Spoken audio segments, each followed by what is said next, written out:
Welcome to the Perfect World Shanghai Major America's RMRs. It is day number 2. My name is Sam. I'm going to be your host for the rest of the day, and joining me for, it's their morning shift, but it may be your evening shift. Who knows? It is Blair and Maui Snake. They are here. Gents, we are on the Americas, but in another region, we actually have our first 2 teams for the major confirmed, right? Yeah, listen, I've been having a pretty rough time, going to sleep because of the time zone changes and everything. But last night, man, Mongols won, Rare Atom won. We had somebody rolling back the years, Kaze from Malaysia, 30-year-old Opping legend rolling back the years, making it to the major. I slept like a baby last night. Now, it could also be the melatonin that Dinko gave me, but I like to believe it's because of the Asian CS. Because you were feeling a little bit calmer now. You're happy with the representation going through to the major. What did you think of this particular setup here, Maui? I feel like the Mongols were a shoe-in to make it through. Obviously disappointing to many that the Drillers weren't able to get the job done. But on the other side, Rare Atom coming out of that side of the bracket, gotta be elated on their end. I think it's the first time in 3 majors at least that they have actually qualified. It's been five or 6 years since Kaze has made it to a major, along with these other 2 guys, Summer and somebody as well. It's been a while. It's been pre-COVID. Wow. Well, that's extremely impressive, obviously. Yep. And that lower bracket. And when it made it, when Kaze made it, they beat North in the 3rd place decider in IM Katowice to make it to the major. Wow. It's been a while. Wow, still crapping on North. Yeah, all this time. Okay, I mean, it's the gift that keeps on giving. More like North, am I right? Yeah, right. Okay, let's get down to the very serious business of the Asian RMR. Does Drillers make it? Are they taking that final spot? Absolutely not. It's not happening. I think they had to get it done there. I mean, FlyQuest is definitely the favorite. It's a little unlucky for them, right? If you think about it, right? They got that very close. I think it was a 13-11 win over Lin Vision. It came down to the wire, and then you go up against Mongols, and Mirage is a puggy map. They win at 13-11, and then look, they were never beating Mongols. Let's be real about it. Completely get destroyed. And FlyQuest, yes, it was a rough opening against Talon in that best of 1, but I think FlyQuest should have this. And even if they beat FlyQuest, they're gonna be going up against, I believe, the winner of Talon and Lin Vision. Yeah. So it's a hard path. I don't see them making it. I'm sorry, Oni, Pixel fans. Oh, Mudrilla. Oh, no. Well, we'll see. What we're also going to see is what's happening here in the Americas. So let's do a quick recap of what we saw yesterday and the standings and where we're sitting with all of our teams, because it was quite an exciting day. Lots of upsets. This format just makes itself available to chaos, which is what we saw at the start of the day yesterday. I mean, we love a Swiss system, don't we? I mean, the Counter-Strike at this point, we just can't give it up. So there's so many different results here, obviously. I mean, some of these teams 1 win away from qualifying to the major, making their dreams a reality. On the other side, we've got 4 teams there at the O2 side that it's not looking pretty for any 4 of those. I'm a little surprised and disappointed in Red Canids being down there, honestly. Yeah, it's kind of unfortunate, right? Your dark horse pick to make it to the major, and then we see Kaze. No surprises there. Nouns, I thought they'd put up a little bit more of a fight, honestly. Didn't happen. KRÜ, I think, looked the worst. Yeah. Despite having some company over there. And for Red Canids, just been disappointing. I mean, we could rank those. I mean, I think Red Canids is the best. Nouns maybe tied with Kaze, and then KRÜ at the bottom. KRÜ has 7 rounds. KRÜ's definitely the worst of those. 7 rounds in 2 games. So I think the thing we got to look at today when they play the best of 3 to stay alive is, are they going to get at least 13 rounds across 3 series? Wow, the bar. It's very low. The bar doesn't exist right now for this team, but But on the other hand, on the 2-0 side of things, a couple of surprises.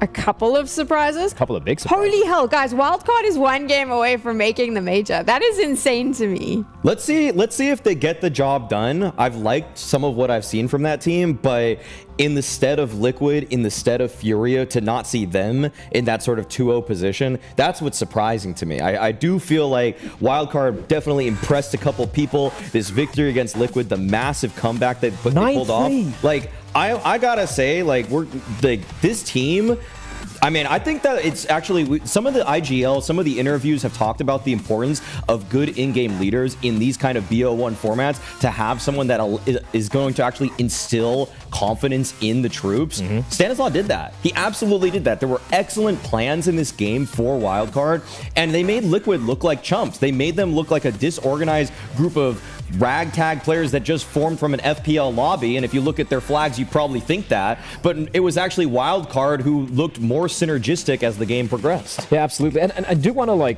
just touch upon, circle back on what you mentioned yesterday as well.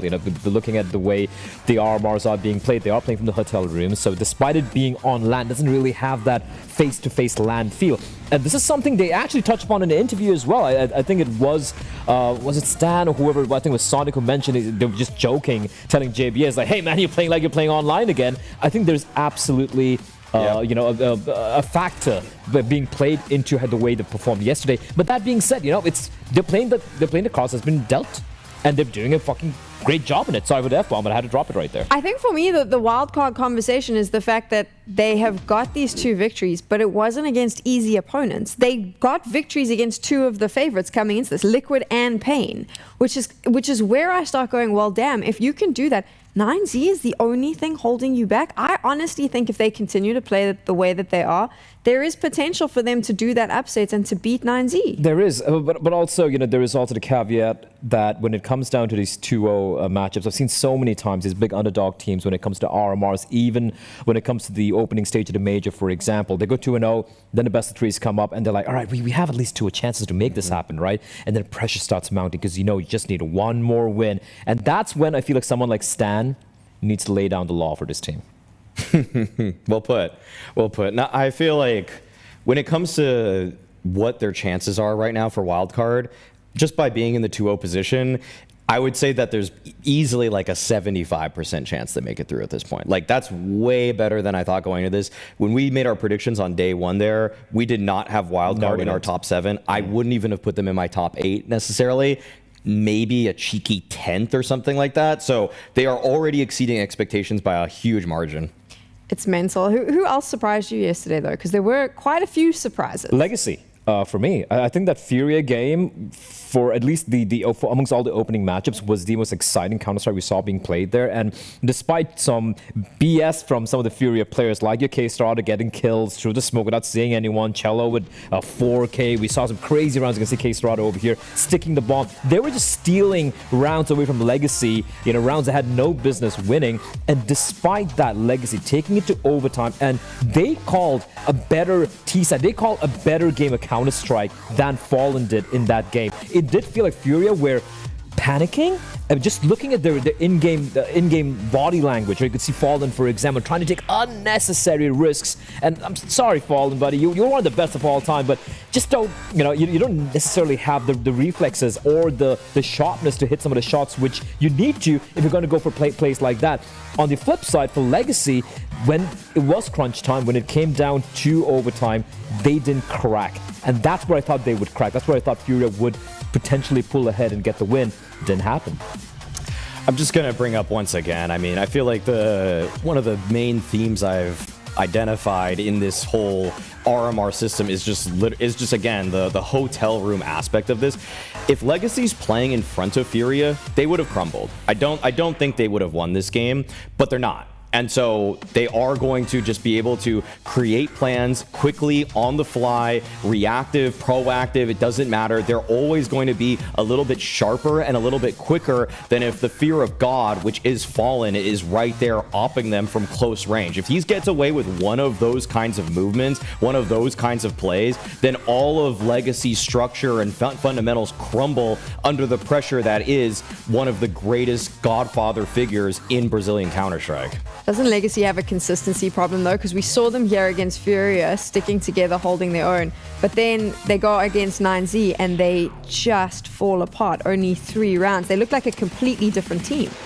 Yeah, for sure. But I think that's more of 9Z. I actually was going to say that too. They looked so good yesterday in the Red Canids game where I was obviously signing for 9Z, you were going for Red Canids. I personally thought it was going to be a much closer affair coming to that matchup, even though I was edging the way of 9Z. But they're just coming in locked in, right? We prefaced this entire RMR, at least I did, saying 9Z, they've been in a free fall, like straight whoop, all the way down.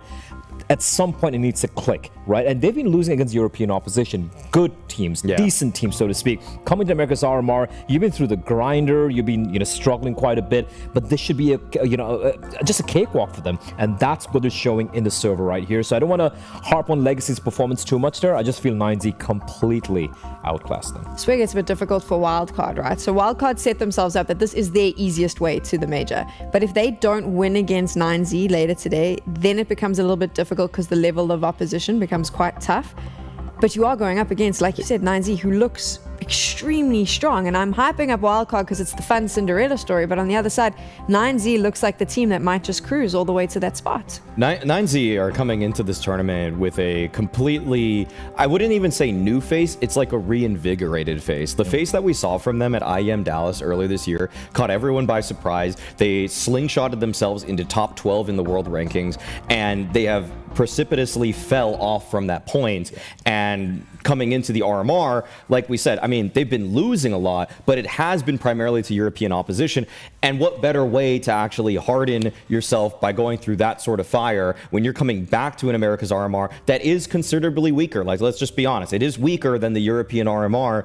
And so if you're actually going through that trial by fire, you're going to learn a lot more, a lot quicker than some of these teams who are just battling it out in domestic opposition matchups that seemingly have random results at this point. Like, you could watch anybody play in North America versus other North American teams, South America versus other South American teams, and they all can kind of just beat each other. It's sort of cyclical, actually. It probably has me overrating some of the teams there too, but for 9Z, they're just like, oh, you guys are playing this Brazilian or North American meta?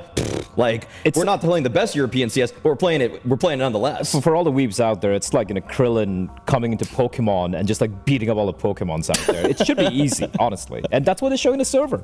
There we go. Shout out Krillin. Oh my gosh. Let's take a look at, I'm too sleepy for this. I need to. Moses loved that one. Yeah. I need to take a look at the schedule for the secondary stream, which is coming up. Obviously, take a look here. Gents, standout for you. I'd argue the Legacy M80 game is probably a cool one to check out. Oh, I think the first two of these games are quite competitive. Yeah, Pain Imperial, low-key banger right there. Yeah, that's good too. The last two, low-key painful. Put it out struggle there. Fights. Look, Red Canids, despite the struggles they had yesterday, should make easy work of Kase. The KRÜ Nouns game, though, oh boy. I'm going to sell all of my Red Canids stock if they lose that game to Kaze, which I'm holding in bags right now. Like, I am the biggest Red Canids bag holder ever, and if they aren't able to beat Kaze convincingly, like 2-0 them, then I'm going to say Cold Zero's washed up, Henny is no longer my favorite of all time, Nithon needs to think about another role change again, and Venom Zera should probably come up with a new suffix in his name because it's not working. It ain't it. Oh, how quickly the turntables. I was about to say, I feel like he's already prepped his hate speech for them if they lose. We're hate watching sometimes. He was literally sitting in the bar yesterday, just sipping on a whiskey. Like, these little pieces of them. It's quite sad because actually, I would say about 2 months ago, if you spoke to a lot of the broadcast talent and the coaches in Tier 2, they all highly rated Red Canids. They were like, this is the upset potential. And then in the last few weeks, there's kind of been a drop-off. So it is a little bit sad that drop-off happened just before what could have been their big opportunity. They should have listened to JL right there, don't peak too early. That's exactly it. Blade would have taught them better. Yeah, unfortunately, they lose don't have right Blade. Now, so you win later on in life. Yeah. I mean, it is a good strategy that Blade had, but that's a conversation for another RMR. Let's take a look at your schedule that you're going to be watching right here. Obviously, the two games at the end of the day, I do think that Complexity MIBR best of 3 is a banger. One of those are going through to the major. These are all great games. Now, obviously, if you had no context coming to this, looking at this bracket, you'd be like, FURIA Boss should be easy with FURIA, but man, Boss has been so good yesterday, despite they only had 1 win, 1 loss, but even the loss against Complexity, I believe it was overtime. They've been playing way above the level. I think that could low-key be a fun game. Liquid against Bestia. Liquid did wake up, but Bestia, again, they're a team I would never count them out. Then Wildcard versus 9Z, that should also be one hell of a matchup right there. But just bang for buck, Complexity MIBR, that for me is the match of, well, not the day, but at least for this particular bracket. Let's talk about Boss though, because FURIA looked shaky yesterday. They're coming into this, I would argue, the favorites quite easily for a team that would go through. Boss we're glazing will be them so fair. hard. I do, but I was about to say, I think that yesterday I asked Maui the 3 worst teams here at the Americas RMRs, and you put Boss in that list. Yeah. But then when I watched them against Complexity, I thought, flip, they're playing at a level that I didn't expect. Maui told me not to expect that level of play from them. I mean, they didn't even come into the top 4 of ESL Challenger League, which is an online tournament with a pretty, like, there are a lot of matches being played in that. There's a huge sample size, and they weren't even top 4 in that. Like, teams like Legacy, Wildcard, NRG, who's not even here, and Nouns did better than them. And so I wrote Boss off coming into this event. And I will say that some of these players have shown me a lot more than I had expected. In particular, the guy on the screen right there, Freshie, Cryptic also, he's done very well too, but like I have really enjoyed what Freshie has brought to the table in terms of a few of the rotator positions when he does end up locked onto a bomb site. I think he's good. His versatility as a rifler. I got to stop you right there. All of a sudden we are going straight in. Oh my God. Dinko and Moses, we're in game. And Moses even got his leg back. Oh, it was so crazy. I couldn't hear anything. I don't know what was happening. We're live into the pistol round. There goes Cello. Good shot from Slight and a 4-on-4. We're going to catch our bearings, and Furia is going to take this pistol round as well while we get to settle into things. Yeah, I heard the name. Didn't quite. It was just chaos, though. I didn't quite hear what it was. So I'm sure it was a great joke from Sam. But yeah, it sounded like it would have been excellent. Yeah, well, we got Furia winning the pistol. Boss returned for the second day, and what a great first day it was for them, right? They beat M80 13-7 on this very map. Then they went on to play Complexity. It looked like it would possibly beat Complexity, lost in overtime in the end. But what a performance. What a step up from Boss on day 1 of the Americas RMR. Yeah, and just to touch on what the desk was sort of talking about there, I would have been in the same boat as Maui of saying, you know, I don't expect a whole lot out of Boss. This is probably one of the teams I look towards to being at the bottom. But as we saw yesterday, they came in shooting really hard. And it was those names that were listed. Cryptic, Freshie, Fruit Cup had some great games as well. Yeah, he did. This team is playing very, very well. Now, they have the unfortunate and tough task of going up against Furia. As we kind of saw the day yesterday, Furia and Liquid both upset in their opening games. And then it is kind of that point where any team that faces them from then on is like, it kind of sucks for you guys because now they've lost that game. That's their wake-up call. Now they're pissed. Now they're angry. Now they're focused. Yeah, and in a 1-1 game, you should have theoretically an easier opponent than Furia, right? So Boss in a tough spot. The reward for playing so well yesterday is this, but a couple of kills in the USPs really shouldn't be happening. Furia, what is going on right now? Another dink comes in on Slight. Darty's coming around the back. No HP on Yuri. That could have been a kill locked in, but absolute chaos here right now. 2v2, and still so low on the 2 remaining Furia plays. It doesn't matter if they've only got USPs because now they've got Galil's in hand, and Furia are damaged goods, Jason. This could be a disaster. Yeah, it absolutely could be. K Serrato and Yuri going to try and pick up the pieces of this round that has just completely fallen apart, and now they're hitting the pause button, being patient, looking for the reaction from Boss, who's being very disciplined at the moment. No cause for anyone to budge. And in this kind of a tense 2v2, especially with all USPs, Furia is just so nervous about making the next mistake. Such limited time. 20 seconds. Keserato starts to move into position. Deeper and deeper into that A-bomb site. The smoke out. Khan. Yuri, good kill on Freshie. Should be getting a second here too. And they do recover it. Yuri has to step up with a 3K. But Boss, they only had USPs. It was a full eco. Yeah, they got to be very, very pleased about that one. So gun round going to come in. Money is really busted for Furia's T-side as well out of those losses. So a really nice opportunity for Boss to bounce back early. Very, very cool team, Boss, in the sense that they're here without an org. You know, they've talked a lot. There's no org on this team. They don't have the opportunity to boot camp. They have just been grinding for 3 months since Fruit Cup joined the roster and they qualified for the RMR knowing this was coming. So this is a real like rags to riches potential moment for Boss if they can qualify to the major.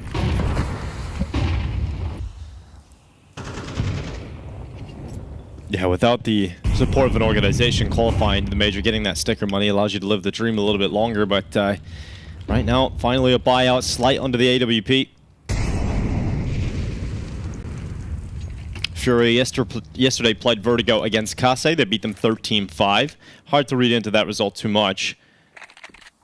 And Boss defeated M80 13-7. So Vertigo both played for both these squads in this competition so far. Cryptic, a couple of lined-up players, ends up just doing damage. Good trades from Cello and Yuri. They've got ramp control. Oh no, Slight had just backed away as they were pulling that aggression off. That AWP could have been a huge resource to have in that engagement. He was just backing off, thinking they'd had the safety to push.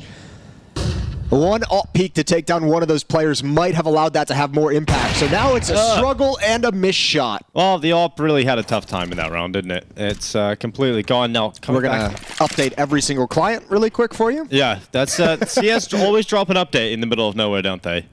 Right in the middle of the RMR as last night. Right now, FURIA going to go up to a 3-0 scoreline. Boss going to save their weapons over. And Fruit Cup, best name in the Americas RMR. It is solid. Although the story behind it is a little bit of a letdown. Go on, tell us the story, Jason. He used to play with a different name. He was playing with some friends, and he said, should I change my name to Fruit Cup just for the memes? And then he did it. What was his name before? I don't know. Vegetables? I didn't have that piece of information. Well, if it was better, you know, we don't really know what it was before. You know, now that you've been much better. Now that you're at the RMR, it's Fruit Cup X forever. Yes, it is. There's true. no more changing. That is locked in. Yeah.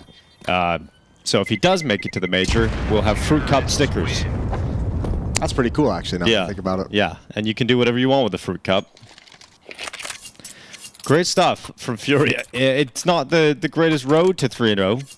It certainly is not, but they've got the result regardless, Jason. And I mean, it's nice to have someone like, I mean, Yuri's getting out to this hot start, and he's the one who's really kind of, he's the one who saved him in the second round against the USPs with that triple kill, right? So you got to be happy seeing Yuri kind of pop off in the early going these first 3 rounds. Tactical timeouts, pause from Boss to talk things over as they force up around the saved M4 and AWP.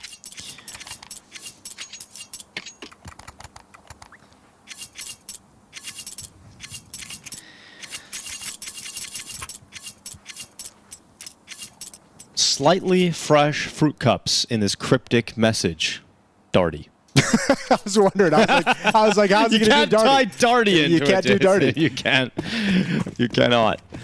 That really we need to cut him. Get someone with a name that fits into a sentence. Yeah. Buys out. Fruit Cup aggressive. Flash catches him. He's forced back. Well, look how much utility they forced out of FURIA, though, to like take control of these stairs. Very nervous about the B stairs pressure with that flashbang. Oh, damn. Yuri's up here with some pacing. I like it. Yuri's woken up. He's got enough sleep. I'll tell you what, too. If you're slight, that's going to be really frustrating. 2 rounds where we obviously didn't see how Yuri gets that kill, but your Opera failing to have impact 2 rounds back-to-back is a really rough start for him to get involved in the game. Oh, it's starting quite rough here for Boss. Cryptic able to get 1 back at least, but 4v3 for FURIA at the moment. Cryptic with the second one, and Serato able to track back and find the head of his opponent over the top of the wood. I like the reposition from Freshie here, but it doesn't really matter. They've just lost too many players across the map. This defense has been spread thin. Cello has infested the middle of the map, and now it's going to be easy. 4-0 for FURIA, and starting to build into something really tough for Boss to handle. Yeah. They played 2 North American squads yesterday. First time playing the Brazilians. And FURIA so far, I mean, there has been little rocky moments throughout the first few rounds, but now it seems stabilized. It looks like Yuri is just going to be able to take over A on his own. Yeah, I mean, that was so fast. I have to imagine that Slight wasn't even ready for that fight, because it looked like from when we switched over to Yuri's POV after he gets that kill, he must have rushed up scaffolding. He might have even just come right through the smoke as well.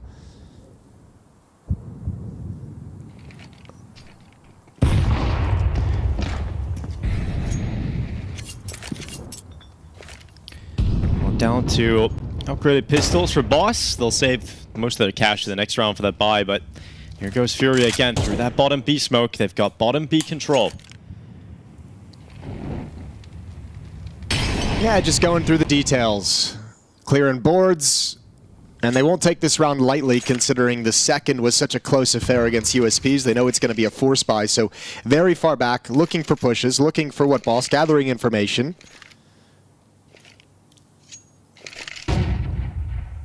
And they can hear, like, Boss just shifting around the map. They heard the double nades over towards the B stairs, a little bit of a swing to clear things out with the explosion. Now they hear that flash, so they can say, okay, they just cleared A ramp. We're going to start moving up now. Got to be cognizant of the boost. And oh, they get away with one. Just got around the corner in time. Defensive utility deployed to slow it down, but that ain't going to work as A ramp is pressuring the bomb site. Well, Yuri, yet another kill towards the A bomb site. Darty falling and falling. He's got a double. So Fruit Cup and Slight, they will shortly follow their teammates into death, and it is a 5-0 start from FURIA. Having 5 rounds at the start of a half, it's just so difficult to chip away at now for Boss. Yeah, such a luxury, and the gun rounds haven't even really felt too close. Is the other scary part? Is Boss haven't really provided a whole lot of resistance with the rifles being out. So next round we'll see if Boss can change things. I think it might be a little bit early to burn that second time out. Might want to let Boss keep playing through it at least one more gun round. Fruit Cup trying to grab one on the way out, knows that he has money to buy in the next, but he's going to slip away. And that max loss bonus now builds up for Boss. So they've got money in the bank, and Fruit Cup will go down right at the end. Fruit Cup gave a really cool interview after the day yesterday as well. Like, I mean, you have to be. One of the things he said basically is just he talked a lot about like just the excitement of the situation, like being at the RMR, trying to qualify for the major, and just being in an environment where all you do is play and think about Counter-Strike 10, 12 hours a day. Everything is about Counter-Strike. Everything is about winning that next match and just living the moment and loving it. He has been in the Army for the past 4 years. So this was him coming back and being like, this was something I've always wanted to do, and now he's got this opportunity. It's very, very, very cool for him as an individual and just this team overall. It's an easy team to kind of you talk want to see them do well and qualify. He's only 23 years old as well. Yeah, so, and actually, I mean, in Counter-Strike terms, that's actually even kind of a little bit late to be at a major. I just started your first major, yeah. But again, you know, the Army. Yeah, it'll do that. Yeah, from 19. All right. Yeah, it's. I think the environment that they're playing in as well. You know, in these hotel room environments, it's probably a nice way to ease into this level of competition as well, right? Got your own room. You don't have to just stare it down, falling, screaming across at you, putting you in his pocket. And a good start here for Cello. Fruit Cup not having as much fun today. Yeah, it's starting to feel like Boss yesterday was showing such cool stuff. Like it feels like this game at the moment is kind of like the welcome to the pros sort of a game. Here's the step up. Cryptic deals with skulls. So at least getting one back inside of mid. And they're going to see the pressure really be applied to the Boss B defense. Freshie, he's up next. Both blind. Completely blind, in fact. But Cello, oh my god, dude. What can you do about that? 2 great shots from Cello in this round. Cryptic burns on default. And he's going to start moving forward into the fight. They want to take this fight with a flash. Cello again. Unstoppable from Cello. There's nothing they can do to deal with Cello's power at the moment. He goes again. Yuri's with him this time. Cello closes on the 4K, and that's 6 rounds in a row for FURIA. Boss just not able to hit back. Problem is, FURIA is feeling so confident at the moment with some of these like opening plays and aggression and space taking. Like when you get that stance and you have control of top B stairs with a minute left in the round, it's like, what a hard situation for the defense, not knowing when exactly you're going to turn that corner. Like Cello's doing this in a minute and 10 seconds. And now it's kind of like as everyone's shifting over, that's when the utility's coming in and FURIA's able to kind of pump the brakes a little bit and give you time to kind of settle into a position and handling everything very, very well. Dude, the B bomb side is just going to keep being put under pressure here. Again, Kesterado through that smoke. His teammates in behind him.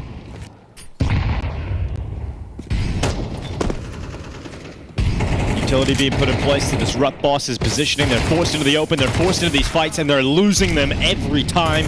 Cello on another double kill. Cryptic inside of the bomb site, but he doesn't have enough resistance to stop this attack, and they blow open the only temporary cover that he had. Cello follows up with another headshot, and this is crumbling for Boss. It is 7 rounds in a row for FURIA. This is where if you're Boss, you need the next round with Slight having an AWP. This is where you start needing to have the AWP be able to do something for you. Yeah. You might even make a call if you're feeling confident in it to go for a double AWP setup, because if they're just going to challenge like this on every part of the map, get an AWP there. Yeah, they're using utility. It's not just dry swing, so it might get a little bit sketchy, but get an AWP that can find you a pick early, get aggressive, and fall back to safety.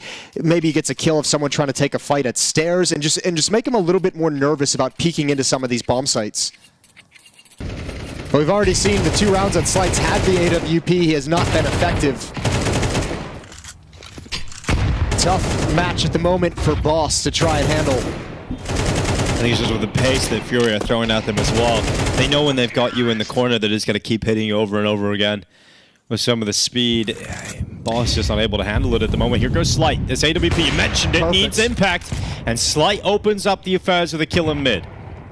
You mentioned Furia playing 2 NA teams. Boss did the same yesterday, playing M80 and Complexity, 2 teams you have to imagine they're pretty familiar with. So coming into this, yeah, you might have played in practice against Furia a couple of times, but you're not going to be nearly as familiar with them as you are with Complexity, as you are with M80, who play in the region, while Furia is mostly based out of Europe these days throughout the year. And when Furia are confident, it is hard. Yuri hasn't died yet. Yeah. 10-0. The closest round was the full USP round. I know. It was 5 USPs. It's crazy. All right, little sound made by Yuri. Small mistake. Molotov going to be thrown over towards the corner. Darty out in the open. Can't get it clean. Cryptic forced forward, and Fallen has to hear that Molotov ticking. Meanwhile, the A bomb site has been decimated by K Serrano. And actually, they never knew where Cryptic was. They didn't hear that burning. Maybe they did. They decrypted his position. Oh, they found him, but he gets 1 headshot at least on K Serrano on the way out. But that's the small celebration. The small wins. 8-0, though. It's the big win for Furia at the moment. There's not a lot of money here for Boss. Maybe another upgraded 5-7 round. But we're looking at 9-0 for Furia. At this point, when you go this far down in the first half of the best of 1, your chances of winning the game just shrink. It is so incredibly likely now. It's just going to be a 1-2 record for Boss, and it is sad to say that so early, but we haven't seen enough yet, at all. Well, I think one of the things we saw with Boss yesterday when we casted their game against M80 was just individually very on point. Really, you're not seeing that today. Don't seem as sharp. I think they also had a lot of situations where it almost felt like M80 just wanted to ego them a little bit. They kept buying, all right? Yeah, and M80 had a couple curious rounds. And there was a situation where Boss were playing against low economy, whereas Furia now have, no money problems, and it's just so comfortable for them. So Kesron is going to go down. Nice shot on the Deagle. Yuri yet to die again. A double as they push right into him. It's just slight, and he's stuck alone. Nothing he can do here. So 9 rounds in a row.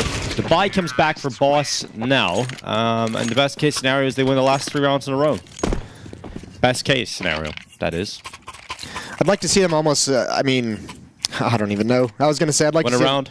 Well, I'd like to see maybe Slight with the AWP if he has the spawn, which he doesn't really. Go for a pick towards A ramp or get aggressive. We saw that push in the first gun round down A ramp. I think maybe just set up a situation where you can pounce on that, but at the same time, B bomb site has been abused a number of times by Cello, by K Serrano. They're doing a very good job there. And last time he got that opening kill, right? And then you saw the inexperience where he kind of stuck around, wanted to get a little bit more, wanted to get one more, wanted to control mid, and a flashbang that he eats just ruins his day. So a bit of a slow creep now from Furia up ramp. And this is Fallen just being a masterful caller. He knows they've abused them at the B bomb site so many times that, there's 2 players now dedicated to the B bomb site, makes the A defense weak, and Furia is going to try and exploit that. Well, Darty, what can he do? To step up and get at least 1 kill here. Slight, it's short, always committed. He looks the wrong way, missed shot, just looks lost, looks uncomfortable, and he ends up going down to the hands of Skulls.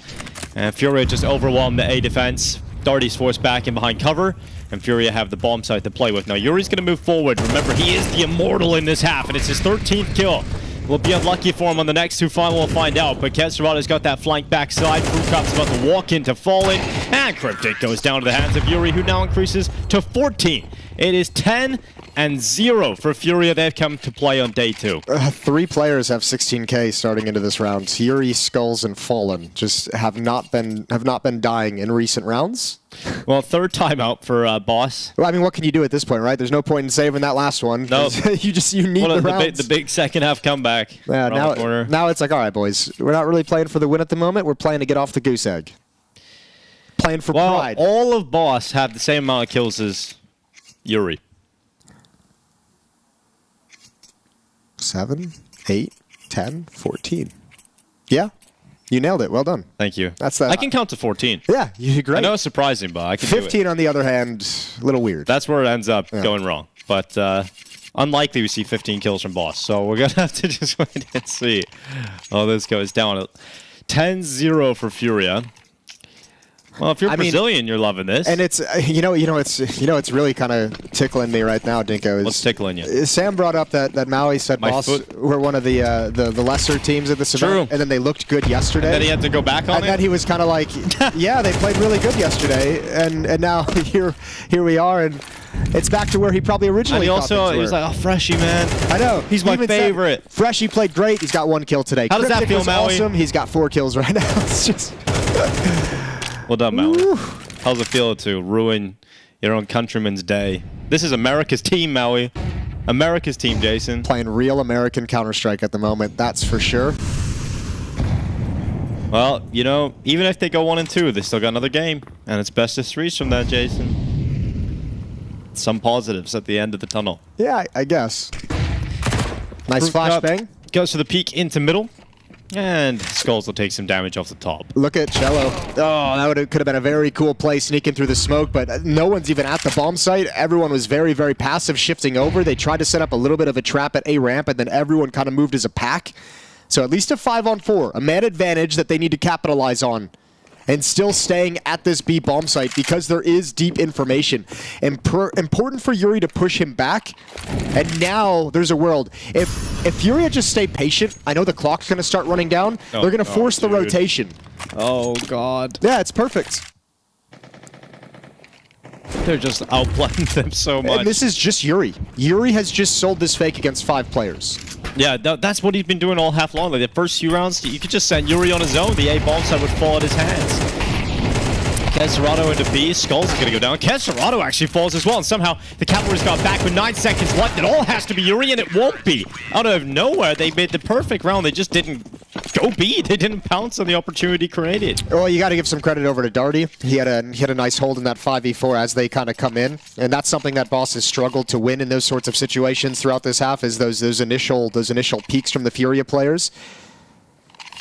Other than that, a very well-called round from Furia, and Yuri takes his first death of the map. He does, despite doing so much for his squad. All right, last round of the half, Boss searching to double their scoreline. Measly 2 rounds is all that's available. And it feels like even that is going to be tough. A buy straight away into this. Yuri's already up towards the top of the ramp. He's worried about that sandbags, but he knows there's likely a double setup. So Yuri takes his second death, this time at the hands of Cryptic. And that A success, well, it's not there this round. So Furia are going to focus more on trying to get through this B defense. Now, Fruit Cup's going to play from default. It's going to be Cryptic following up this time on Skulls. Cello slips with the smoke, and much better here in the last 2 rounds from Boss.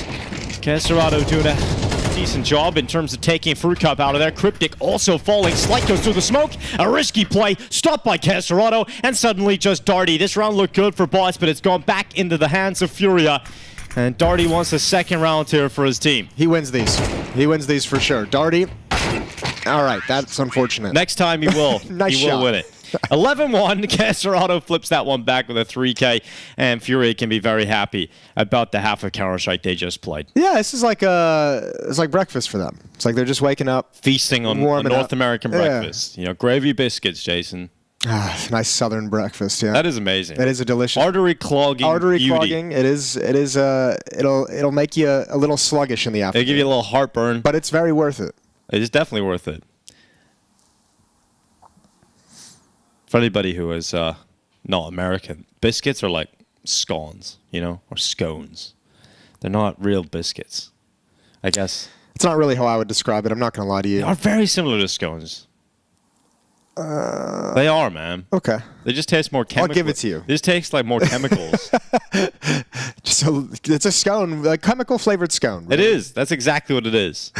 And then the gravy is kind of just white mush. Oh, it's delicious. But it tastes so good. It's got some sausage chunks in it. I'd love some of that right now. I'm sure Boss would too. They didn't wake up for breakfast. They didn't wake up at all. It's just domination. Oh, I like that. Look at that. That is actually that's a very cool little feature. Damn, that's all my enemies in matchmaking see. Our server PC has hacks installed on it, so we can do these cool replays for you.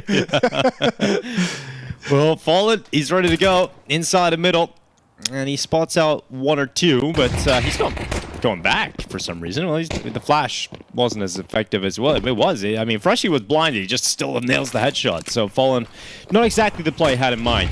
And now Freshie going charging through middle, past the smoke. They're going to speed things up into the elevator. And Yuri, my god, there's not really too much you can do against a Yuri that's this hot. And a double kill on the Joel Beretta is leaving Slight alone. Let's see what he can do, Jason. Does he win these? No. Based on your predictions? He does not. He might be able to. I mean, he's in a pretty decent position, but the Cello or Skulls, excuse me, has here he eyes goes. on this. Headshot first. Nah, it's an off angle. What happened to Skulls' dualies? Did he like stop shooting? Did they stop working? Sometimes it happens to the best of us. Now 55 seconds left. Slight's got a 1v2, and there is damage done to Caserato. He no longer has the element of surprise, right? They know where he's coming from. Yeah, but I think Cello can bait for him very, very well, and there's going to be a double swing eventually. Well, they're actually just standing on top of each other's heads. Okay, little circus act for Slight. He spots that out. And off he goes on an adventure. An unexpected journey with 30 seconds. Can't be much of a journey. It almost looks like he's assuming they're going to like push him. And I want to be like, no, that ain't going to happen. But are you able to find any other pistols that you might want, like a USP for this range? He wants get the bomb, get the bomb. He's got it. That's actually very nice find. Alrighty. I take it all back, Slight. Smart little rotation and reposition to at least get the bomb plant, but nothing from there. No chance. Well, he gets a force buy at least in the next round. Yeah, that's actually a pretty heroic play, but let's be honest, they needed the win if you wanted to have any realistic chance of bringing this back, and even then, it was never going to be all that realistic. No, but it's all about little small wins at this point. And 12-1. They'll have not even a great force buy, to be honest, but it's something to play with. This is Yuri getting the double on the Julies. And just a chaos in middle. And there's Skulls sort of malfunctioning. And the pistol round picked up by FURIA. Going to be a frustrating game, though, for Boss, who would have come into day 2 feeling pretty confident about the performances yesterday, having a really close game against Complexity. Could have been 2-0 up after the first day. Yeah, and that might be where they're looking. They're thinking about right now, like, we really should have won that game against Complexity. And now getting their ass handed to them by FURIA. Triple stack here over the yellow wall. Yuri at the top of the tower, he's just looking down. Patience, well, it is about to pay off because he's got himself one. And he'll drop off, disassemble that boost. And information given on over to Boss that there are at least 2 players around that wall. Good push here from the side of FURIA, falling unleashed. Damage being done under the remaining players of Boss. It's just Slight left alone, and there is not much you can say about his chances here. It will be a dominant win from FURIA. 13-1. They come into day 2 and they destroy Boss. Massive performance from the Brazilians. Yeah, beautiful from FURIA. Absolute domination, and I'm excited. We got the panel who's going to give us all the details and analysis we could want on this victory. I mean, how do you analyze this, James? Yeah, that's a bit hopeful for Moses there. Like, yeah, there's a lot to break down. I mean, FURIA did so many things well. Boss didn't do many things well at all. Okay, we're done here. All right. Now, honestly, I mean, this was just such a comprehensive victory, Blah. I like, you could go to any bomb site. You're going to kill them if you're FURIA. You could go middle even. They did absolutely everything. They did. You know, and this is where all the glazing we gave FURIA yesterday feels finally a little better. Now, this is what we wanted to see. Exactly. We're like, FURIA's going to come in. It's going to be case the fangs of FURIA. They're going to be sinking the teeth into the jugular. That's what we saw here. Maybe, you know, just a little bit later, so to speak. Although, to be fair, they won their game against Costa yesterday pretty comfortably as well. But look, for Boss, there's nothing really much you can really break down, right? They made a few mistakes here and there, but the individuals in FURIA, it wasn't anything too complicated. It wasn't anything too ornate. They just swinging together. They're winning their defaults pretty regularly. Cello towards B was getting kills around the smoke. I mean, towards the A ramp fights, you could have everybody from FURIA that was chiming in with kills there. This is basically return to normalcy for what happened on an incredibly ridiculous and topsy-turvy day 1 here at the Americas RMR. Like, we outlined this. I know, like, it kind of blew up in my face because Boss won their first game, Tech Girl, but, you know, I said they're probably one of the bottom teams that are here. This is sort of what I've seen from them, or at least like the floor of this team in what I get in online play for this roster. Tier 2, Tier 3 teams, I think the biggest issue that many of them face is consistency issues. And I Yes. feel like with Boss, even the loss against Complexity yesterday, they took it, it was into overtime. They had some really good structured plays. They worked really hard at sort of their entries and their mid-rounds, and you could see that there was like thought going into it. I didn't see any of that today. It could also be because of the nature of the map as well. You know, Vertigo CT side, especially the way FURIA are playing over here, they were just kind of manipulating the rotations. There were a couple of rounds I was watching them, you know, trying to get ramp control in the CT side, for example, and it was just, that's not how you hold ramp, right? And they were getting caught off guard too many times on the defaults. And I just feel like on the CD side, when on Vertigo especially, when things kind of start spiraling out of control, it's really hard to kind of wrest it back. And as Maui said as well, you have Cello on the one side and B-Bomb side, just getting kills at will. And Yuri going, I think it was like 11-0 initially. At a point. And then K Serrato getting 16 kills to close out the map as well. Let's be real, there's not much I can do. Round 10, Yuri was 14-0 at Well, that there point. we go. That's how do you beat this? It's also raw firepower, right? FURIA just comes in swinging. How the hell do you beat it? I mean, I think you need to change your game plan day to day, and that's another aspect where these tier 2, tier 3 teams are not going to have that second gear, because Boss actually played this, from what I saw, it blew up very quickly for them in the rounds, but what they tried to do is they tried to take from the same page of the book that they used yesterday against M80, where they had a good CT side, where Fruit Cup would peek down towards B. Sometimes he would kill the opposing M80 player over there. But this time around, these tier 1 teams, if they have any footage on you at all, they're going to look at the demos and say, okay, I'm defaulting against that guy. He's going to peek me in this kind of way. I'll just be ready for that fight. And then they kill you. Like, it's a lot simpler for them. And teams like M80, who are kind of more in that tier 1.5, they're probably not studying the footage to the same degree, honestly. They're probably not prepping as hard. Like, this veto coming out here, like, there were only really 2 possible maps this could have been. So the prep work for FURIA last night was quite quick and easy. Yeah, for FURIA, and also they were not just messing around. They're like, listen, we're just going to keep it clean and easy. And also, just to highlight what you mentioned right there, you could see Cello, the way he was getting those kills on top of stairs, for example. We saw it in the highlights as well. Just, it did feel like he was pre-firing some of those angles every single time. They knew exactly where the player was going to be. And look, the B-Bomb side, it's not easy to go up against a team who are as well-drilled as this current FURIA right now. The amount of utility being deployed, there's no safe space for you to really, you know, stick around. And of course, when you have K Serrato start to wake up, by the way, he wasn't really fragging out in the first few rounds. And then it just accelerated alongside Yuri. Just forget Boss. There's not a lot of teams in the world who can really go up against K Serrato and Yuri when they're popping off. So I think most viewers right now are hardcore fans. So I might be just preaching to the choir here, but just a little bit of understanding of what's going on. Boss is not sponsored, no backing, no boot camps, no salaries. They don't have any of that. They are going up against one of the wealthiest Brazilian organizations who probably have 2 to 3 analysts who were watching these games last night. They would have been the dossier coming out this morning. You've got Fallen, who has been playing Counter-Strike probably longer than some of the Boss players have been alive. So that's a really tough battle that you're going to hit on day number 2. It's a deck that's completely stacked against them. I mean, they've got analysts from 2 or 3 different regions at this point. Their head coach is Brazilian. They have a Russian coach in Innershine, or an analyst, and they also have an American coach in Lucid, who are all putting together these crazy game plans that has actually elevated FURIA and helped propel them to that IEM Rio semifinal finish.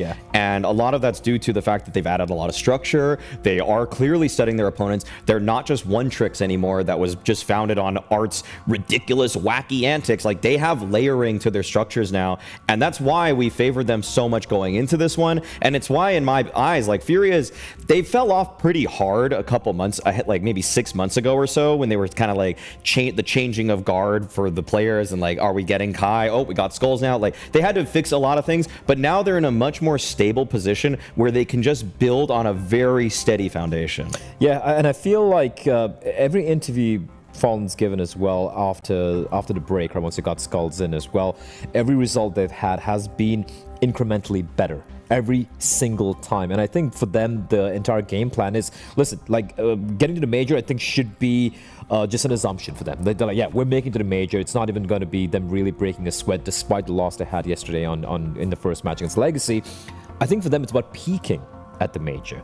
You know, there was a time when FURIA, despite the antics of odd, they were always a shoo-in to make it to the playoffs of a major, and then it completely fell off. And now I feel like for this team, maybe winning a major is a little bit a little dreamy in all honesty, but making a deep run, making it to the playoffs, if they're able to peak at the right time, which you seem to be doing right now, I think that's a real possibility, and I think that's great for this team. So we saw a lot of the favorites yesterday falling off early on, having those upsets, but it feels like maybe the scales are balancing out. FURIA dominating performance there in their first game. We'll find out if Liquid can do the same right after this.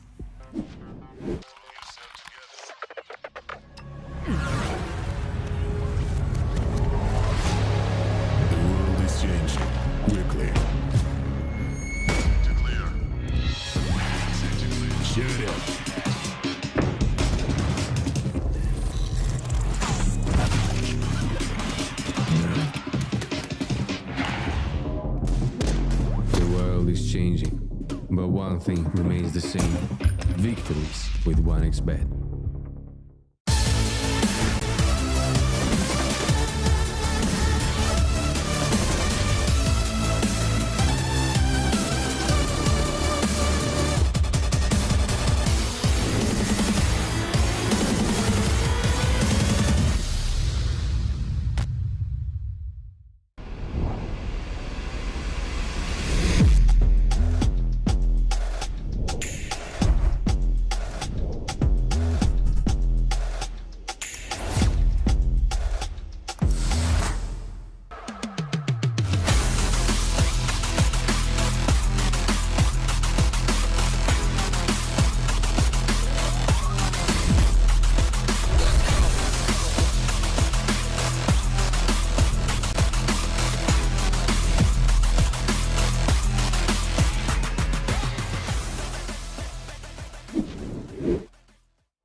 I've never entered a porta potty and ended up in Shanghai, so I feel like I've been misled by that little video. You haven't lived we saw. yet, Sam.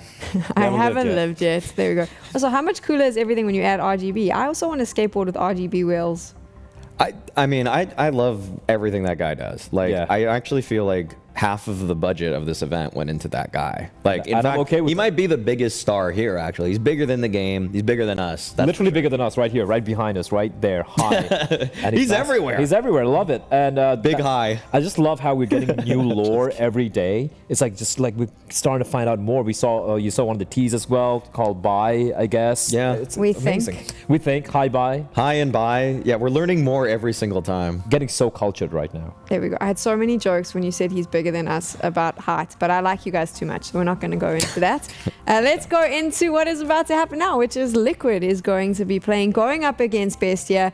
This Liquid lineup it's such a thing to discuss. Such a isn't it? thing. I mean, the start of the year and the chaos, and then obviously the Cadian fallout, him leaving, Skull, Zeus, the change in lineup. Twist takes the IGL role. They bring in ultimate criticism for the Polish Orpa. What are they doing? No one's ever seen him. He comes out, he starts doing well. The fans tell us all that we're idiots. Look how good he is. Now there's been the fall off, and we're back to seeing a struggling Liquid.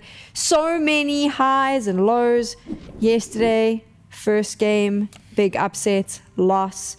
Where do we stand now on day number 2 of the RMRs? Liquid should be coming into the RMR as one of the heavy hitter favorites, despite the fact that they obviously lost their opening game to Wildcard. And I'm just going to say, like, as long as Twist gets some vegetarian food, as long as his mouse isn't messed up by any admins, I think Liquid are going to be fine in not only this matchup, but the BO3 that would come to follow. I can also happily update our audience that I feel like the vegetarian issue has been solved. Let's go. Fixed, so Thank Twist you for the update. absolutely has vegetarian food available, and because of that, Sam, and only because of that, it's going to be easy for Liquid going forth. Is it going to be easy?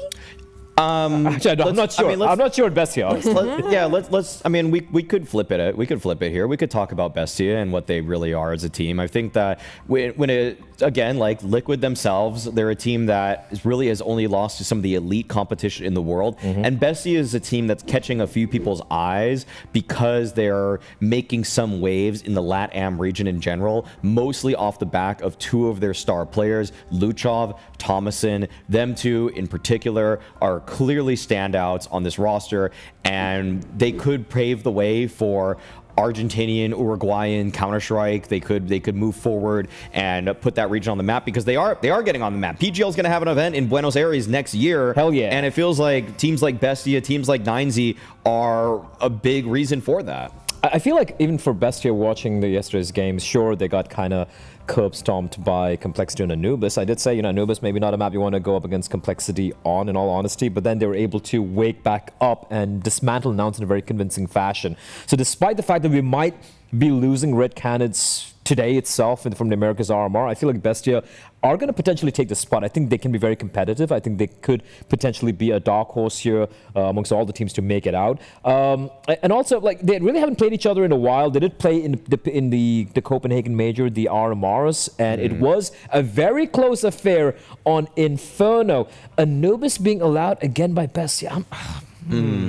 Yeah, I mean, Bestia on Anubis, we've seen them on it now. I wasn't a fan yesterday. Yeah, and the main problem I still have with this team, well, before it was a kind of a question mark, because when they were playing Complexity on it, I thought, okay, is Thomason going to just go for those A-lurks over and over again and try to punish Floppy? Yeah. He wasn't really even able to do that to Floppy, who did very well for himself. And at the same time for Liquid, it's not any easier to punish anybody on that side too. So I'm not really too sold on this for Bestia, because it takes Thomason, one of their best players, and puts him on an island away from everybody else. And I really do like seeing maps like Mirage, where he's much more in the fray. Liquid banned Mirage here, so they didn't even have that option. But just saying, as a concept, I'd rather see Thomason in more action than less. And also, it's kind of rough watching their defaulting yesterday on the T side against Complexity, right? So many times when they're hitting on the B bomb side or towards A, like 3 or 4 defenders lying in wait because they had all the information in the world to work with. So I hope they've been able to fix that. You need to have a proper spread default,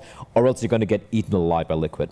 we get a chance now to get into game, and it was a bit chaotic on the first time we tried to do this, but I know everyone is very concerned at home. So Moses, let us know, is your leg okay? Has it grown back? Lieutenant Dan. Well, holding him up now at the minute, but you know, we're going into this, Jason. It's okay. Team Liquid, you're okay. Like he's fine. He's fine. It's okay. He's not Lieutenant Dan today. That was just a really fun gag, you know. Yeah, there was no legs under Liquid yesterday, though, was there? No, they were swept out from beneath them by Wildcard. But again, I think the whole concept of this event is for teams like Liquid. This is very, very forgiving with how many teams get to go through, and already we saw the bounce back in the second game yesterday. I think today as well they should be able to handle business with no real problem. Yeah, they really should. I say that. Yeah, but I'm no longer entirely confident. That's like a 75% statement. I still am, you know? Okay. I still believe. You brought up a funny point just before we got into this, because yesterday you gave me a Team Liquid quiz. I did. What teams have Liquid lost to? And it was like G2, Na'Vi, Vitality, all these top teams. It was like the best teams in the world, top 5 teams. And now it's Wildcard. And now you add Wildcard into the equation. But we're not going to be adding Bestia into it. Oh, you know? No. We will not be doing that, maybe. Team Liquid on the CT side, Bestia on the T side. Plenty of utility here for Bestia. Molotov for Thomason.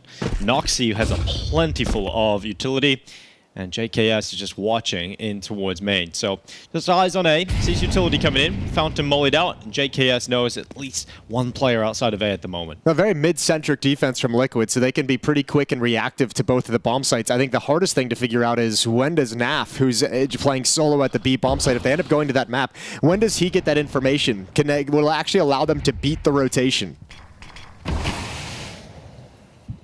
Oh, Liquid know what's happening. Absolutely. They are completely aware of this pistol round. Naf with his dualies can't get anything done. Wow. That's crazy that Naf goes down without a fight, and so Yekindar waiting at range. He can't really do much about this either. He can slow the plant, he can Molotov off the site, and the bomb is still a far way off. So Noxy's only coming now through B main. But Team Liquid down 2 players. Bestia is still in a better position. Yeah, they're missing 2 players that could grab them information, so they're kind of rotating back to the A bomb site and now just realizing it is actually being planted over here. So unless Yekindar gets some opportunities that he absolutely nails, this pistol round should be done. This should be a pretty impossible retake for Liquid to get back into, and I imagine if someone goes down and they have the opportunity, it's back off and save the kit, save the armor. This is too far gone now, even on time, so they are going to just save what they've got. Bestia with 2 brilliant entries, decent pistol round. All across the map, gives a little tour and finished on the B-bomb site. Naz looking to put pressure onto the saves. He actually gets rid of Yekindar. An extra player taken away in favor of Bestia, so it is 1-0 for the T side. Yeah, that whole pistol round for Team Liquid is predicated on having some resistance at the bomb site, so the 3-man stack in middle can be able to get over in time and support you and be there and available, and it just doesn't work out for Team Liquid. So go down 0-1, and we'll see if they decide to force buy here in this round. Rifles and a MAC-10 being picked up for Bestia to try and build upon the pistol victory.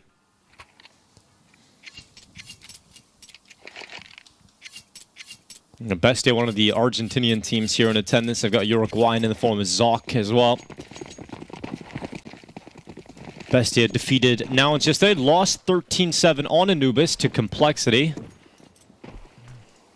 Team Liquid would be hoping for a similar result for themselves today after seeing that result from Complexity. MAC-10 in the hands of Naz takes some steps towards the A-bomb side. Not much to talk about for JKS at the moment. So USPs should just get melted away in a 2-0 start.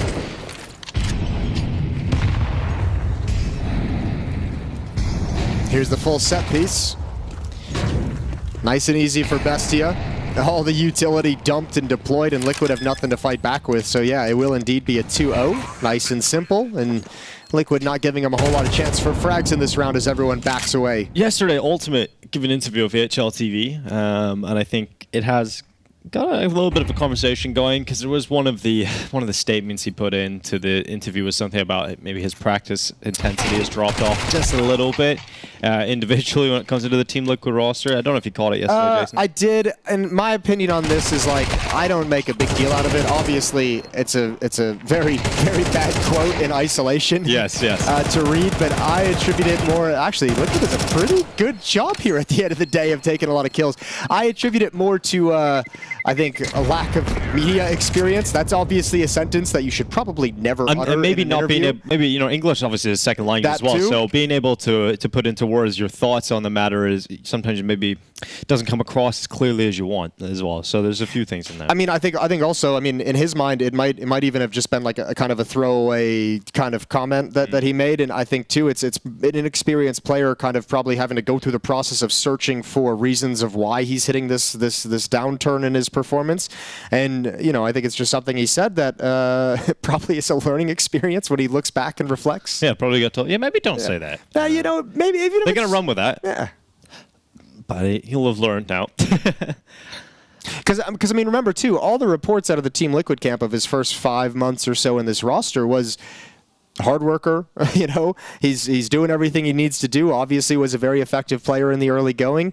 No complaints about work ethic or anything that I've even heard behind the scenes. So it felt very out of character from the little that I've learned about Ultimate as a player and a person. Yeah, so far in the Americas RMR, obviously 1-1 Team Liquid, but Ultimate even in the losing effort had a great performance. Finished 25-17 against KRÜ yesterday, 13-2 win where he was the top fragger, 1.83 rating. So he's had good performances so far in the Americas RMR. You wouldn't imagine that is going to slow down anytime soon. But well, for me, I'm hoping this America's RMR is a nice confidence builder for him, right? Sure. Because when they qualify and get into the major, you need him at top shape. So I'm hoping he can have some games where he's getting his flow back a little bit. Same with Yakinder, another player where you want to see a really, really rough first game on Inferno that we saw yesterday in that loss to Wildcard. Another player where you'd like to see some of that confidence build up through this America's RMR that allows him to shine moving forward into the major itself.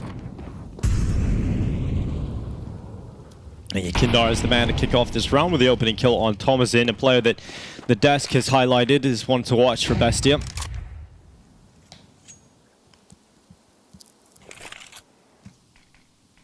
Won't have him here in the first gun round. Lukov has made his way out of the darkness to peek into the B-bomb side. Hasn't seen too much and is forced now behind utility. So Twist starting to activate out mid. Naz is already at the double doors. Twist isn't ready for this position, but they've actually traded position. So he now is ready for that.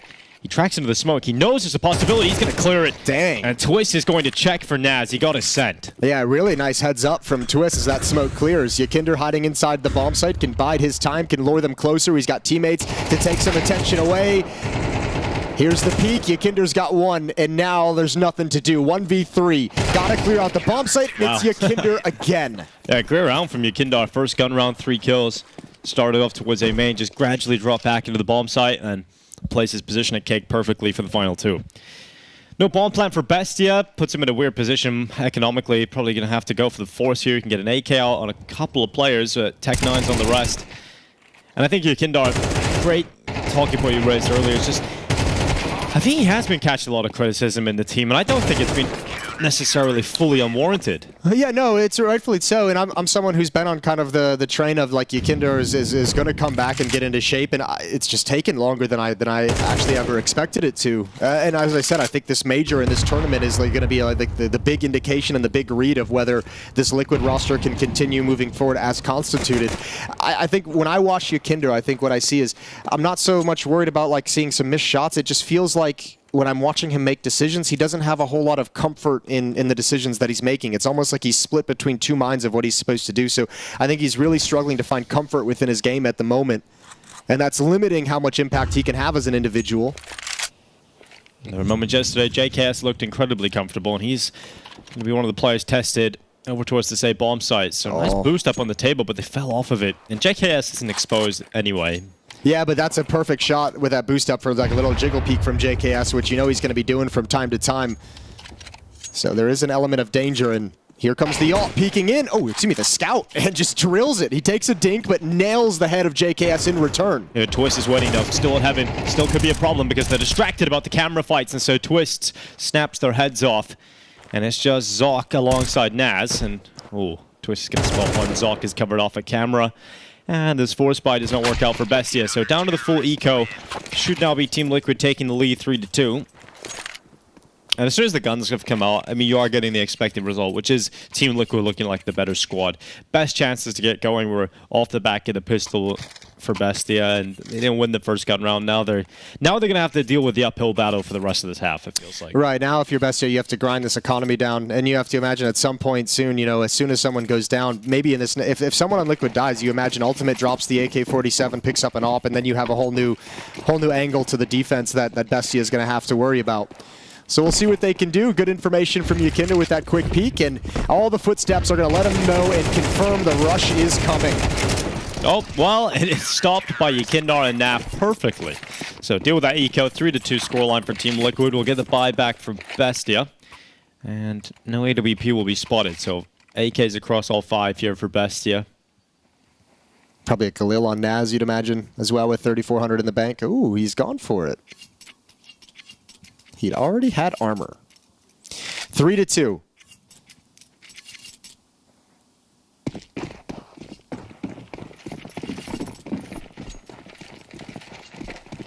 Let's just go into the default spread for Bestia.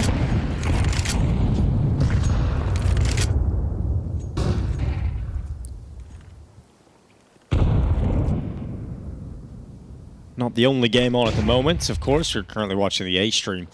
But there are 3 games on. Yeah, Jay. So we got FlyQuest versus Drillers over in the Asia RMR. Currently, FlyQuest leading that series. You got Pain versus Imperial going down as well. So that was the sleeper banger of the B stream as well from the desk this morning. Yeah, that feels like it's going to be a good game, and it looks like it's got off to a relatively close start. That action is with Jackie and Vince. All right, very calm and patient round from Bestia. Now just a little bit of utility chucked into the B bomb site. Counter flash as Yukinder wants to see what's happening in A main. And Thomasin, ooh, he does decide to step in front of the smoke. So as it plumes, he had a chance. But all that attention is negated. And now back to the B bomb site. Bestia is going to try and pull this off with a bit of pacing. A bit of pacing, and Ultimate can only do one. Oh, there goes Twist, but Naf is still here. Bomb plant going down now. Grenade lands right on Zoc, and the bomb plant just about secure, but Naf makes sure the planter cannot flee.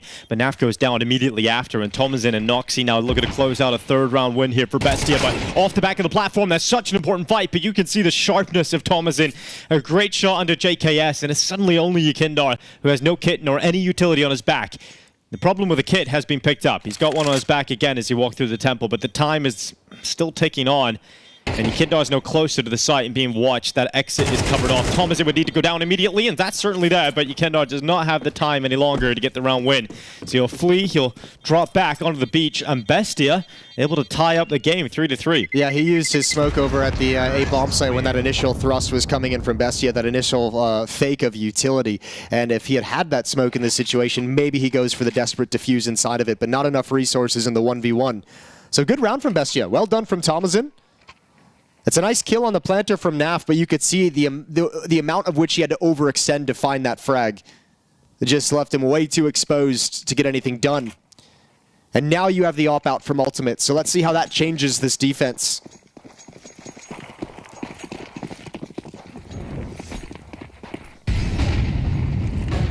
Oh. Here comes Lukov. He's coming in fast. Look at this. Straight in with a MAC-10. Naf making sure that he's slowed down. And Naf! Okay, Naf off the back of the platform with a triple. And Yukindar's there right with him. This attack is stopped at the hands of the Canadian, and they see enough of him, but Ultimate makes sure that his teammate will not fall. Team Liquid with 4. There we go. The fast-paced play from Bestia, trying to do the uppercut and catch Liquid off guard. It almost worked, but you can see no one's in a position to trade off that MAC-10. Everyone's gotten up, but they see no defenders. Perfect positioning from Naf to be safe to so many different angles, and he wreaks havoc. Timeout taken for Bestia, not happy about how that fast play worked out for them. And now they're thrown into a bit of a disarray when it comes to the economy. And maybe we get a couple of Tech 9s sprinkled in here and there, but not looking too good for them. Huge haul from Naf. He made that look way too easy, didn't he? Yeah, it was pretty casual. Yeah. It was pretty relaxed. Triple kill from the back platform, 1 magazine. Yeah, spacing got a little bit rough. I mean, first guy goes right towards Pillar with the MAC-10 to take some attention. Second guy goes left towards Jail, and that can have impact. But Yukinder never in the bomb site, playing far, far back, and Naf just never exposed anyone.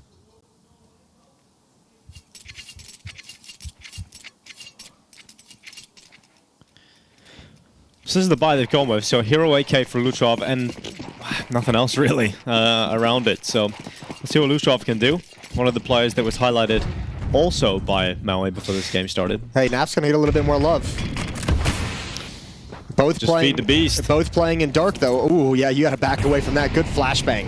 No defense here, so Bestia has to expect that there is going to be the dark play. Defense, 2 players huddled up here, but it's going to be a retake scenario for Liquid. Only 1 AK-47. Dude, a bomb plan out of this situation is huge already for Bestia. Not expected to get too much more done, but slip it in with a bomb plant, that's huge. And if this AK can get some damage done, that's the main goal accomplished. But the AK now spotted, brought down low by Naf, who takes a dink on board. He's lost half of his health in the engagement. Noxy trying to get the AK, but Twist had him covered. And Thomas in now, as he can hope for is a kill, and he doesn't get it. So no kills, but a bomb plant secured for Bestia. At least they can leave with something. Yeah, nice quad kill from Twist, just mopping things up. Not a whole lot of damage dished out by Bestia in this round. Just Naf taking that dink, but all good. 5-3, they get to build some money, grow the economy, and that's the problem for Bestia, is even if you win one, there's another buy or two behind it for Team Liquid. So you've got a really tough task to take that money away, and another timeout going to be called. You wanted to get these in early. They know how paramount it is to have a good T-side, good first half against Team Liquid. Obviously, yesterday, Twist didn't have the greatest day, not being able to perform individually, but also not getting his team across the line in a game where they're up 9-3. And not being able to eat his vegetables And no vegetables. No vegetables. Mouse was having some problems. A lot of issues on day one. Yeah, rough day for Twist. I mean, serious talk. That Inferno game was like, you know, I understand his mouse made him feel a little bit uncomfortable, but he's also catching every single flashbang in middle on those wildcard executes. You can't turn from those flashes when the mouse is exactly. broken, can you, Jason? That might have been the problem. I think, but I mean, down the stretch of that, Stanislaus certainly out-called him on that T side to make the comeback happen for Wildcard. So that was cool to see. But Liquid coming back strong in the second match yesterday, and now here against Bestia, looking good in the first 8 rounds. Yeah, leading the way. Yikindar back at A. He's aggressive. Ooh, nearly a great transfer out towards stairs. Did have his crosshair in the right place, just couldn't finish off the kill. So 1 for 1 off the aggressive maneuver from Yikindar. JCast has to plug the gap, so he's going to throw the utility down, try and slow Bestia down. They've been able to get Bestia a lot of space towards dark out of canals a couple of times. I've seen Lukov able to kind of jiggle peek into the bomb site itself. And that might be, you know, some success they've had in the previous rounds that they want to go back to here. Ultimate. This could be where he starts to shine. AWP going aggressive into the dark peak, waiting for a second. Okay, Ultimate. Second kill's beautiful. He's committed into dark, but he's not the only player here. He's got Naf. He's got that rifle support, and they're coming for the AWP, but it's a team play from Ultimate and Naf to crush the attack of Bestia. Yeah, nicely done from Ultimate, using that Molotov to give him some space and safety to swing into those fights, and catches a perfect timing. Bestia's got utility in hand as he takes his first peek. I think the tough part is, as we kind of alluded to with the economy, the wins for Team Liquid are so dominant. You know, like they're not on the rounds they're winning. They're keeping a lot of players alive. Yeah, it's true. No, look at the money. I think that tells the full story. Got 10.5K on Twist.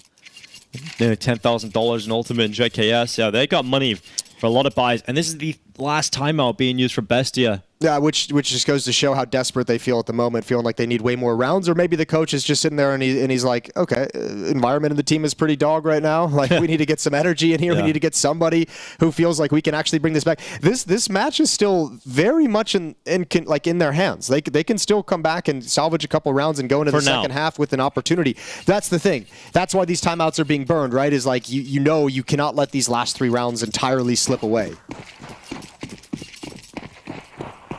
You don't have to rely on your CT side to do most of your heavy lifting, so let's see what Bestia can muster in these last 3 rounds here. I think part of the issue tactically at the moment is, we'll hold the phone, we can get into that after this round, because this hit's going to be coming in right about meow. Meow. Here we go. It's going to be Naf all the way back. Dealing out the headshot. Tom is in, gone. It's going to be a little bit of a frustrating game for him, but the Tech-9s have penetrated the site, but they have not really found too much success, despite getting damage on towards Ultimate. As soon as they try and get over to the bomb site, Fire tickles their feet. Here comes Luchov. Oh god, that's not a smoke you want to replicate, but it doesn't really matter because it's faded away, and Yekindar now just gets the kill off the platform instead. Noxy gonna knock a few out, and ends up just going down. So not a single kill for Bestia. You mentioned players not dying in Team Liquid when they're winning these rounds, and that is just continuing. I think tactically this half is getting away from Bestia a little bit. Is what I was going to allude to before that hit came in. Is we haven't really seen the middle portion of the map pressured whatsoever, so I think Liquid's super content at the moment to, like, you know, the bomb sites are both shored up. I don't think we've necessarily even seen them get in towards A. Like it's been tough to get tried it a little bit early on, right? And Yeah. then I think a couple rounds of aggression from Yekindar to take out that A lurk have kind of taken away the A bomb site as a mid or late round option for Bestia. But I think overall it feels like as this half has gone on, they've gotten more and more tunnel visioned on the B bomb site.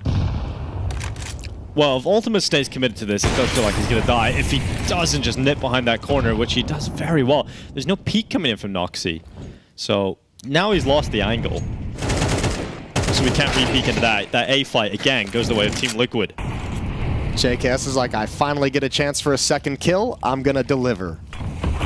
He hasn't had a whole lot of attention his way throughout this half. No, he's like the backup plan when Yukindo's aggression maybe doesn't work out, but it's just been working out over and over again. Naf now getting aggressive down into the canal. It's going to close off Luchov, and it's one-sided as hell, man. Yeah, Liquid they're feeling supremely confident, and now they're just like, you know what? We're not going to let him have anything for free. We're going to take peeks. We're not going to let him progress whatsoever. And that looked like a round being set up for Bestia, where maybe with the cover of the AWP, they did want to try and challenge middle.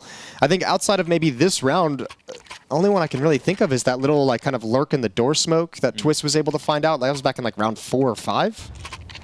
I think this comes back to what you were saying earlier in the first game of the day. These 1-on-1 matchups when the favorite loses their opening game, you just have these mismatches in the 1-1 games. Yeah, and then Bestia's just like, come on. How have we got Liquid? Yeah, this is a spanking. And it's not the good kind at all. Naz is just running with that MAC-10. I think it's one gun round victory for Bestia. They won the pistol the second round, and it hasn't really been a whole lot positive after that. Yeah, well, Twist is turning. Well, actually, this is positive. They've made some space. They made some headway in towards the A bomb site. Twist has gone down, looking a little uncomfortable with a flash in his face. And so, for the first time in a long time, Team Liquid have to fight for a round win. At 3v4, they've got a retake. So, just waiting. Naf needs to get closer if they are going to pull this one off. Well, there's utility on Ultimate and Yekindar as well. Molotovs to force some players out of positions. Oh, you don't want to get too aggressive here with the MAC-10. You find a good timing, though. Yekindar, and there's so much pressure. And that's nice aggression from Bestia, saying we're not going to let them set up for the retake, not going to give them time, not going to allow this flank to come in. And they've got a fourth at the very least, so some breathing room for the second half, but not much. I guess it's something to work with, but yeah, they need a pistol round. They need a really good, strong start going into the second half. I think it was just worrying how convincing the round wins were for Team Liquid. Look at the scoreboard. You could just see how many times there was rounds where Liquid either lose one or nobody. Yeah, and also, I mean, I think, too, just look at Naf's scoreline, 16-5. Like, they went to the B-bomb site quite a bit against him, and he was feasting. One minute break in halftime, so you can have a quick chat, but ahead of the pistol round. Chances for the coaches to have their input. I think that's important for Bestia as well, because now, remember, they have used up all of their timeouts. And unless they put Liquid in a position where they feel like they have to call theirs, then they won't have the chance to have a conversation. Yeah, that is the tough part. The timeout's being gone. If they're going to make any kind of a comeback or it's getting close down the stretch, no ability to pause or kind of readjust or allow the coach to have impact. So, I mean, look, at least he got them that fourth round at the end with the timeouts. I think you would have liked a little bit more production out of those, but the benefit of the pistol round and having 4 now makes it doable. But you can just tell throughout that half that Liquid is on another level, both individually and tactically.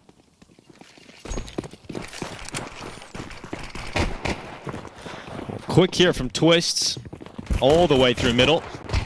Just charging his way right in towards Zoc. It's going to be Thomasin with a big swing out. JKS making sure that it's a 1-for-1. Make it 2-for-1. Twist follows up through camera, and it's crumbling here for Bestia. Naz will do what he can, but it's not going to be enough as Naf just holds on that final B play forward. 9-4. Team Liquid with a strong pistol that came out real fast. Yeah, brute force, bullying their way and trading their way in. Really well done from Liquid. Good shooting with the Glocks, and those dualies not having the impact that Bestia would have liked. So 5-round deficit, and without that Pisteron, I feel like Bestia doesn't have a whole lot of win conditions now. Well, I think the likes of Wildcard and 9Z probably getting ready to get their matchup underway. So the best of 3 coming at you very soon.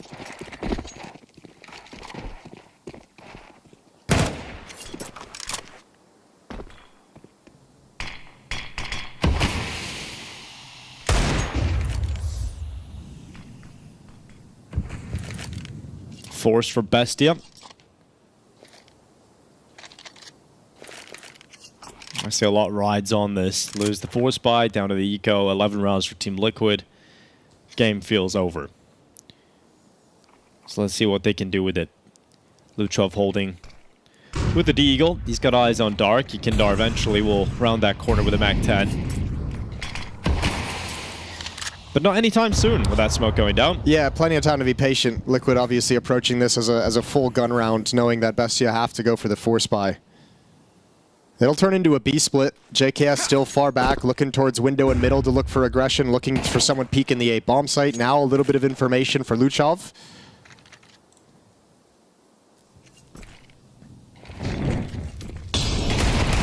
Eagle goes into the open, body shots, but not enough to bring Kindar down. He stands strong. Twist coming in too. Look at this push through the water. JKS eventually turns just in the nick of time and takes out 2. So Thomasin with the D-Eagle left alone at Ivy. It's going to be a 10th round for Team Liquid.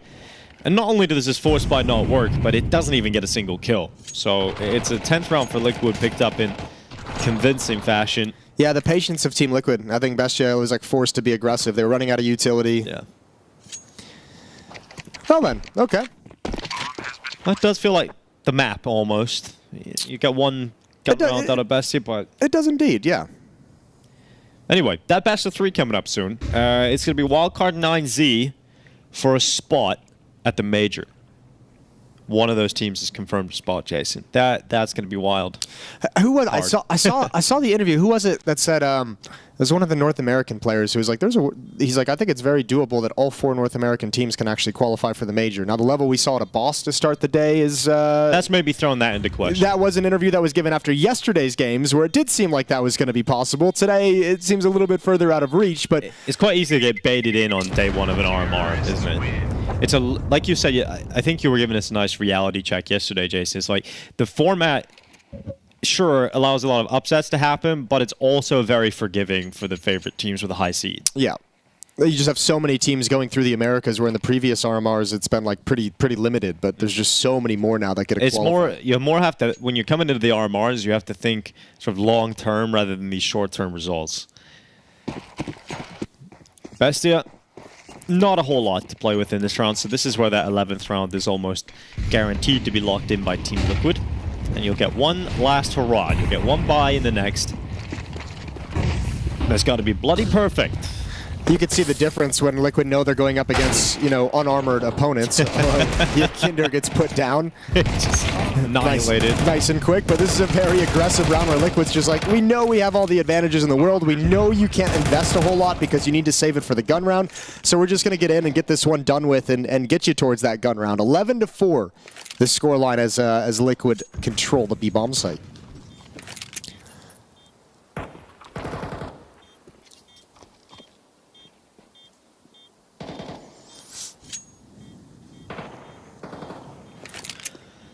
Expected results, really, but it's great to see Team Liquid bouncing back against the teams that they should be beating, right? Yesterday against KRÜ, only dropping 2 rounds. Yeah. Looking like they're only going to drop 4 rounds here to Bestia.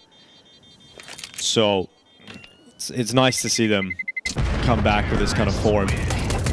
You don't get worried about them. Nice little steal away right at the end. Great find. Oh, that's unfortunate. Nicely done from JKS. Don't let him have anything. Yeah, no mercy. Yeah. Op is out. For Bestia, M4's around it. It's going to be Glass Cannon. You just want to have it at least once on the CT side. Yeah, right. This is your chance, so run with it. Everyone from Liquid in double digits. JKS had that really quiet first half, didn't get a whole lot of love. He's popped off to start the second.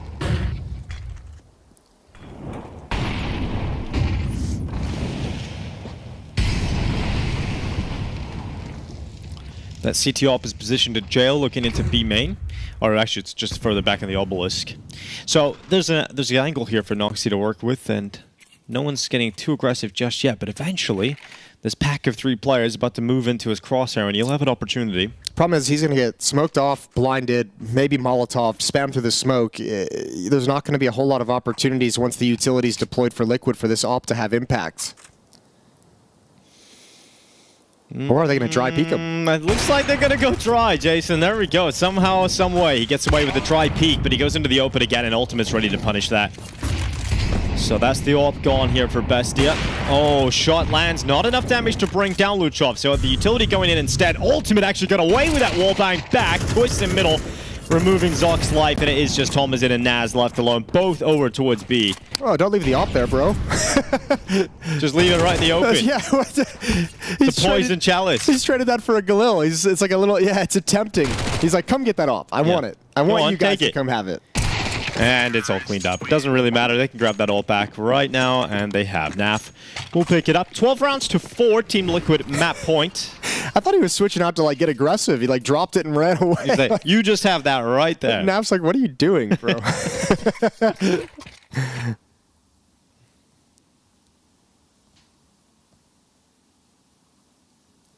We've got a referee in this room and an official in the other room. The referee looks cooler. I wonder what the difference is. Well, one has a cool jacket, and the other guy just that. has a black T-shirt. Right, there is that. Do they fulfill different roles? The official and the referee. That is the real battle here on the server. Looks like there might be a referee and an official. Ooh, tag teaming. Maybe there's a referee in there, and the official's just there to keep an eye on Twist Mouse. Yeah, or the vegetables. Yeah, he's delivering the food. Hey, Twist, got a fresh delivery of vegetables for you. 8-round lead, 8 chances for Team Liquid to close this out, go 2-1 in the Swiss system, and start thinking about the best of 3s that are coming up to qualify for the Major. M4 and 4 MP9s for Bestia on defense. Yekindar waiting for this B aggression. He's not alone. He's got Naf with him. Yekindar gets one. Oh, Naf! Blinded. And eventually doing enough damage to force Naz back around the corner. I say enough damage, but it seemed a lot more deadly than it was. Only 9 HP through the tops of the bricks. And here comes an aggressive maneuver, but look who's waiting for it. Ultimate light shot goes to the deagle and lands damage on both players, but neither of them falling. Now it's Naf's turn. Surely he smells blood in the water with that Molotov coming in, realizing they're going to be forced closer to his crosshair. That's a lot of information. I'm keeping my eye on JKS on the minimap, waiting for that A main smoke to clear. Oh, Naf. Yeah, he's got a freebie. There you go. Hello. Hello. And goodbye. He was waiting for a second, but there was no second player. And the defense off that push was starting to shift over to the A bomb site, which is going to be the finishing move from Team Liquid. But now with Naf killing them and throwing out utility, Molotov towards Temple, smoked across into the bomb site, Bestia is getting pulled to the other side of the map. So Naf likely to go down to this flank. Although with the MP9, it could be very tough to hit this shot. This is all perfect. I mean, look at how much attention he's taking. So a retake that Bestia has to go for in a 3v3. There's no kits. Excuse me, there's one on Zock. There's a little bit of utility. But they're scrambling to get over to the right side of the map. JKS. Oh, nice flash. Oh, really good flash. JKS put into storage. Ultimate. Oh, God. Deagle. It's good, and it'll close it. 13-4. Team Liquid bounce back on day 2. A strong win over Bestia. Not a beastly performance coming in from the Argentines and Uruguayan. And we have, of course, the wonderful panel of Sam, Blah, and Maui. Oh, thank you, Dinko. I love that all is right in the Americas. The favorites have returned. They have performed the way they should have performed yesterday on the starting day. And now FURIA and Liquid both getting convincing victories. Liquid specifically, they look good. Yeah, they course corrected. I think they course corrected at the in the latter stages of yesterday as well, right? It's good to see they haven't really faltered here as well. I feel for Bestia. Yeah, when I saw Nubis, you saw my face. I was cringing a little bit. I'm like, I didn't really see much from your T side yesterday, and we didn't see much from T side today either.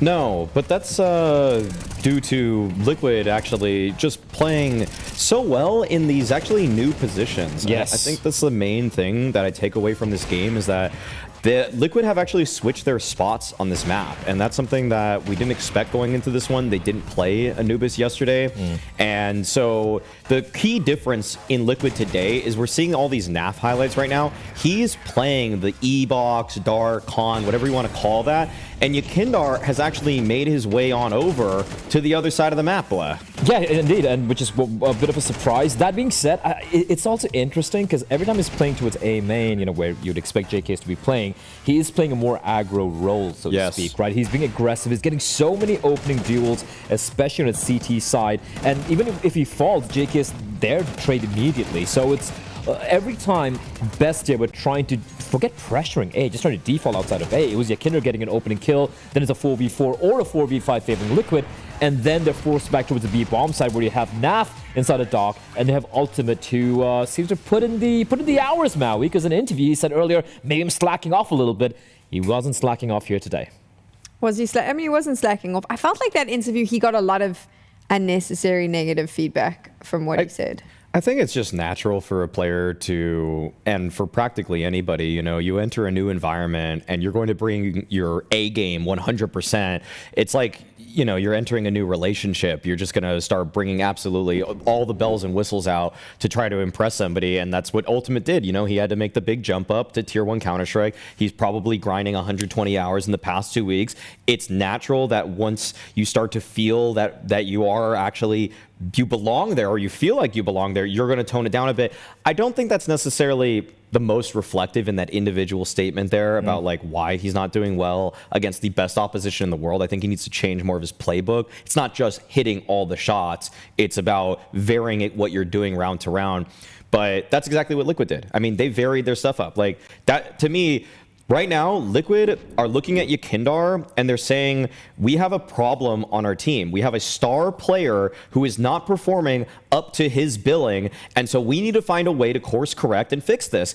And I'm going to say that Liquid, they are looking in the model of Vitality. They are looking at Flames, and they are looking at what he's doing towards the A bomb site, how active he is compared to normal A anchors, and saying, Yakindar, why can't you do this? Why don't we try this? And if I went into the Liquid camp today and they told me, bareface, no, we didn't think of Flames at all when we swapped up Yakindar's position, I'd just say, you guys are lying to my face right now. Like that is the model player you're looking at to try to rejuvenate and revigorate Yakindar. I also feel, if you just look at some of the setups we've seen here, I don't necessarily think it's a CD side setup set in stone, if you know what I mean. I feel like we're going to see so many variations where Yakindar is going to be playing mid, for example. He's going to be playing towards camera. He might even be going for B. I actually disagree. I think he's their A anchor now. That was every single round. I know, but I think they might just mix it up because he's not really anchoring per se. He's being super hyper aggressive. Yeah. And so many times he's being set up at JKs with utility, flashes coming out through window, whatever, through the little vents over there, and he's getting all these early deals. But it does feel like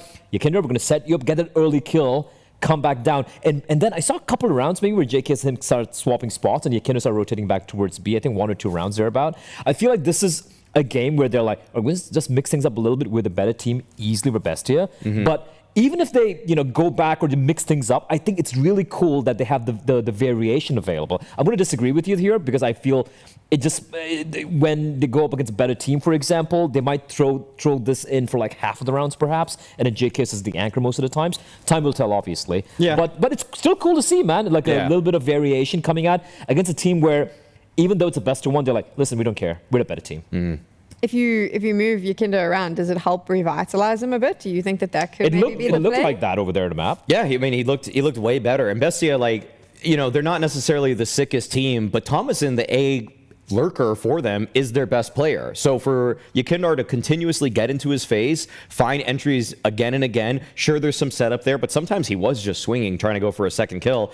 And if he's able to do that against a guy that we're kind of touting as this prospect from that region, that's going to help his senses a bit. It's going to make him feel like he's actually sitting in that chair, being an active player instead of just getting run over again and again by what seemingly has been a meta that has just passed him up. Yeah, again, if you just go back a little bit in time, right, and think about Yekindar, when he used to really succeed, it was when he took the fight to his opposition. That's what we saw here in the CT side. He was being set up by Liquid to take the fight to Bestia, and which is why they just kept going B. They had no entry towards the A bomb side, apart from, I believe, the final round of the first half. Apart from that, just kept getting funneled into B, where you have NAF and Ultimate. Do you think that other players, i.e. like a Twist, are going to suffer from the same IGL curse that we saw Yekindar? Because, you know, during the course of this year, we've seen a lot of players move into the IGL role, and then Device has now obviously moved out, Yekindar moved out. Do you think when Twist comes out, we see that same sort of drop-off? Is it like a bit of a curse when they move into that role? It's just natural that something has to give. You can't, like, it's just, unless you are a super genius that can multitask in ways that are just completely unprecedented. Like, we have never really seen someone sustain high fragging output as a rifler while calling a great T-side. The problem with Liquid is that actually, Twist has actually been a good individual player. It's their T-sides that have let them down against tier 1 opposition or the elite teams, where they usually just have a good CT side. Like, they'll play a Nuke half and it'll be like 7-5. Okay, what can we do with this against Vitality?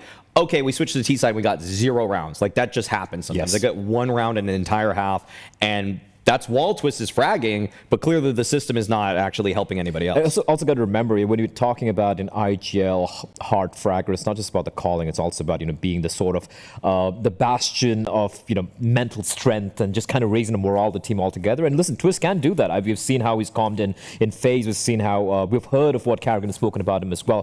But there's so much pressure. Like, for example, we can talk about Blitz on the Mongol side. Heavy fragger is IGL as well. But I'm holding Liquid, obviously, at a higher level than the Mongols, right? This is a team competing for championships. And I feel even for someone like Blitz, if Mongols eventually get to that level of competing for winning S-tier events, I think even he's going to have a fall off. So I agree with you. Something has to give. But if your team, if everyone else raises their level consistently, I think that's a fair trade. It's fun to just go off on a tangent, you know, while we're here. And now we're going to go off to a break, because when we get back, our first best of 3 is about to take place.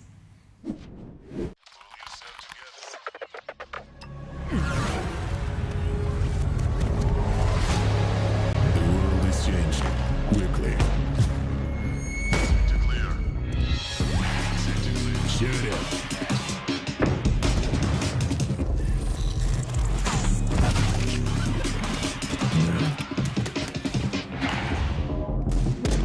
The world is changing, but one thing remains the same: victories with 1xBet.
You are watching the Perfect World Shanghai Major RMRs for America. We are going to find out which teams are going to take those 7 spots that are available and move on to the major.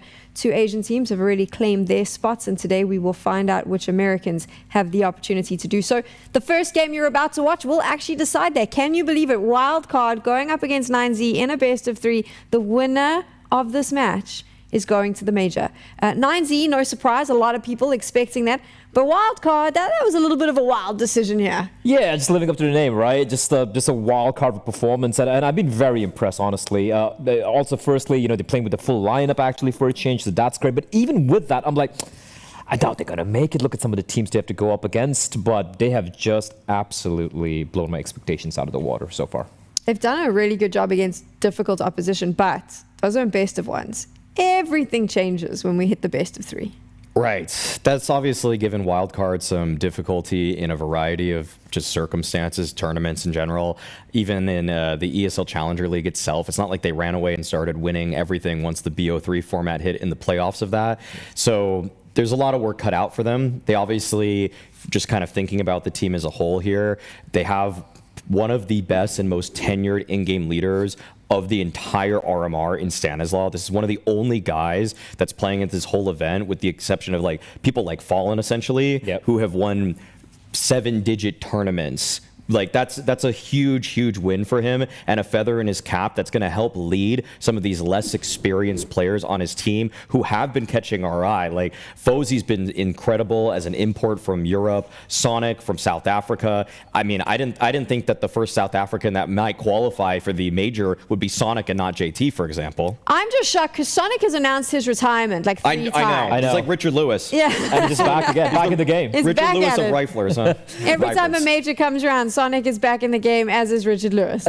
I won't lie, when this team did come together, right, with Sonic coming in, I'm like, and look, Sonic surprised me with his, I guess he's finding his renaissance, so to speak. He's hitting the peak form. But for me, the player of this tournament so far, again, small sample size, 2 games, it has to be JBA. It has to be JBA, man. Yeah. The guy feels like he's playing from his bedroom, which probably, literally is right now. But if that's what it takes to pop off and just, deliver his team the win, so be it. Can they do it against Nouns though? Because I do think that Nouns has come in at a different level for these RMRs. That's the big question, because Wildcard are playing above what many of us expected. Yeah. But Nouns are returning to form in what we knew was possible. And I'm going to usually take the team that's returning to good form as opposed to the team that's seemingly having a one-off day of great BO1s. And for Nouns, yes, they have been in a huge drop-off. At Elisa, they were a massive disappointment. I started pointing the finger at a variety of the players on this roster. Buddha, Huaso Peak, I feel like they have clearly run the course of what they were capable of doing on this Nouns team, and that you would want to really build around Max, DGT, Martinez. I think that core 3 has something to work with. But as of yesterday, Buddha's been incredible. This guy has clearly changed something about his sort of gameplay that has reinvigorated this team, and now they are considered a serious threat, and actually almost at this point when you're 2-0, a shoo-in to make it to the major. Yeah, for sure. And listen, they were my kind of dark horse pick to make it, right? Because you just look at the performance recently, and you just watching it, and they should be better. They have been better, absolutely, and it's great to see them finally. I feel like it's the mentality shift as well, right? We spoke about how playing the EU opposition is obviously way more harder. Now coming to America's RMR, you should be feeling very more comfortable. They dropped 10 rounds yesterday over two maps. So wow. For me personally, I think Nouns I'm just gonna say it. I don't usually do this, but it's gonna be a 2-0 for Nouns. I think they're just ready to lock this one in. Oh, interesting, confident little. And nothing against Wildcard. I think they had a great day 1 yesterday. I just feel like this Nouns team right now, in current form, today, in the moment, are just way better than Hey, what Wildcard. did Wildcard do yesterday, though? If you want to consider current form, they beat Liquid. Fair, but also you got to look at Liquid And choking Pain. a 9-3 lead. Yeah, I mean, that's true. I mean, that Right did overtime. happen, but if we're talking about form, I mean, I think Wildcard showed a lot of form yesterday. This is, so for me, the big thing with both of these teams, we've had this conversation already. We did it in the pre-show. We're having it again. But what I want to know from both of you is, what does this look like in the server with how these teams play? How does this clash work? Well, I think that the veto is going to reveal a lot to us as to the expected battlegrounds here. And we see, And here's a problem, right? For Wildcard, like, Vertigo is a map they usually go for every single time. Yes, it's a first pick. exactly. It's a first pick. It's a first man for 9Z. Mirage is going to be banned out by Wildcard. It's not really a good map for 9Z either, so they're going to not really care about it. The Nuke pick coming in from 9Z. Okay, the Wildcard Inferno pick, not too surprising. We saw what they did against Liquid yesterday. I think they have a pretty solid game plan on that overall. Dust2 coming in as a decider. I think you look at the numbers and you're like, oh, 9Z suck on Dust2, but no, they look really good on Dust2 yesterday. It's a map they've been trying to make it as their main map, so to speak. What I'm surprised here is that Ancient getting banned. Yeah, I'm a little surprised about that too. I thought Wildcard could have actually They picked should float into that one. Why didn't you float it? Yeah, you could have floated it or you could have picked it because I agree with you. I do think that this veto as a whole, if we're looking at all the parts, is going to favor 9Z for a couple of reasons here. But one of the biggest is just now, if it does get to that decider in Dust2, sure, their win rate hasn't been good, but their Dallas run was spurred by the fact that they had an excellent Dust2, and the Dust2 that they showed yesterday against Red Canids was clearly at a higher level than most teams are playing at this RMR. Especially considering you have like veterans like Cold and Henny, and they look like noobs in the server yesterday. Yeah, they honestly. look bad. They look so completely lost. Yeah. And with just such great CD side protocols coming out, they dictated everything. If it goes to Dust2, it's easily 9Z. There we go. The boys on the desk have given their opinions. I'm sure you've given your opinions in chat.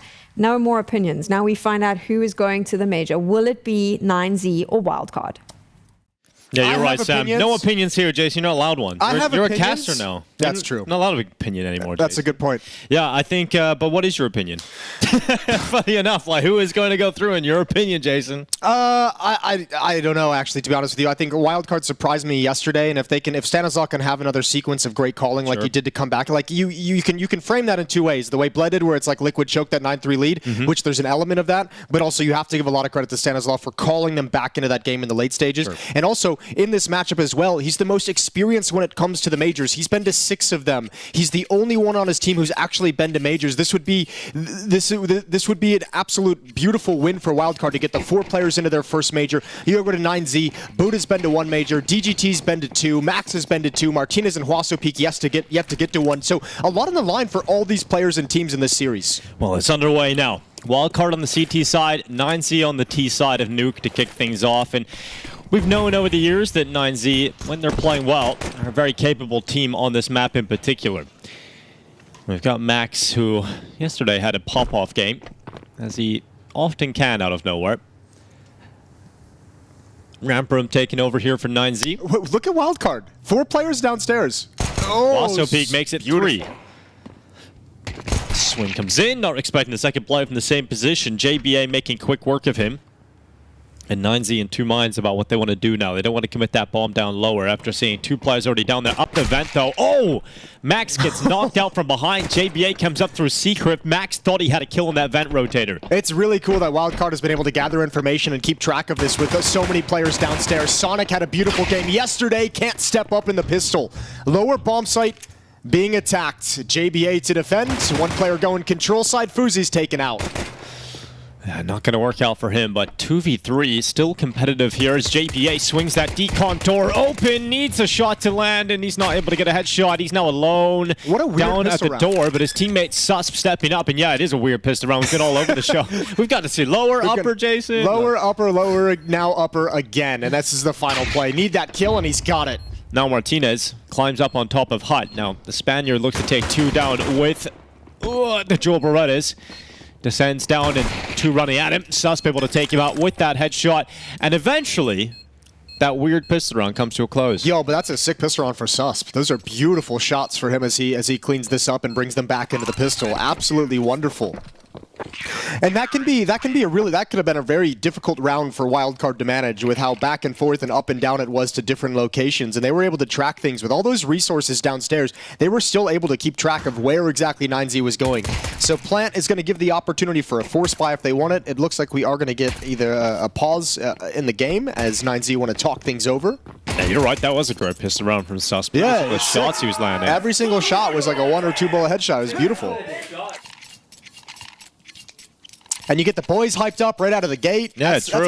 That's a feel-good round. That is a feel-good round. Sonic, I mean, this is a player that it's got to feel pretty good for him. If you think about the context of his career, played in South Africa for most of it, moved to play in a North American team around 2019. South Africa until 2019, then moved to that crazy Envy roster in 2019. Yeah, everyone had a go at that, didn't they? But he had ended up just going off and studying again once he returned to LAN. So he never really got to experience what the full circuit felt like. And now after the hiatus, he's now in a 2-0 game, looking to qualify for a major. Yeah, a lot of the big rise that he had in his career alongside JT, you know, over on Extra Salt and then in the Cloud9 roster, that all happened during the pandemic, so no majors for them to even attempt to qualify through. It was just the same tournament over and over again that he was playing online, same teams. But Fuzi, he's taken that off and he's made it work straight away. Second round AWP, Quaso Peak getting knocked out by it in a 5v4 in favor of Wildcard. Susp is pushed into trophy room as well. He's a very bold early op. But knowing with that plant it was going to be a buy round, felt like it was a good opportunity. Good kill from Stanislaw over towards the door. More coming. Oh, but Susp is oh no, that's horrifying. Now this round gets really thrown up into the open. Missed chance for Wildcard to have a dominant round here. 50 seconds left. 9Z. A couple of damage plays of Buddha and Max. Sonic waiting in the vent. You've got JBA up here on the rafters. And 35 seconds remaining for 9Z to make their move. It still feels pretty good with the position of JBA. But he's going to get checked as Buddha slips underneath his scope. Or he does not spot it out at all. And now Sonic, up the vent he goes. Hail Mary play. What? Double kill from Sonic as he gets them right back into it. Max suddenly left alone as the Digi's being punched in, but Utility flies towards his position. Max so low, forced into the open, and he actually made it away. But it's hard to win this round now. Max is stuck in HUD. Tap on that defuse. Player up on top of the cylinders. And Fuzi's going to drop. Sonic, what a step up. Flies up the vents and saves the day for Wildcard. And that's what he was doing all day against Liquid as well, right? He had 3 clutches in that Inferno game that they upset Liquid on. That's a wonderful round. And you were mentioning JBA's strong position. The problem with it was he's the only one in the upper bomb site. He's up in the rafters, so you can't move anywhere. You can't hide anywhere. You've got to worry about Heaven, Hut, Squeak Door, and Mini. It's way too much to leave him on that kind of an island. However, with 3 kills and another plant, 9Z's buying right back into this. So Wildcard's not out of it just yet, despite the lovely clutch from Sonic. Not fully invested for 9Z. Tech9's plenty of utility. And this is, again, a round like this, we all know, if you're Wildcard, you got to be worried about an upper bust. Yeah, it's got to be ready for that pace that 9Z can throw at you. And they blast open the door, Utility coming in. And the utility for Wildcard should slow this down a little bit. But JBA actually decides to use a smoke on top of the HUD. He's going to stand inside of that. They know there's a player up there. Great flash from Martinez. That catches out Stanislaw at the back of the bomb site. But JBA descends down from the top HUD and finally eradicated by that Tech9. It's Chaos and it's 9Z who have come up on top. 1 player extra to work with and down the vent Max will go. But Martinez stays on upper with a bomb on his back and Sonic once again asked to clutch. But he goes down secretly. Down into the vent. The bomb hasn't made its way here, and Max has missed the timing. Sonic's already got past him. And look at this. Oh my god, it's a game of perfect timing, and Sonic comes out on top of it. Now, he hasn't seen the remaining player, but he now realizes it's an upper plant. And Martinez hears that vent play. He's got eyes. He's got eyes on it. You can't do this. You can't go up the vent, dude. Well, he's mullied himself off. What is happening? Actually, that might have been able to work out for him to pop up through it, but yeah, that's very risky to come up through that smoke. So Martinez is going to try and track it, sliding into the corner. He's got no kit. He's got plenty, well, not plenty. He's got some time still to work with. Dude, how is he going to make this happen? I don't think he does. From Martinez sitting at CT vent, Sonic's just been in a weird scenario here. He's running out of time now. And it's too many angles to check, so Martinez is going to wait at the CT vent. Sonic's got the kill, but not the time. And he'll have to fall away here. So, strange one, but it's one that's 9Z's round win. On Tech9's as well. I think Wildcard might have forced up in this round if they were able to keep that M4, but everything goes to waste, so it might just be a full-blown save. Nice round from 9Z. I think Wildcard got a little bit too eager in all the chaos to try and force themselves through the smoke. Yeah, that was odd. Couple of different ways you could have played that clutch, I think. Yeah, it's unfortunate. Like, he got pulled down to that lower bomb site, and he even hustled pretty well to try and make it back up the vent. Just realized the timing wasn't there for him to make up it when that bomb went down. Martinez just had to watch the vent as soon as he got into position. It was almost impossible for Sonic to pull it off. It's a nice delayed upper bust, because while JBA's on top of the hut getting mollied, he drops that smoke, but then he's got no vision of anyone kind of wrapping around the bomb site, which leaves his teammate alone on an island against a bunch of Tech 9. So it was executed pretty well from 9Z, and I think in the chaos, they just come out on top. Well, Wildcard has actually gone for the buy here. Instead of going for that full eco, which was certainly an option, they've decided they know that 9Z's money's on the ropes too. So if they can pull this off, if they can make this happen, then 9Z's money can be thrown back into that Tech 9 territory. And Wildcard are jostling for control of the early game here on Nuke. Unlikely to work out for them in this force buy, but Susp, he's the first player tested. Gets forced away by that Molotov and doesn't want to stick around, wants to maintain his life, so he'll drop down into the lower bomb site. And you have no one protecting the wrap towards heaven or hell, so I think at some point, and this is where you'd wonder, like maybe the inexperience of some of these players, they're going to reverse boost back up in towards the rafters instead of trying to push lobby, considering how much control that they've lost. Susp is alone, though, with an MP9. It does feel like if there's a way into this round, it has to be off Susp, and he doesn't get a single kill. You might just want to save here if you're Wildcard. Next round's going to be a save regardless, and you've got no standing to try and defend this lower bomb site or even retake it. So you might as well just try again with the 4 weapons you have bought up in the next round. Maybe set up for some exits towards Secret if you want to get a little bit crazy.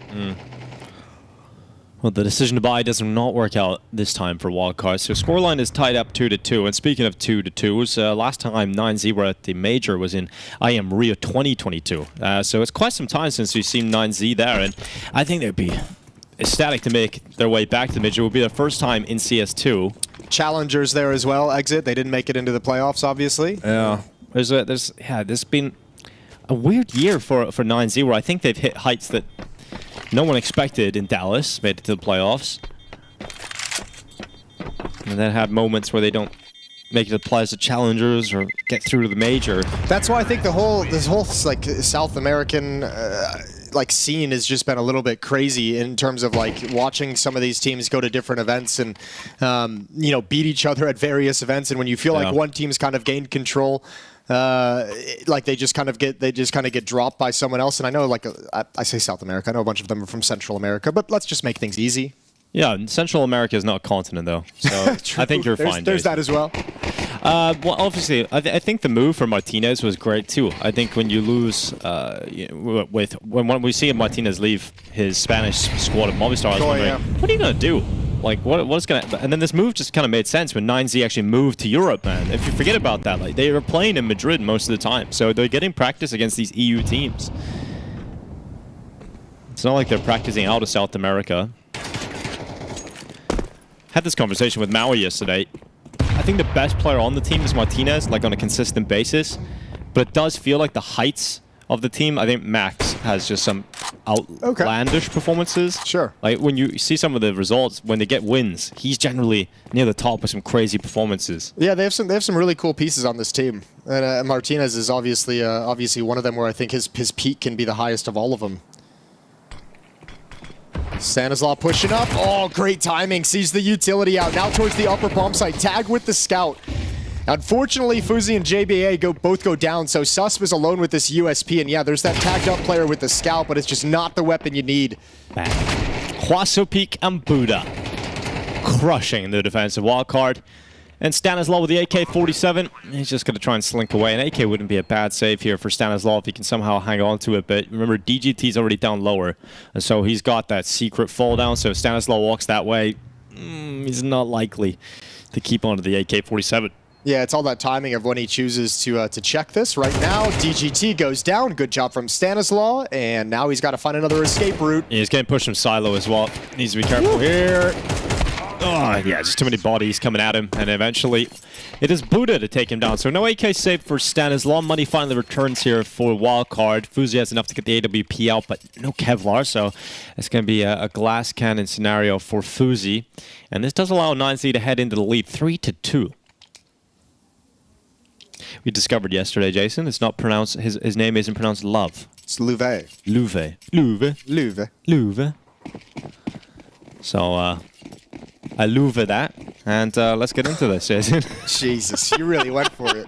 Of course. You really went for That was it. so bad. Here we go. Upper bomb site under attack again. Oh, once past Stanislaw inside the smoke. Again, chaotic. Can Wildcard handle this? Stanislaw with the first, and Susp adds on top. Yeah, here goes DGT back to the site. JB and Susp able to step up. He's just Huaso Peak left alone. And off the top of main, it's a great shot on Sonic. Goes in again. Damage done onto the second play. Huaso Peak controls it, but unfortunately, with just so many targets for Huaso Peak, eventually Susp will be able to take him out. So Wildcard, it's chaos, man, but they come out on top of it. I mean, I feel like if you replay that round a bunch, it's like that felt like such a coin toss of how that was going to pan out with Stanislaw in the smoke. Like, what a weird exchange. Look how close they are inside that smoke. Well done from Stanislaw and Susp, and JBA adding some kills in on the rotation as well. Very, very nice. 3-3. Op still in the hands of Fuzi. Now he's got Kevlar. Now he's got Kevlar, baby. He's got the safety helmet too. Huaso Peak descending down onto main. Max is crossing outside with the smokes, but it's actually a good play. Oh, through the smoke. Oh, that was a good play, but it just couldn't get the kill locked in. Sonic gets traded, though, from Huaso Peak, so at least the 1-for-1. Yeah, very nice trade, and you've got Fuzi in position. Oh, DGT's on the vent. Oh, no. Oh, it's a disaster here. He didn't see the AWPer, though. Luckily, Fuzi's ass is hit around the wall, but eventually DGT's going to find it. And he wants a piece of that. So headshot locked in. Fuzi down and out. It's odd phrasing. Yeah. It's kind of like the words just linked in my head, you know? Yeah, That's just kind of where my mind went, Jason. There we go. Well, bomb's going to get planted in the lower bomb site. Martinez puts it down, punches in the numbers, and again, another round where there's no chance of a retake. Ill-advised retake. There's money in the bank, so if you can save these weapons, one hits the deck now, it gets a little bit sketchier. You could have forced up, but tough for Wildcard.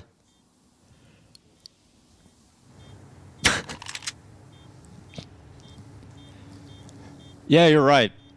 It's going to be a 4-3 scoreline now. Pretty back and forth beginning to this game, and that's what you want for a qualification game for the major. It's not it's not what you want if you're Wildcard, though. The CT economy going to be so difficult to manage. We know how much like utility in the AWP matters to the defensive sides, and then this back and forth is just so painful. 9Z's loving it. So 2 save weapons. Stanislaw could drop. You can maybe piece together a decent enough purchase here, but we'll see what they come up with for Wildcard. This is the map pick of 9Z if you are just tuning in. Inferno's up next for Wildcard. That was the map they defeated Liquid on. And sure, it's an impressive result to beat Team Liquid on that map, but you have to remember, they went down 9-3 in the first half of Inferno 2, so not necessarily great on both halves. And they don't actually invest around these 2 save weapons. Try and get the economy game going a little bit later on, and that frees up some of these rifles to play more aggressive, and Stanislaw will certainly be aggressive. DGT down first.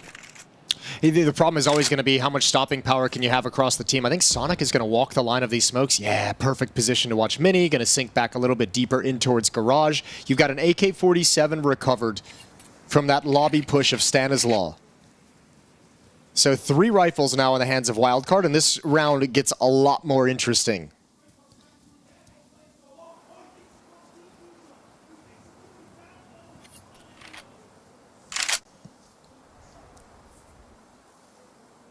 Oh, Max slipping down the ladder. Here goes Susp into the lobby. Damage being done. And Buddha taking it on board, but still stands and strong enough to take the kill in.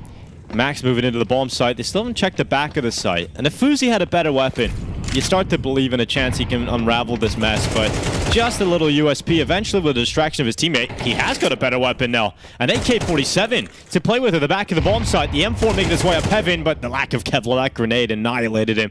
And Martinez just wipes him out with the AK. Now, grenade going in from Stanislaw. Martinez is low on health. A lot of players low on health for 9Z, but JBA up the vent. This has got to be a hero maneuver, and he's got his first kill. The bomb plan canceled. In fact, they moved off of it. 20 seconds left. Exposed to the door, though. He didn't read it, and Buddha comes in to save the round. But there were moments that Wildcard could have picked it up. Yeah, that was actually a really cool round from Wildcard. Unfortunately, they're not able to close things out. This was maybe Max going a little bit too aggressive. He was just assuming the back silos were clear in that bomb site the whole time, and that could have been a disaster. Nice attempt, though, with a very limited arsenal for Wildcard coming into that round with only 2 rifles. Now they buy back up again. Coach Vince has a chance to talk as they take a timeout. Vince. You can hear him popping off in the other room as well. Sounds like it's going pretty well over on the other stream. What do we got over there? Let's take a look. Well, FlyQuest Drill is still going on. That seems like a long game. But KRÜ versus Nouns. Some say it is the Amcal versus NIP of the Americas RMR. Don't do him like that. Yeah, that is Don't do him like that. That's the best of 3 happening in the other room. So we'll see how that goes. Done him dirty with that comparison. Can't really lie though. You know, it's up there. Yeah, well, it sounds fun. Let's just put it that way. 5-3 and the op is back out for Fuzi. Yeah, he's gonna see what he can do outside this time.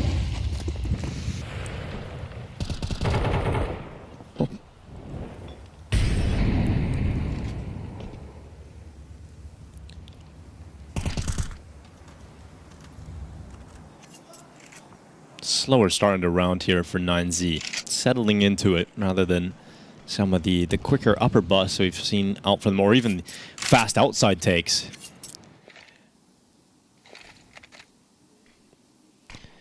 Wildcard have 3 players currently in the A bomb site, including the AWP.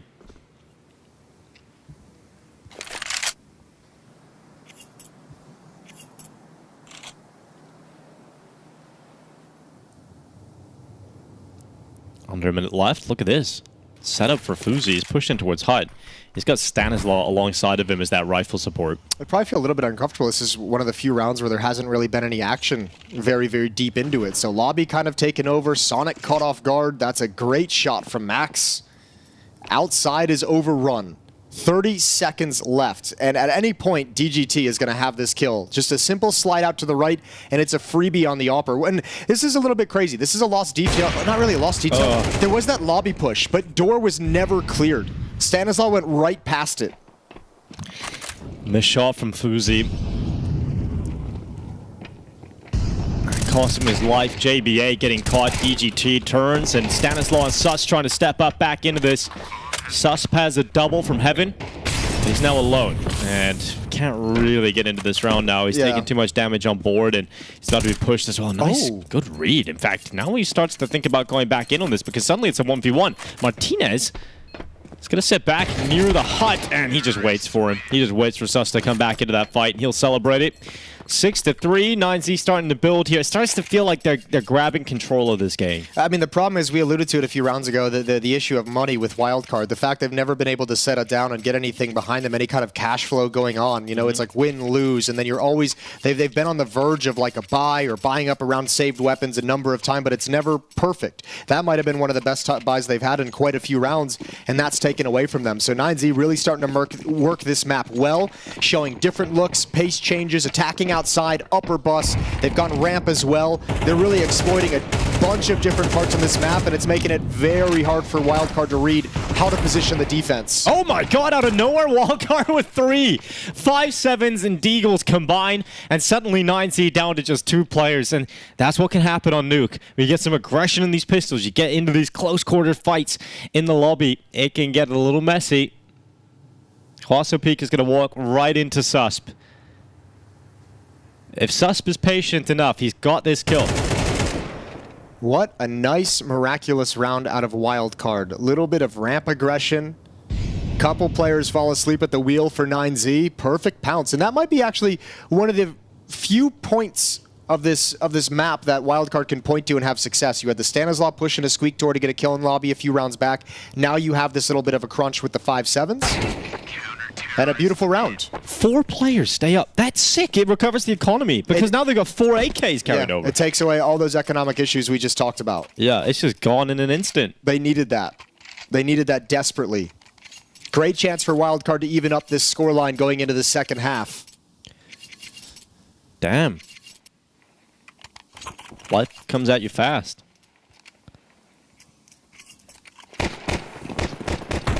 You can see Buddha's down to just a Tech 9. And there's no money left in the 9Z bank after this if they're to lose it. Martinez, 1250, most money on the team. Outside wall being thrown up. But it's all a fake. Nobody's heading there. Quick drop down secret, quick pressure towards ramp room. Oh, he finds a corner of safety. Oh, what is he? How has he done that? How has he done that? DGT able to get away with murder. Advantage now siding with 9Z. They'll take their time. They got a lot of it. Sonic, ooh, blinded. Oh, very blind. And eventually eradicated by Max. So 2 kills picked up easily by 9Z, and none of them responded to. Yeah, and this has been the problem throughout this whole half, is just isolated wins. Wildcard wins the pistol in the second round, but the gun rounds, they've never been able to string 2 together, and it's looking like a similar situation. 5 on 3, but really light on nades and utility. So Stanislaw has a chance to do something magnificent.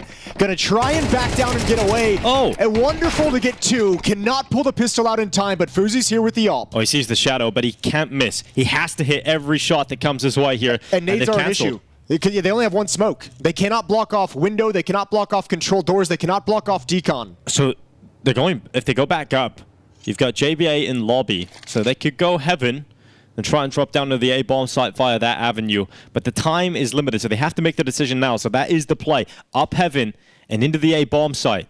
Now JBA isn't playing within the site, so they are going to get control of the bomb site itself.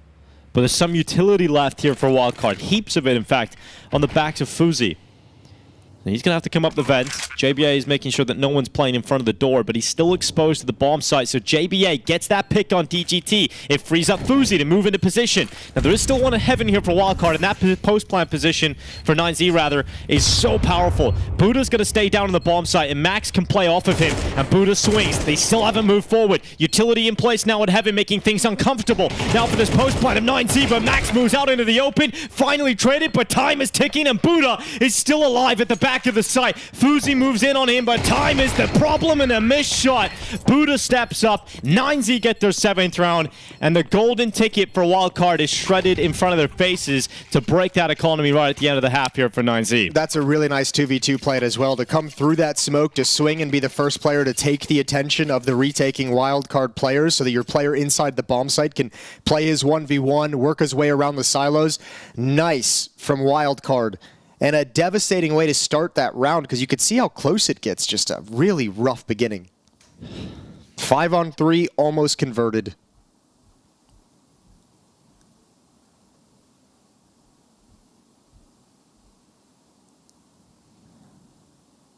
Wildcard just never able to get a grip on this first half.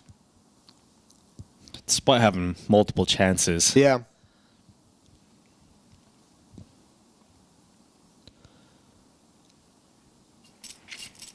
Still a decent opportunity here. Because of that round, they won with 5-7s. With the Deagle, they picked up 4 AKs. They get another buy, right? They would have been forced down to an eco here in this scenario if things had gone normally, but they at least have 1 extra purchase right at the end here to try and get a 5th round on the CT side. And they can certainly work with 5 going into the second half. DGT going through the utility. Susp is ready for it, and he manhandles them. DGT and Buddha just cast away. I like that. There's a little bit of ego in that play from 9Z, because that's exactly how DGT was able to open it up in the last round. And this time, Susp comes out on the winning side of things. He's going 14 and 8. I love this. He's going with it. He just pushed through lobby. Dude, this is so much info. Now they can get ready, because they have to know there's going to be an outside play. So Sonic is going to move over here. He's not alone. He's got Fuzi with eyes on it now with a sniper. And this just feels so good now for Wildcard. Fuzi peeks outside. Max brought down, and it's just Huaso peek and Martinez left alone. This is going to be a 5th round for Wildcard secured. Because look at the flank coming around the back. Yeah, and there's so much resistance in front that it's going to take a lot of time. This flank going to come to fruition in just a couple seconds. Susp going to have a free kill on the AWPer, and now even spots the other one. So it's all good. 5-7 is going to be the score going into the second half. Wildcard, tough half. They're not going to be happy about it, but they've got enough rounds to play with. They did the bare minimum. Look how sporadic their round wins are. They didn't piece 2 together outside of the first couple, right? So, yeah, gun runs were a problem for sure, but at least they got 5. This is, I mean, good T half from 9Z. As I highlighted at some point in the half, just a bunch of different looks they were giving the defense. That's the convenient part about playing in a hotel room. We just seen JBA get up and run to the bathroom. Yeah, when you got to go, you got to go. It's right there. It's right there for you. But it's a little embarrassing, you know, if you're sitting there with all your teammates in the room. Maybe you have, like, nervous issues. You Is know? it? Maybe performance problems, Jason. Well, I think you'll be more concerned about performance issues inside the server than inside the bathroom at this point. That's true. Yeah. You got 1 minute, JBA. 1 minute.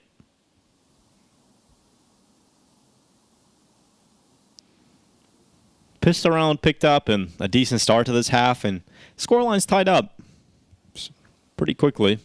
I think again, it's going to put you're going to have to lean on the experience of Stanislaw, right? Like that's who you're going to have to look to as the guy who's been to 6 majors, the most experienced one, the guy who called you back into the game against Team Liquid yesterday. He's going to have to call a very, very good T side. There he is. He's back. Got a little shake of the finger there from the official. Did well, Vince? we were kind of wondering what the rules are on the bathroom breaks, considering you're in a hotel room, right? Yeah, we did discuss that we yesterday. did discuss that yesterday. A lot of toilet talk on I our wonder stream. if he's getting like a little warning, like, bro, you can't pee during halftime. No, only number ones. Only number ones. Jesus Christ.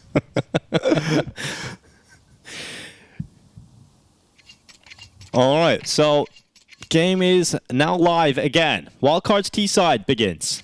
This is the map pick of 9Z. Now, let's see what that defense offers us. It's so important. Wildcard win this pistol round. It's so important for them. Some utility here on Stanislaw. Grenade for Fuzi. Have to at least get the bomb plant. And that grenade's going to blast open the squeaky door. They're not going to run with it. In fact, they're going ramp. They're going into Huaso peak. And he's just going to drop and draw Buddha instead to peek in from hell. I love North American Counter-Strike calling ramp rushes in your qualifying major game. Let's rock and roll, baby. They're already downstairs. Windows broken open. Huaso peak's got to fall back even further.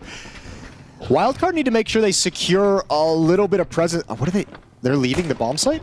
Okay, they're planting, but everyone's kind of disappeared and gone towards decon. What is happening? All right, well, everyone's still alive. It's a 5v5 retake, and let's see what Buddha can do in the vent. And that answers nothing. They're just wondering what the hell is happening. There's players everywhere. Sus, JBA fighting back. Huaso Peak and DGT combined together for an instantaneous 4K. And Huaso Peak will close out this pistol round in favor of 9Z. I think the idea is to take over decon, and you could see like when that retake began, they just hustled past vents to like come back and surprise the retaking CTs in the back, which is kind of a cool idea. But at the same time, you already had 2 players jumping through the control windows and at the top of control stairs, so like why even go for the fanciness? Why not just keep that position? Yeah. Okay, we got audio today, and that's they were probably confused as well. That sounded like some very like what are these guys doing kind of laughter going on. That's chaos, but we won it. So, but the bomb plan was the key, right? You can at least get a 4-spy here. So if you don't win the pistol, you better hope that you can win this 4-spy if you're wildcard. Otherwise, you're letting 9Z get too deep in this game. JBA, he's got a little Galil in his hands. And that is the only rifle that wildcard have to play with in this 4-spy. But the MAC-10, it can be potent. Ooh, but not like that. Certainly not like that. Sus just walks right into Max. That was ambitious, but at least that distraction and taking Max's attention has allowed JBA to slide into this spot. So what can he do with it with this Galil? Spots one, missed the opportunity. A little rough. Martinez having some awkward movement up and down those stairs.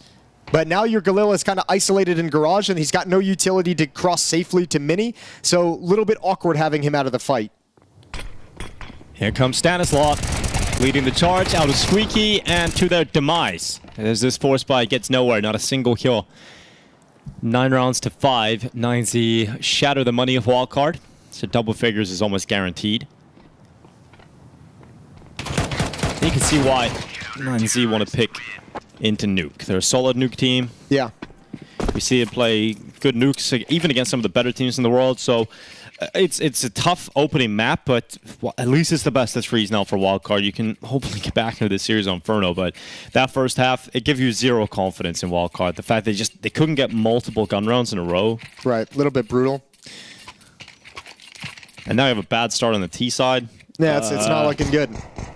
But hey, we said the same thing yesterday against Liquid. Yeah, but it started looking better in the second half. It started looking better in the second half. Pretty quickly.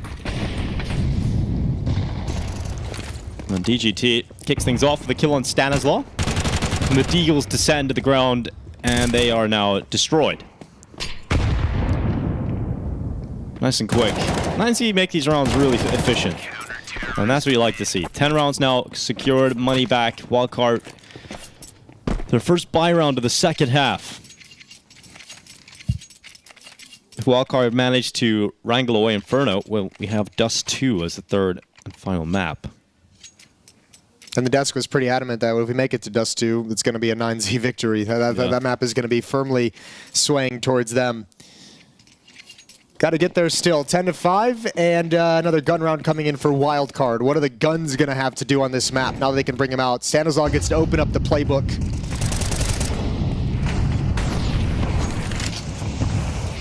Sonic will be defending lobby. And 3 players crossing over to red box. Dry swing, good shot. Pre-aiming the box, and Max goes down with a whimper. Oh, ooh. All right. Great start of the rounds here for Wildcard. Oh, the crossfire can bring it right back, though. Oh, this it is does. Perfect. Hwaso peek on the double nearly 3, and the grenade goes in to finish him off. Oh, Wildcard. You get so close. You have such a great start to the round, and then it just falls out of your fingers in an instant. That happened fast. 9Z, a minute 5 seconds left to defend. I think too much pace on that. You get those 2 opening kills, you can chill. You can wait. You can let it breathe. Really trying to force the issue off some of that success, and they walk right into the trap. So now you have to rely, while Stanislaw smoked off, on Sonic coming down ramp room and having a flank. It's being watched by Martinez at the moment.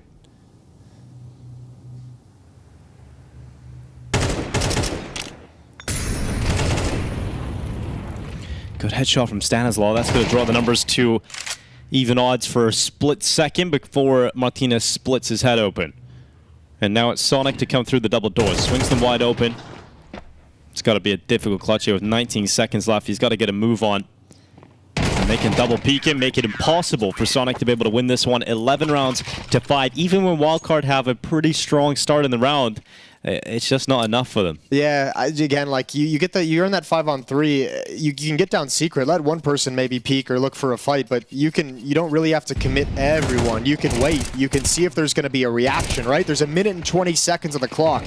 If you pause and just hold secret stairs and outside and make sure nobody's going to flank, nobody's going to push up, at some point 9Z is going to have to do something to try and recover a 2-man deficit. And that's where, if you're Wildcard, you can deal the knockout blow.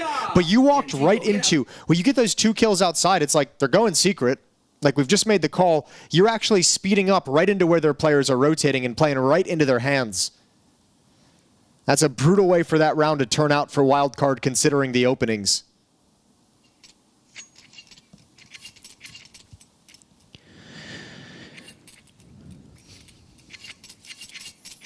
Now this is the last legs of Wildcard. The last fight. And it's all Khalils and an AK. And then they'll get new legs on Inferno. They will, just like you today. Yeah, I did.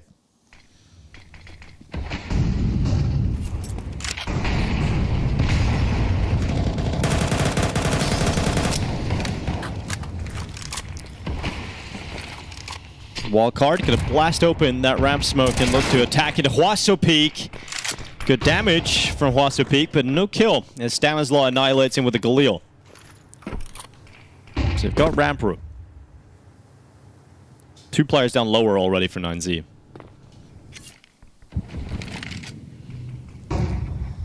DGT first up. Max moving forward into a secret. Messes that fight up pretty badly and now leaves DGT in a tough spot. He breaks the window, trying to make them. Oh my god, that is one hell of a shot from Sonic. I actually even kind of like the fake from DGT to break open that window. Gave him a little extra second, but just deleted.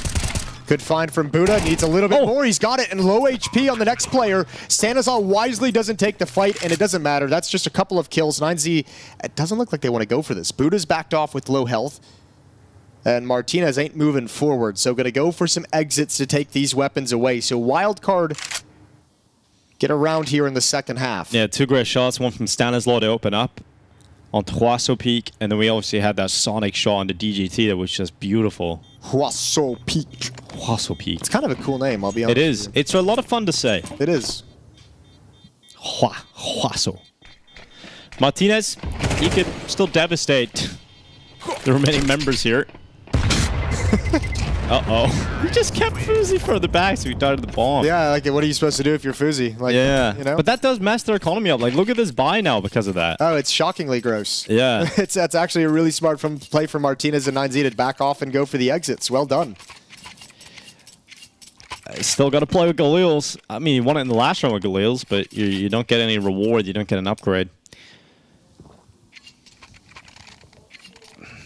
Actually, worse, because now they don't even have one AK, so it is 5 Galil's.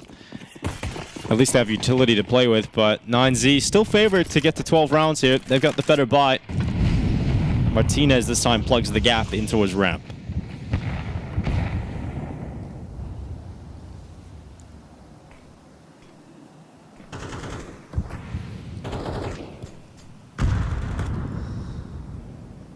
All right, Susp. Gonna wander right through the smoke into Big Garage. It's clear. No defenders home.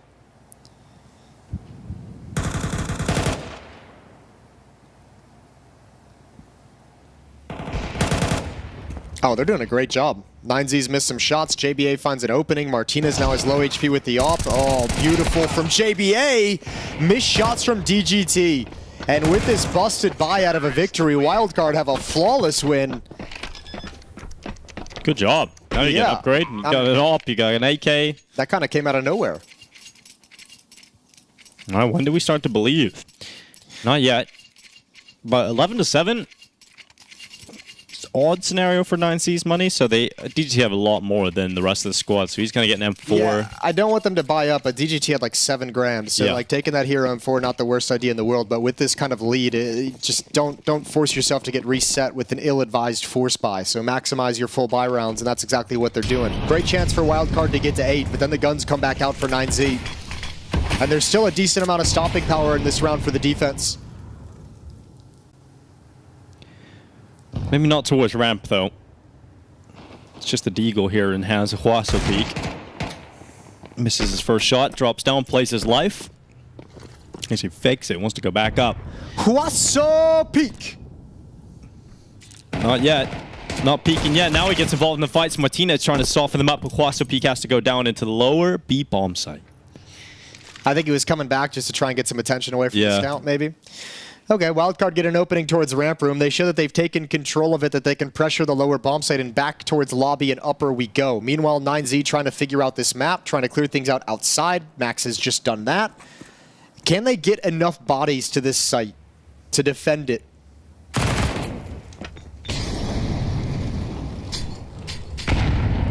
Ooh. Nade lands on Max. DGT to step up and take Susp out of there, but Max was blasted away by that grenade. This is the one M4, remember? There's a player in the site hiding. And they've done a lot of damage here. And yeah, one player at the back of the bomb side, but Buddha is detected. Here comes the Deagle. Huaso peek eventually getting taken out by Fuzi. And remember, this is the only M4 that was purchased into this round. DGT wasn't able to get a kill from Gave it the good old-fashioned, the one. Gave him the good old college try. Yeah, he did. Now it's about trying to save the weapon. Maybe you can take the op away from Fuzi. That'd be a really good find at the end of the day, but just trying to find a safety route so it doesn't blow up to the bomb after the fact.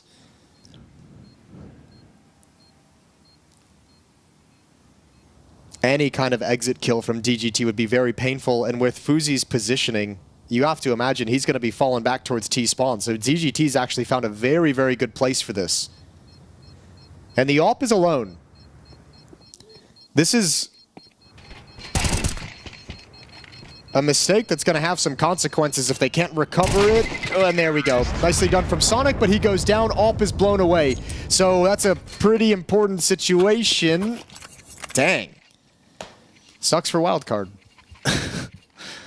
Sucks for now, but maybe the comeback's happening. Maybe they really are that comeback team. Like Seabiscuit. Don't know what that is. That is that's a horse racing reference. Oh, not big into horse racing. It's the only one I've got in my arsenal. Not usually. I like to use it when I can. Yeah. You'd be a good jockey, Jason. Yeah? Why is that? Legless jockey. Legless? I don't know. Like one with a horse. I think legs are pretty important to horse riding. Yeah. To be honest with you. Yeah, probably. 11-8 though. And this really is happening now for Wildcard. They win this round. Probably get up to 10 rounds, honestly, and then anybody's game from that point.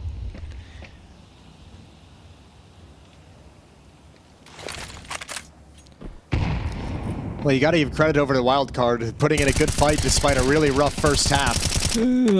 Bringing this back to within 3, but Martinez going to chime in with the up. I feel like he's got a decent amount of kills, but we haven't had to say his name a whole lot throughout this. They've just been quietly kind of growing, and that's a good pick with the up to give his team a man advantage.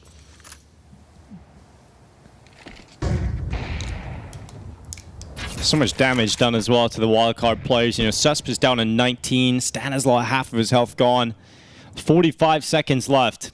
Double push in towards lobby. Nouns have a lot of space here. Sonic's going to go back and have a look, and now he knows they pushed into lobby, but can he deal with 2 players? The answer to that is no. He can't even get 1.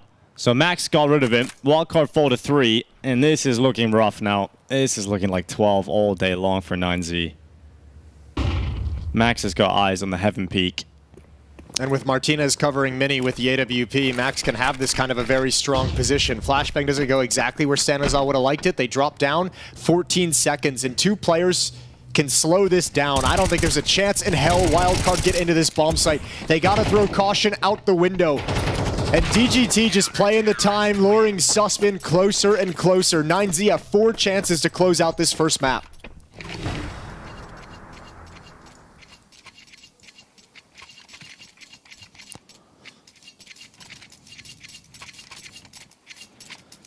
Now Wildcard battered and bruised. They'll have an AWP at least here for Fuzi, and they'll throw what they can around it. But Martinez, that's a nice shot. That's a great shot from Martinez outside. Just grabbing that opener for Nouns to play with mid. Smooth sailing from that point onwards. Buda able to come in just in time to save his teammate from demise. A good start this time from the AWPer. The other side of things is Wildcard, who have got the first pick. Yeah, Nouns try and pull a fast one on him with that lobby crunch with the ramp push and potentially the closing round. Martinez breaks the smoke, but not wide enough to spot Susp against the wall. 5v4. Can Wildcard convert on this? Susp is going to go down into the lower bomb site via secret. That's a great cross, because Nouns still think that Martinez was able to have the information if someone would have crossed, so it's a really good sneaky play. They just got to find a way to connect the 2 prongs of this attack. Huaso Peak's going to have a big role to play in this, and he's playing passive.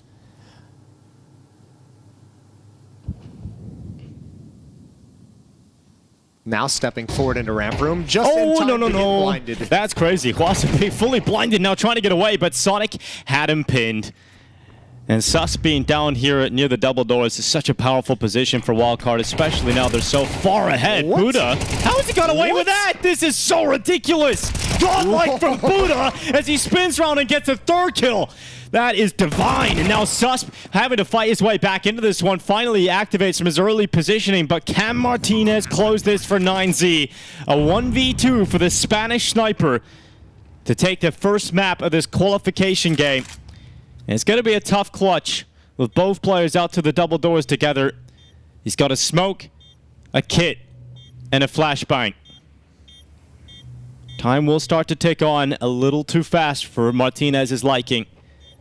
And soon he will be forced to commit into what will be a full stick on that defuse and likely to be spammed down through the double doors, and it ends up just being a comfortable close for Fuzi. And yeah, Buda though, I mean that round should have ended a lot earlier. And the fact that he managed to keep his team in that fight, that was wild. I'm surprised actually to some degree that Martinez dedicated himself to going for the 1v2 just because look at the money now. You lost the AWP, gonna have to save, so oh, this is, yeah, actually, DGT even bought an M4 and sold it right back. They reconsidered, which is the smart decision. But Wildcard, despite the fact, like, it kind of sucks that they haven't really been able to find any streak of momentum because they keep giving themselves chances to close the gap and come back into this game. They just never can't capitalize do it. on it. I know, they just can't actually do it. Well, maybe this is the one. Maybe they left it to the last second.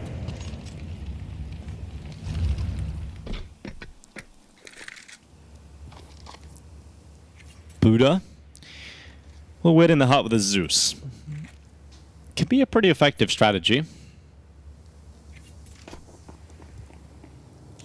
Oh, Fuzi watching as Max crossed. Onto the left side, JB8 sneaking out, should clear the top hut. Oh god, it's not clean. It's not that clean early. Max and Huaso Peak, not like this Wildcard, surely not like this. pistols in their hands, and 9Z still fighting. They keep the numbers even. Wildcard slip away. They don't want to commit into that bomb site now. They want to use this full minute to take a breath and confirm a 10th round victory. They haven't spotted Buddha. I don't know if they've spotted the numbers that were in that upper bomb site. They know the one on top of Hut, but I don't know if they realize Hwasopeak has a kill, so they got to realize he was there too. It's that third player that they're questioning. But now we get that patience. Now we get that little bit of a pause as they slowly move around the map, and Fuzi just cutting off rotations towards vents. But again, the lobby push can be very dangerous for Fuzi.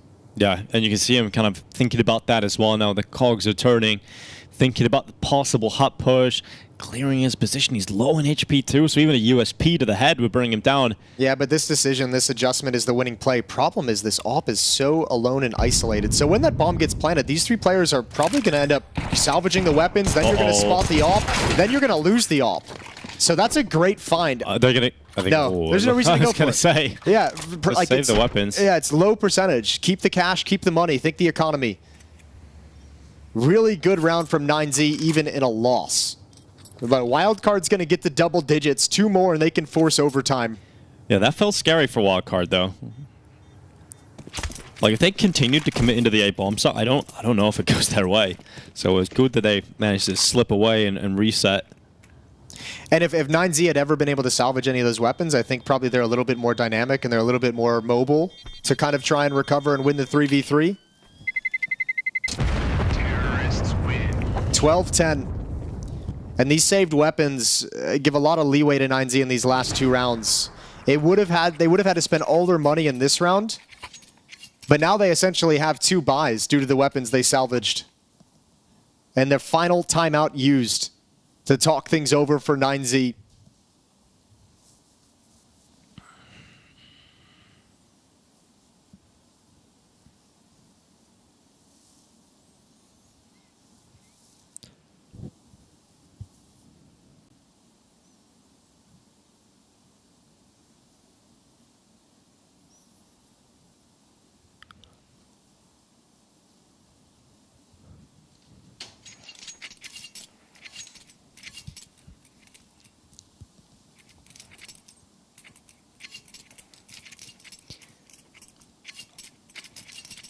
Do or die now for Wildcard on this map. It's such an important round.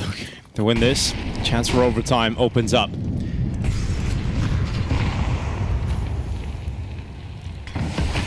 But again, I want to give a ton of credit again to Stanislaw. He's calling another T-side comeback. It was T-side Inferno against Liquid they came back on today on Nuke as well.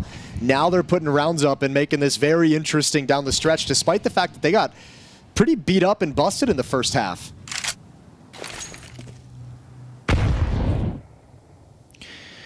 Oh, a double setup in the ramp room here. Hwasopeak to take the initial attention, and then Buddha, he's out to the other side. It's going to work out so well here for 9Z. 3 kills in the ramp defense. Sonic and JBA doing what they can, but it's a 2v3 that Wildcard must convert if they want an 11th round here. And Sus was spotted outside by 9Z's defense. He was the player who kind of got spotted over towards Red Box. He's backed all the way off towards lobby again, so they've kind of lost track of him, but at least you had that information early to where you didn't have to panic when that ramp defense crumbles. Here goes Max. Ooh, very dangerous game he's playing right now. And the grenade's going to land right on top of him. Health down to 32. They've slipped out. Susp right behind him, and that's going to be a kill for the Swede. As now we go into the 35 seconds. Wildcard have the site, but DGT waiting in the vent. Does he decide to go? Oh, his head spotted. And they know where the other player is now. Susp just annihilates Martinez. So they know exactly where DGT is, and he can't fly up the vent. So he has to reposition, go back to secret, and this gives time for Wildcard to reset and get comfortable in this post plant. This was a disadvantageous recovery of the round, and Susp has found some of the most impact that they needed, but they line up, they fight him, they peek him, and they give DGT a chance now to close out this map. He's blinded and tucked in the corner. Wildcard stay in it, and Susp is the man with the impact. He needed to keep his team in this fight, and the difference is 1 HP. Shout out to the Europeans bailing out the North American squad, because that's a huge round for Susp. He's got 24 kills in this map. He's been a beast since the first half pistol. Really nice defensive setup, going 2 for 3. But I think Max overplayed his hand inside of Hut. That was the turning point in this round, and then Susp takes over. But it got scary, man. Those in that post plant, in that 2v1, Wildcard start fighting. They start fighting. You give him chances, DGT, to get back into that. But here it is, the fight for overtime. An unlikely star out of Sweden, Susp, to keep them in Nuke.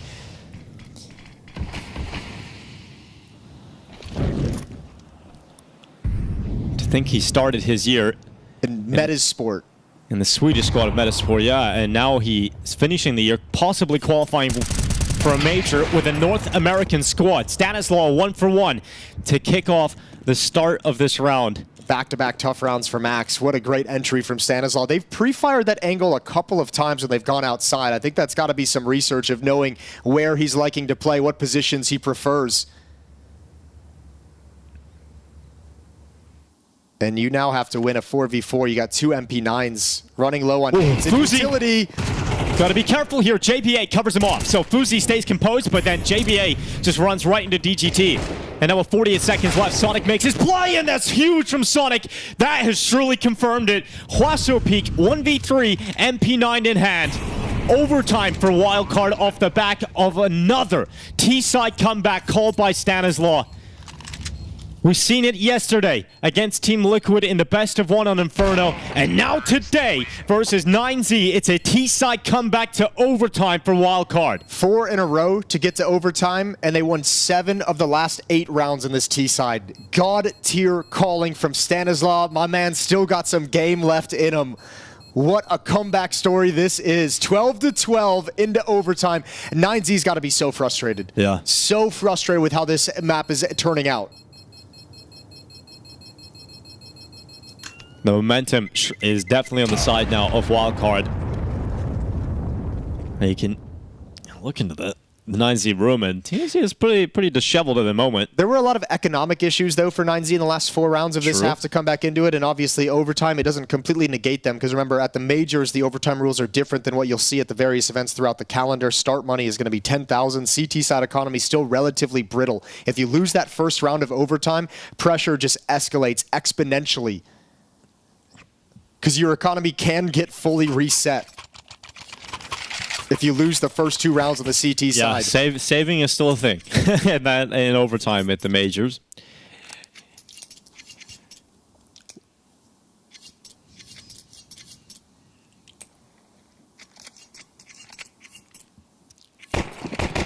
Wildcard will start on their more favored side.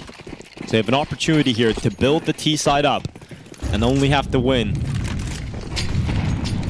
a few rounds on the CTs. Yeah, oh my god, that's a bit of a fumble with the early utility. But all good. Yeah, it's not the biggest deal, and it does 3 damage, but it doesn't give him the chance to go for the pick that he really wanted to. And DGT did drop down vents to go towards Secret right out of the gate. Outside smokes deployed. And Susp has obviously done a great job outside throughout the second half of regulation. That utility, they're trying to fake out that there isn't a CT player playing in towards Secret, but in fact there is, and DGT has now given that away, trying to fight Susp. Sending shots his way, but Susp is ever patient and has his crosshair ready for that head to peek on up from DGT. He's got involved in that fight now. It's tense, and DGT should give it up now, really.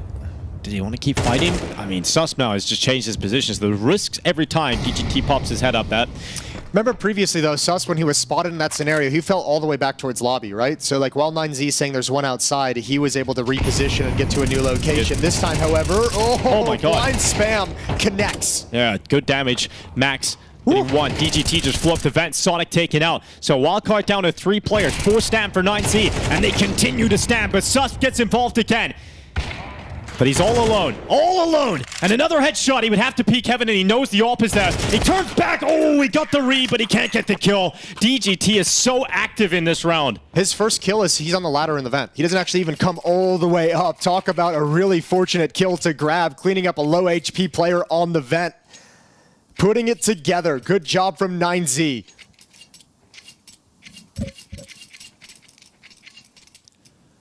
Less than an end of the T rounds streak here for Wildcard. And you don't want to have to leave much work to do on the CT side of overtime because we've seen them struggle. Really struggle in that first half.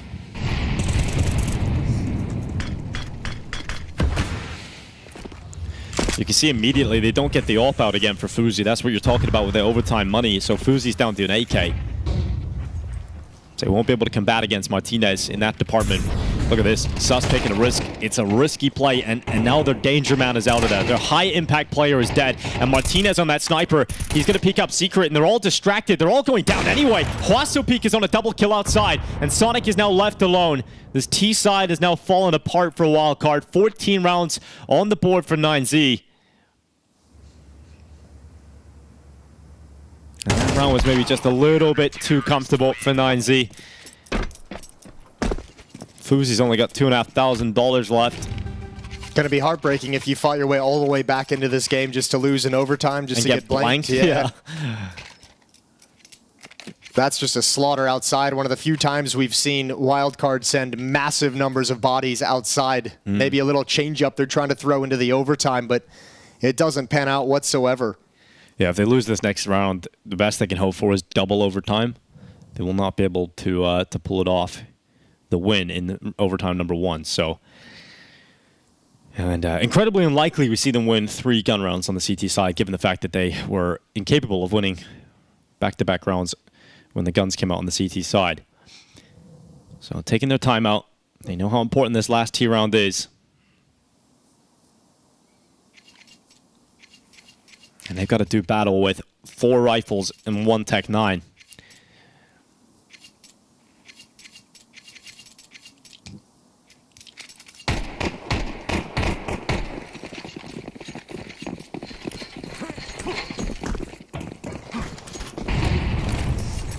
They came back all the way in regulation, but it might mean nothing. Susp taking the early damage, does not want to be the first player to go down again. 26 kills, 17 deaths. And the pack of wildcard players make their way down Secret. 3 of them at first. Now JBA joins as the 4th member. Fuzi leads the charge with his weaker weapon. Hwasopeak lies in wait. And he's been so good at getting multi-kills from the stairs. He's been so good, and they're going to boost over the top. It's a good move, but look how quick he is to react. And info from jumping up. You got Martinez, who's joined up with the AWP at range in a strong position from Hwasopeak to guard against the exit out control doors.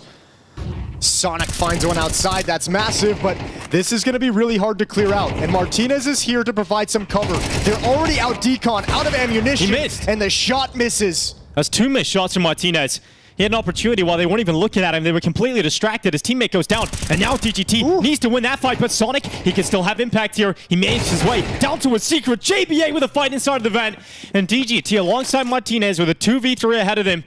Oh, Martinez is going to wish he got a couple of those opportunities back because he usually does not miss those kind of shots. And now the flash lands right in his face. They're going to go for this. It's the last round of the first half of overtime. And the AWP goes down with nothing. DGT in a 1v3, and he is stopped by Fuzi. Wildcard turned that one back, and it did not look like it was going to be a single round picked up on the T side of OT. Great round for Fuzi, but it felt like that round really got under Wildcard control, and Sonic gets the kill from Silo outside. That's the turning point where it felt like they actually kind of got the advantage. Another good one from JBA outside of vents. Sweater's coming off. It's getting hot in there, you know, this overtime. It's getting people sweating. Yeah, we all have hung out in a hotel room. I don't know if we've had, well, not all of us, but there's a lot of people in that hotel room, Jason. There are, yeah. There's a good amount. Body heat everywhere. Well, 14-13 as they switch sides in OT, but the tough part now is you switch over. I think if you're Wildcard, your kind of mindset, your conversation right now has got to be like, we got beat up pretty bad in the first half. We couldn't get control of it, but we really warmed up into this game in the second half. This can be a different look. This can be a stronger CT side because they've got a little bit of confidence in this comeback that they've given themselves. 9Z in the first half of regulation on their T side. Very good. A couple aggressive rounds towards ramp where they were able to get a few early easy kills and open things up towards ramp room. They did a good job working outside and wrapping the bomb site, able to exploit upper because of that a number of times. Let's see what changes.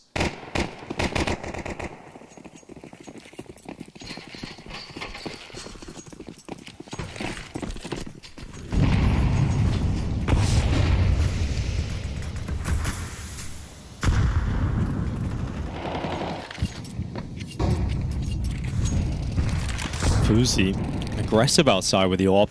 There's a risk involved in making a play like that, and he doesn't see anybody. He doesn't hear anything. It's going to be just a delayed upper hit. So you can see them lined up. Here's the utility. Here we go. Stanislav blinded on top of Silos. Oh, God. Dumps the mag. Yep, he's out of ammo. Needs to rely on his teammates to step up instead, and the ball is now loose on the ground. Nouns have to stay committed into the A play. They have no other options. They have to go back, and Stanislav is fighting with everything he's got. Even that USP, peppering bullets into his opponents, and a much better round on the CT side here for Wildcard than anything we've seen in that first half. Yo, shout out to Stanislav. That's a desperate situation. You do the mag dump. You've only got the USP. You're staying on top of the silo. He never dropped. Blinded. He never dropped. God bless. FUZI and Sonic come to his rescue at the perfect moment.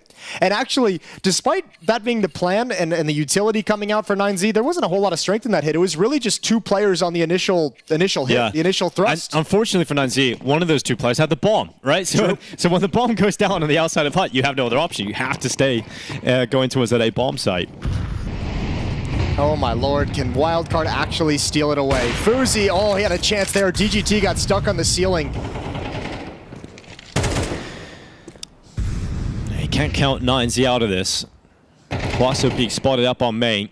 Sonic is going to clock him, but there is a player already down secret. That's Max, and oh god, Susp into the open. Martinez catches him, knocks him down. And Nouns have the player advantage. And they've also got Max down secret. He can become a real problem, but the bomb is committed red. It's stuck at red right now. So I have to put some resources into try and helping. They're waiting for the reaction. FUZI's going to give it to him as well. Martinez, if he holds this angle, should be an easy kill. Now FUZI's been spotted. Ooh. Good shot, and he's going to back away from the danger as well. Yeah, it doesn't go into the crosshairs of Martinez. Great work from FUZI, now taking steps back over towards CT spawn. Ooh, a little bit of a gap, and he wasn't too far off, dropping Martinez in that position. So FUZI ascends to heaven. No, he's going to get a chance, but he misses the shot. That was so close, but he gives away his life. But look at this position. Stanislav boosted up. Shadow. Oh, there's a kill. DGT's gone, but there's no one in behind him.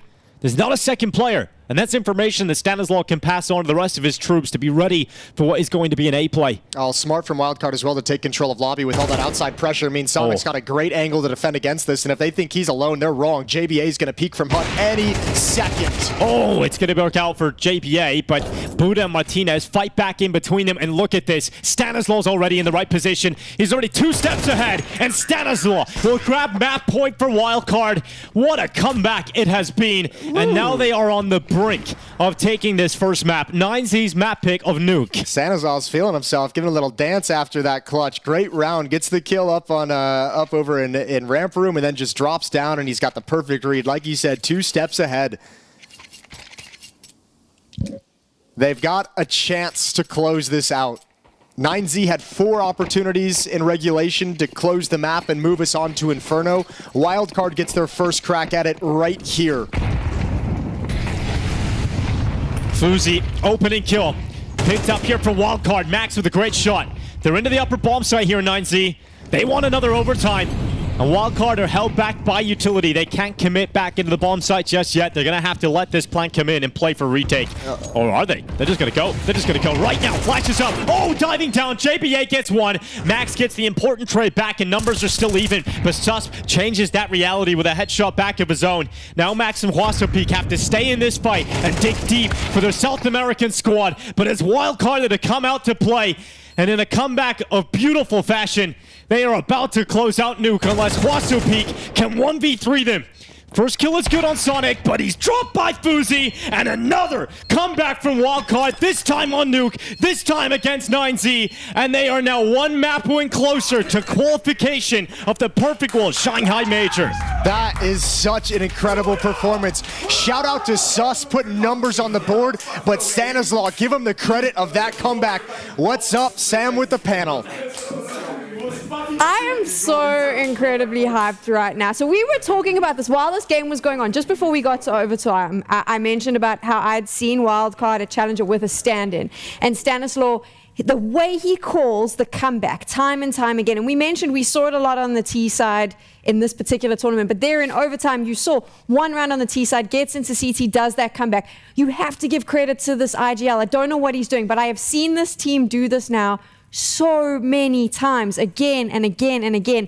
It's bloody well working. He has to keep doing it. I mean, Stanislaw is like a computer. He's just cool. He's calm. He's collected. He has to get the download. And sometimes the download speed takes a while because we see these comebacks over and over again. The way they beat Liquid, the way that they won in some of the challenger events that you work, Sam. I mean, the thing about Wildcard right now is that it doesn't even matter if they have a slow start. That's usually the one way we say, oh, how does this underdog story work? Oh yeah, they got to get a good start, win the pistol or whatever. It doesn't matter. I think Wildcard likes playing from behind. They take that whole meaning of wanting to be the underdog and playing at a deficit to a whole new level because they want to start in the hole. They want to lose the first half. It doesn't even seem to matter. Like, the way that Stanislaw is able to finally understand after a while, like, what it is the opponents are doing, like, he, in the last 3 rounds, read them every single position that they went to as an individual. Yes, we want to see him do it with the macro calls for his team, but if he's able to just slot himself top silo, gets a kill, puts himself in a boosted ramp spot, gets a kill, puts himself into the lower B rafters, gets a kill, like, he knows where they are before they're there. I mean, we keep saying Stanislaw, and he is a judge threat, right? A judge, jury, executioner. And remember, 5'11".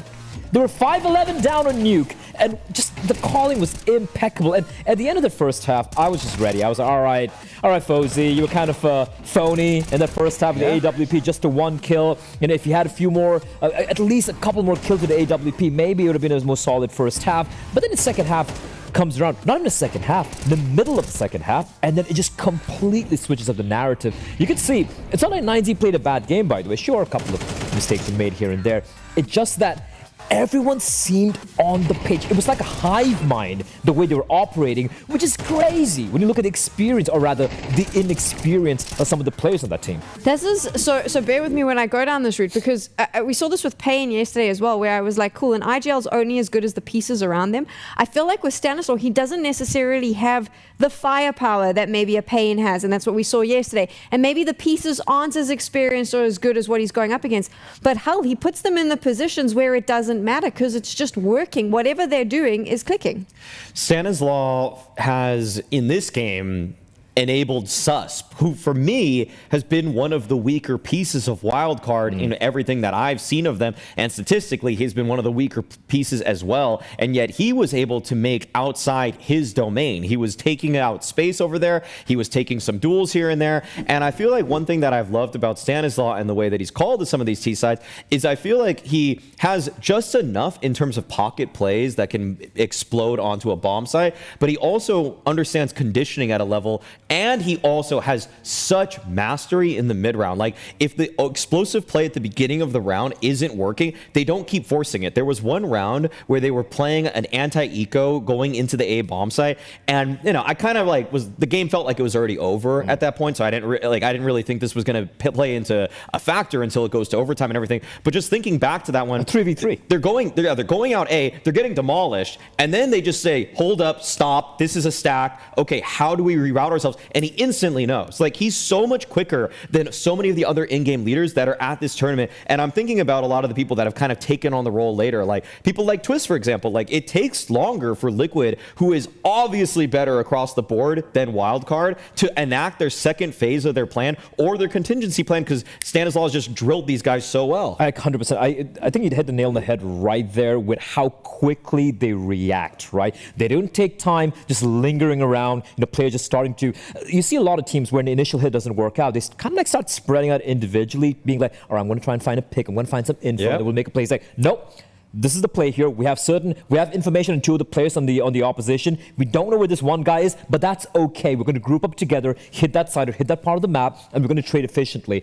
And again, if you saw obviously Sus is a standout player, and I feel like he was a difference maker, because at first half he was the one standing head and shoulders above everyone, right? But the second half, which is where we were especially impressed by the side of Wildcard, it was everyone and just fitting in perfectly in the roles. Even Fozy was struggling with the op in the first half. Second half, he was getting like entry kill to the AWP, trading so efficiently in the upper bomb side, for example. Sonic had huge rounds as well, and just not allowing 9Z to ever feel comfortable, not for a moment, in that comeback. So here's the question. How could 9Z have been able to close that out in overtime? What did they need to do?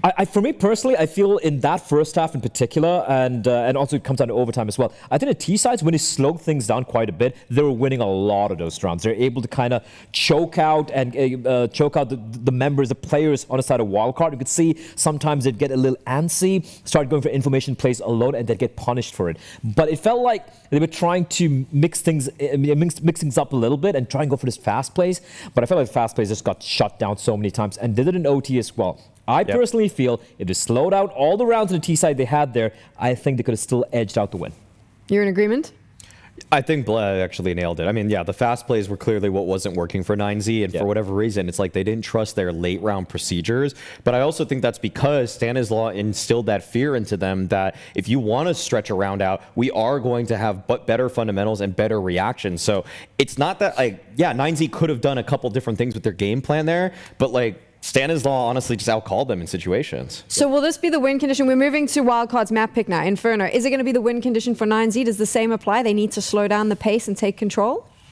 I think it's more of a CD side here for 9Z. Yeah, right? I think because when they played against Liquid, Wildcard that is, the T side. It's the T side that was so strong, and 9Z. Their CT side was okay in that last game right there, but it's not like it's 5 rounds. You know, that's obviously not good enough.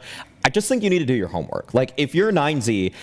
Any tier 1 team that's playing Wildcard in a game like this today, Vitality would have absolutely tore up the demo of Wildcard yesterday and say, what did Wildcard do? Okay, they explode through the apartment smoke. They actually smoke top mid. They like to flash through it and then try to get both guys on both sides. Like they pop through the smoke there. They would have anti-stratted all of the ideas that Wildcard had, and they probably would make a game plan targeted around Banana because Susp and Sonic, they're good players, but they're not always the most in sync. And if 9Z really want a strong game plan, they need to start thinking more about that side because honestly, Stan and KRÜ are pretty scary at A. Like those guys are in a really strong tandem and they tether off each other very well. I really feel on the CD side especially, I don't want to use the term momentum, but I feel like some of the demons that have been haunting 9Z might start rearing their head here right now, heading to map number 2, right? Obviously, they're aware they still have a couple more opportunities to make it to the major. There's still a 2-0 matchup right here, but I feel they might start to get a little worried. That was their map. They had a 5-11 lead. It slipped away, right? It starts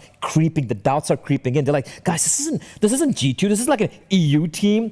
It's an A team. We shouldn't be losing to these guys. They shouldn't be losing a comeback like that. I mean, rather losing to a comeback like that. So I feel like the nerves need to be immediately put down Allied at right now itself. And like we just spoke about, the CD side especially, be more impactful. It's textbook Counter-Strike. You can't give up Banana early on. You can't just give up apps early on. You can't give up brackets early on. You need to force Sonic and Co to really fight for map control, and even then, don't just play textbook. You've lost brackets, you fall back, play default. No, sometimes re-aggress a little bit, make them feel uncomfortable, because that's what they didn't do on the CD side here. Can I just fangirl for a minute? My favorite thing about Wildcard is the trash talk that I've been able to see. So they trash talked, if you didn't know, coming into the major, they've just trash talked M80. It's their favorite thing to talk about how we beat you with a stand-in, wait till we get to the RMRs. It's kind of what they do. And then with these like comebacks in the second half, I kind of love the fact that not only are they doing it in the server, but it's the mind games that they now start playing with you when they're doing that in-game and then trash talking outside of it. I'm hyped, man. I'm a North American Counter-Strike believer right now. That's where I'm sitting, but I'm sure my hopes and dreams will be dashed as we go to Inferno. Let's find out if 9Z can bring it back right after this.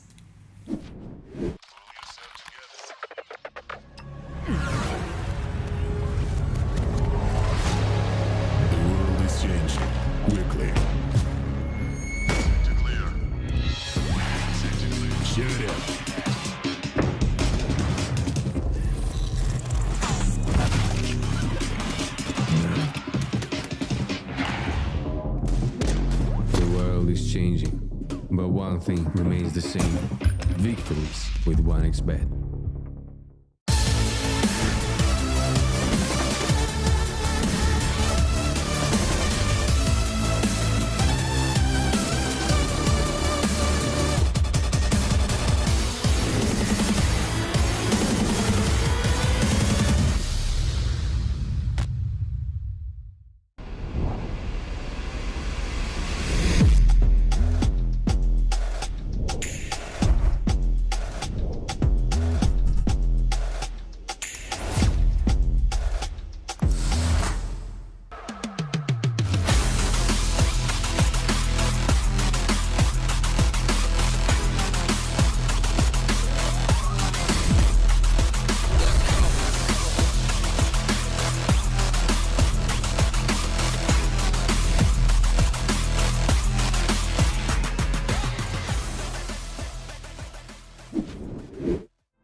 Welcome back to the Perfect World Major RMRs. We're here for the Americas region. And Yeah. Wildcard, they are winning right now, Jason. One map up, what a comeback again. They stole that map away Yeah, from they 9Z. They clutched it right out from under their noses. That was sick. But now we go to Inferno, which is where Wildcard beat Liquid yesterday. And I got some bad news. What's the bad news? 9Z's terrible on this map. 1-6 in the last 3 months. So that's their record. 14% win rate. 1-6.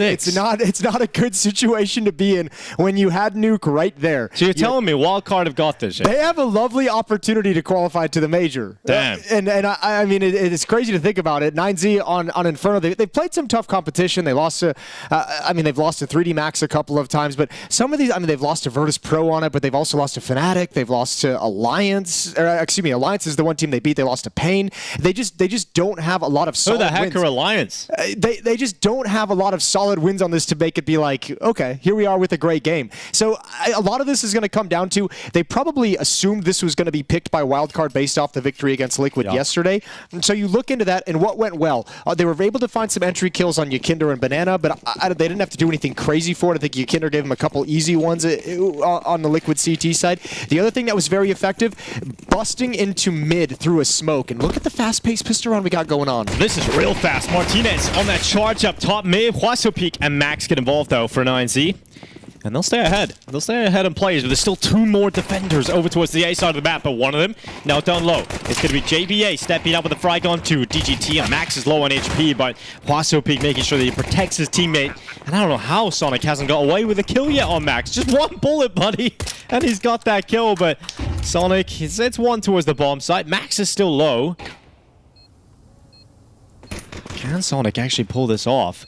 Oh my god, if he gets the kill on the site player, then he's in for a chance. Oh, Sonic! He's got right into this! Smoke onto the defuse. Surely Max hears that smoke and knows he's got to peek it. Surely knows he's got to fight this, but he's so low on health. You have a grenade, buddy! That could work, but he's just gonna stick it. The knife going in. He's no more time. Oh, Max, eventually he'll die, but Sonic does not have the time for the defuse. I think if Sonic actually just sticks it out of the gate, he wins. Yeah. And obviously he can't possibly know that. A brilliant attempt at a 1v3. That was another great thing for Wildcard against Team Liquid on Inferno was the clutches from Sonic. He had 2 or 3 in that game. They were critically important. Almost adds another one here in the pistol round, and it just slips away. But you're right. If he gets that kill earlier, when he had that initial engagement in Library, wins the round. Just that 4 HP of Max somehow is the difference between them losing and winning the pistol round here. Great shots from Sonic. All right, but based on what you're telling me about 9Z's run here on Inferno, they need everything they can get. So they'll take this pistol round. And I mean, there's been some close games that they've had on Inferno, but a pistol round on the T side is obviously a wonderful thing to have in your back pocket. And really, let's be real. I think even on Nuke, 9Z looked like the better team. I think a lot of it came down to the pressure of actually closing out that map. You started to see the collapse. You started to see individuals get a little bit nervous in decision makings. When they got to that winning moment, it's like everyone just kind of got a little bit afraid of actually doing it. Well, Wildcard have struggled on the CT side, right? We've even seen that against Liquid in the map that they won. Yeah, they got 3-9'd, right? Yeah, they had 3 rounds, first half. Losing the pistol here, not exactly great, but they've got a 4v4, and they've stacked the right side of the map. Yeah, really good call here, and they're smoking the B bomb site off from Library. Oh god, 9Z, this could be messy. This could get real messy. Stanislaw, just stay alive. In towards the archway. They're going to smoke him out. And his teammates will now stay inside of the A bomb site.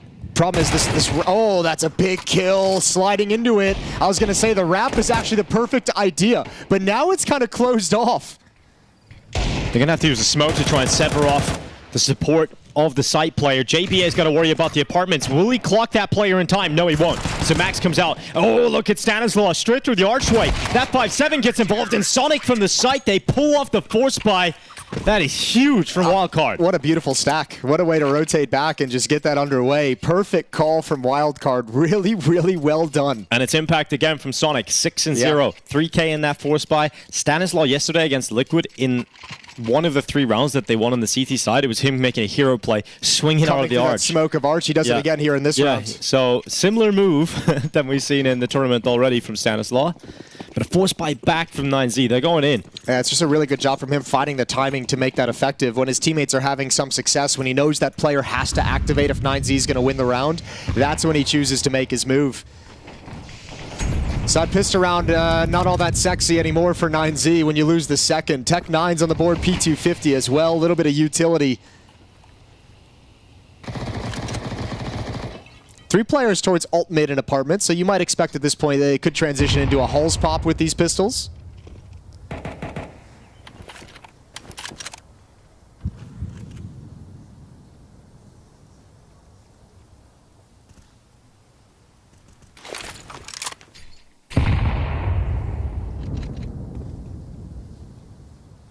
It's taking a pause here in 9Z. As long as they keep the numbers and keep utility, they still obviously have the chance to have that pop moment where they can burst out with a lot of players and try and flood this A side. Good damage done at range. That grenade, ooh, thought it was going to be more deadly than 2 HP.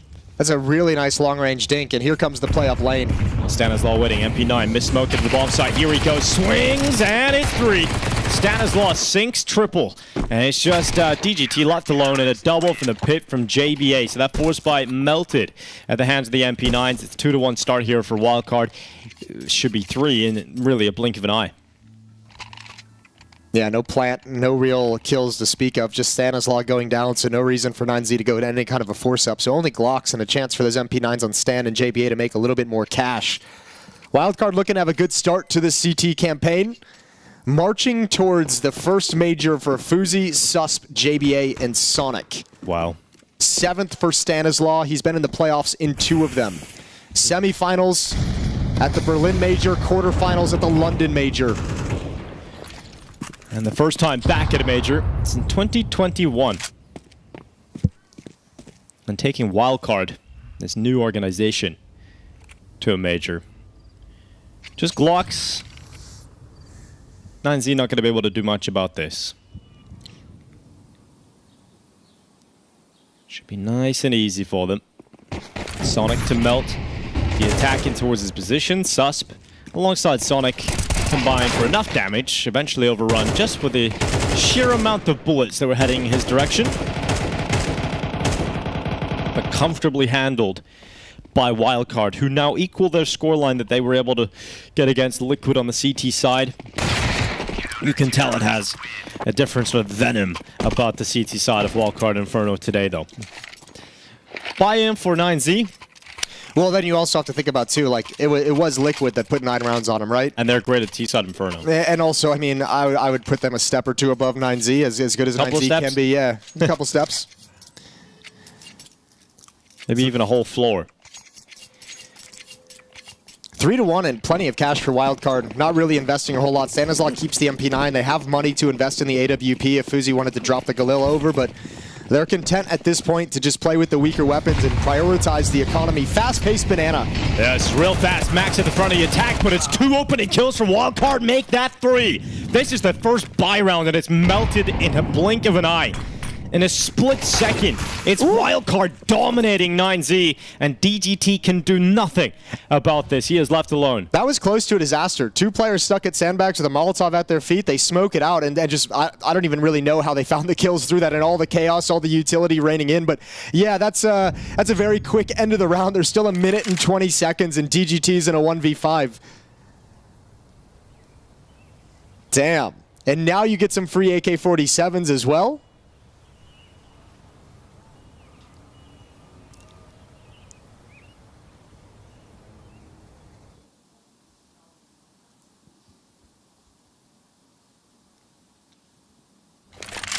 Well, we're going to relax, I guess, for a moment. Yeah, I was, just getting comfortable. Getting uncomfortable here for 9Z. I'm just going to check the other games right now, because obviously I have the Asian RMR up, the Drilla's FlyQuest. Damn. That's in quadruple overtime. Damn.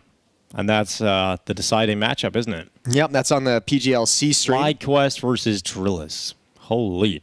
Wildcard versus 9Z obviously continuing here, and the game everybody is talking about, KRÜ versus Nouns, currently going down as well in that secondary stream. It looks like that one has just gone to a third. So that'll be really exciting to keep up with that one. Third map already? That must have been a quick first map. Second map. Hold on a second there was a here, blowout Jason. somewhere. 13-7 map 1, 13-4 map 2. Okay. That's a quick game going on down there. Stanislaw goes hunting with the MP9 because it's not the most valuable weapon whatsoever. So now they can get the AWP out in the hands of Fuzi. This wildcard defense looking solid. I think Fuzi actually struggled CT side Alpay on Inferno yesterday. He did. We commented on it. He had a couple like odd missed shots for an Opera, just holding like standard angles in middle towards the mid ramp, towards Boiler. Yeah, but he hasn't brought it out here. Also, oh, he hasn't. Yeah, you're right. Had plenty of money. Maybe he's having nightmares. Maybe he's like, yeah, I didn't really enjoy that yesterday. Let me just keep the M4 out instead for a while.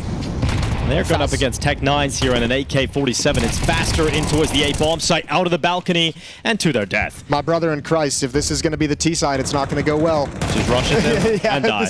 That's 2 rounds now. First at Banana, now over in Apartments where you're trying to force your way through a smoke, catch him off guard. It ain't going to go well if this is what you're leaning on. So let's see what this next gun run has in favor, because 9Z need to pump the brakes, calm down, and slow it down. Well, timeout needed, of course, and they call it right away because their buy round finally returns here, but it's a 5-1 start for Wildcard. If you concede this, you're starting to get into the territory where you're creating such a mountain you're going to have to climb up to get back into this game.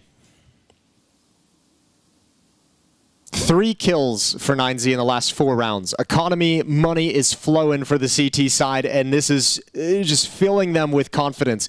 Between the comeback and the overtime win and this hot start on Inferno, Wildcard is flying high at the moment. They're loving it.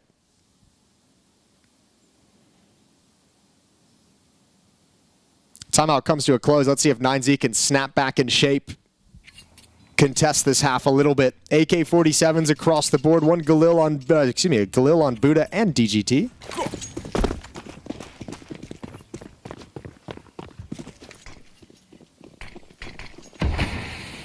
Deep mid smoke, posturing like they want to peek or be aggressive in all mid. Look at the utility damage. Oh, it's huge. It's so meaty.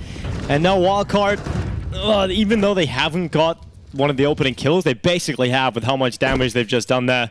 That slows 9Z down, makes them second guess some decisions, and look, the Molotov forces them back because they can't tank the damage. So Max is severed off from his teammates, and this is a huge amount of impact found early from utility. Yeah, but let's be honest, this is a lot of utility that's been dumped at the B bomb site for the defenders. So while there's a lot of damage taken, 9Z's kind of like, oh, that's a very deep smoke as well, but 9Z's got to be saying, we've seen a couple nades, Molotov, 2 smokes have been utilized. Like, we have a chance to just execute and have the utility advantage, not the player advantage. Sonic has come over. He's still got a Molotov as well, holding it. And now maybe a little too long. Oh, Susp and Sonic able to double up between each other. Max able to get one, and eventually that molly goes out, and they're just going to have to go. They go right through it. DGT leaps into the bomb site. 45 seconds remaining. Sonic still behind this smoke, playing in behind coffins. But 9Z have got one player who's penetrated the bomb site already, and now the bomb makes its way to the site. So Plant is going to go down in front of the coffins, but it's a 4v3 retake as Wildcard try to push forward to 6 rounds. Flashes are going to be everything. Stanislaw's got one, JBA has one. Both of them are on the rotation. HE grenade and Stanislaw, he's got a smoke for Banana as well. So utility placement is going to be everything. Flashes to activate the retake. Oh, here it comes over the top. Max blinded. Follow-up flashes in. It's just a stream of flashbangs and now a stream of players as they cut through 9Z's post plant like a hot knife through butter. It's a 6th round for Wildcard as this just continues to be a blue day for 9Z. Oh, 9Z at the end of this is going to just be thinking back on Nuke. They're going to forget about Inferno. They won't care if they get blown out, but you're going to look back on Nuke and be like, damn, we let this slip away. That was the map we had to have. Everything they needed to take this to a 3rd map. Because remember, the desk even mentioned, Maui and Bleva were both just like, if this goes to Dust 2, 9Z's got all the advantages in the world, but you steal away Nuke and that changes the nature of this. With a horrifying track record on Inferno, 9Z are buried in a deep hole, and I think even Wildcard is a little bit surprised at how dominant they are at the moment. We cut off the camera just before maybe the full emotions were expressed there, but Fuzi is going to peek down, and I love that. Fuzi with some confidence to catch out Huaso peak down in the underpass. I like seeing that too, because when you mentioned they didn't pick up the AWP a couple rounds ago, despite the fact that they dropped the weapon over, I was like, I wonder if he kind of lost a little bit of his mojo with it against a Liquid game, and he doesn't want to go back. Ooh. It's always got to be one NA nade, no matter how good it's going, so They get it out of the way now.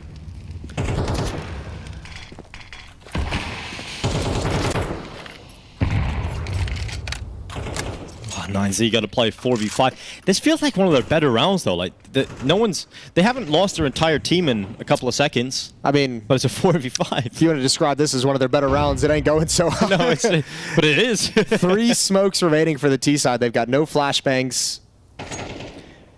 Under a minute left.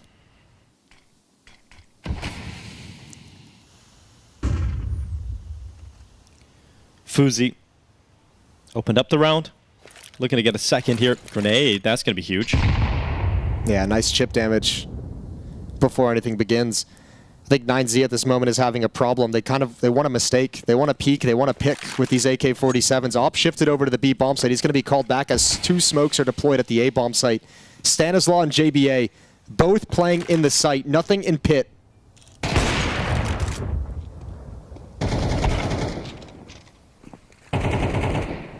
Stanislaw waiting inside of the bomb site. Here goes Fuzi into the open. Martinez and DGT, though, take them both down in the blink of an eye. And now it truly is one of 9Z's best rounds yet, but it still could go the other way. Sonic looking to make it happen, but Buddha and DGT together combined to close in a second round. They had no business making that look that easy. That's a real collapse of the defense there. I think Wildcard going to be a little upset of how that turns out.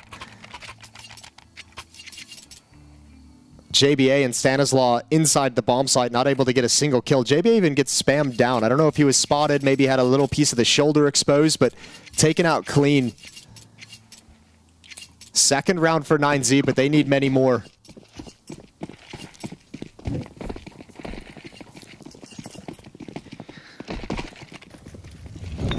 Not even close to depleting the economy of Wildcard.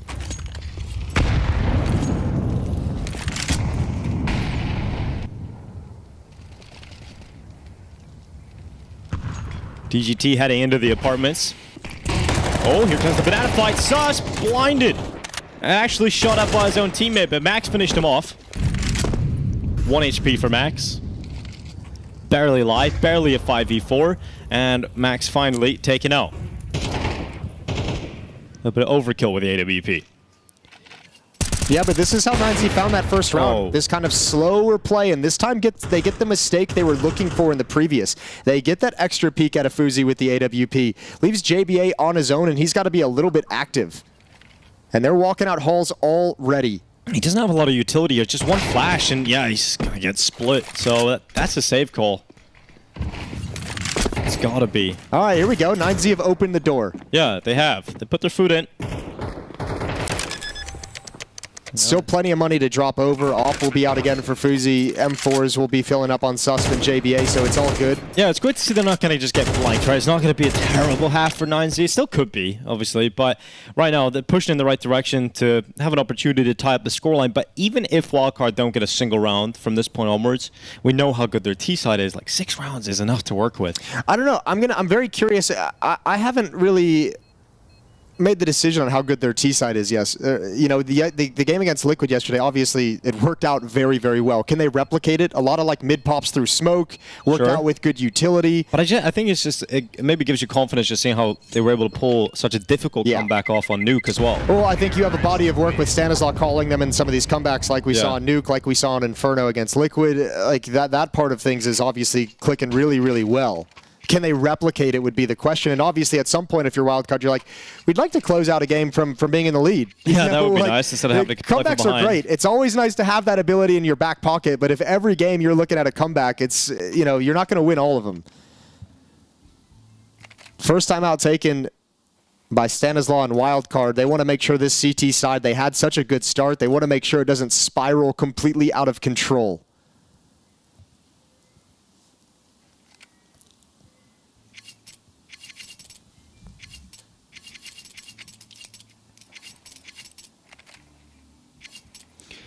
Two opening jewels, one by 9Z, so we'll keep track of that. Only 2 so far.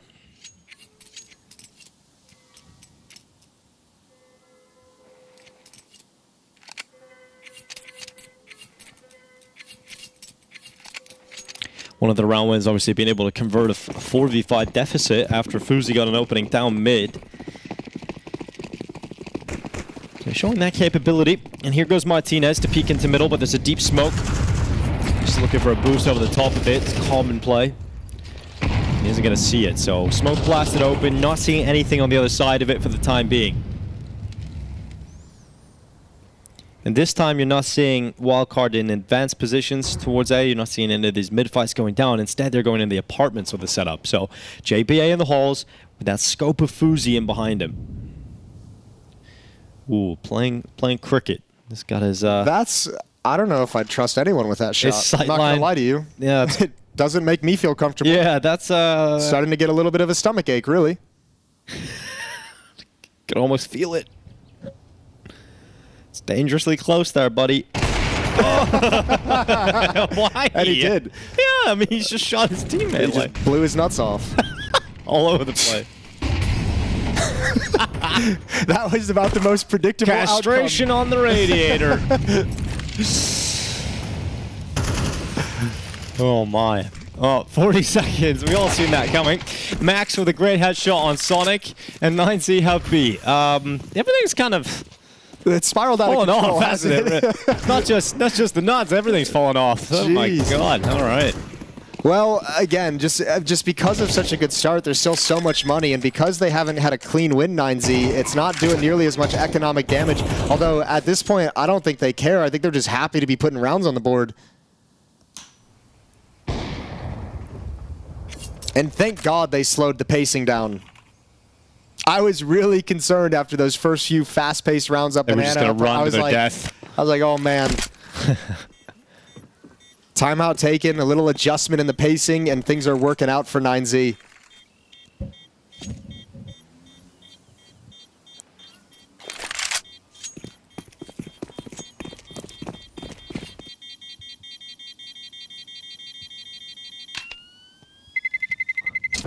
Terrorists win.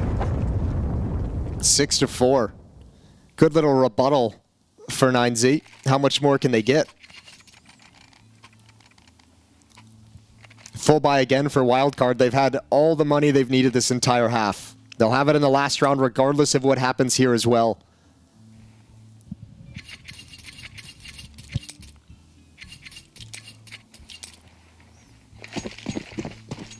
Talk about the comeback of Wildcard on Nuke. I think it'd be pretty dang impressive as well when you consider 9Z coming into this with a 14% win rate, 1-6 on Inferno. If they're able to steal this one away from Wildcard, it'd be an equally impressive little upset victory. Yeah, and then being able to get the job done on Dust too, but... Yeah, you'd even it out. It'd be like, you know, 9Z saying, oh man, Nuke, we had to have that, but then they steal this one, and then Wildcard's looking at Inferno like, we had everything we wanted. Soul map 1, and then we go to our favorite map. 5v4 off the back of the opening pick here for 9Z. It feels like they've just completely taken control of the half now. It's strange to watch it go the other way so quickly. But he's just slowing it down, taking a breather. Pretty slow style of play yesterday from Liquid that was working too. Miss smoke. Yikes. Yeah. That's very missed. It's not even close, yeah. Buddha about to pressure in towards Sonic. Smoke going out towards CT, and Fuzi's got to move on. Sprinting, he's got his rollerblades on. Scanning his way back over to try and make it to help out this B bomb site defense. I think... What the hell is going on, Jason? I think he thought that the XQ was coming in. Maybe he misread the situation or was miscommed or something by Sonic, but yeah, he throws that smoke to give him some cover. The wheels have come off. The flashbang as well was a flashbang thrown to pop above Sonic so that he can peek towards water when they're streaming in instead of, you know, a closer flashbang. So I think maybe just a miscommunication on what the situation at the B bomb site was actually looking like. Should be a save for the last round of the half here if, you know, you don't get an opportunity presented in the next second. I agree with you, but actually, with that kill, I'd almost say go for it, because you're going to have the money in the last round no matter what. So why not just give it a try? See if you can pull off a miracle, an unlikely victory. You have kits. Gotta move, because time will start to run thin. It doesn't matter how much money you have at the end of the day if you got no time to the defuse, but Stanislaus left alone, he goes down.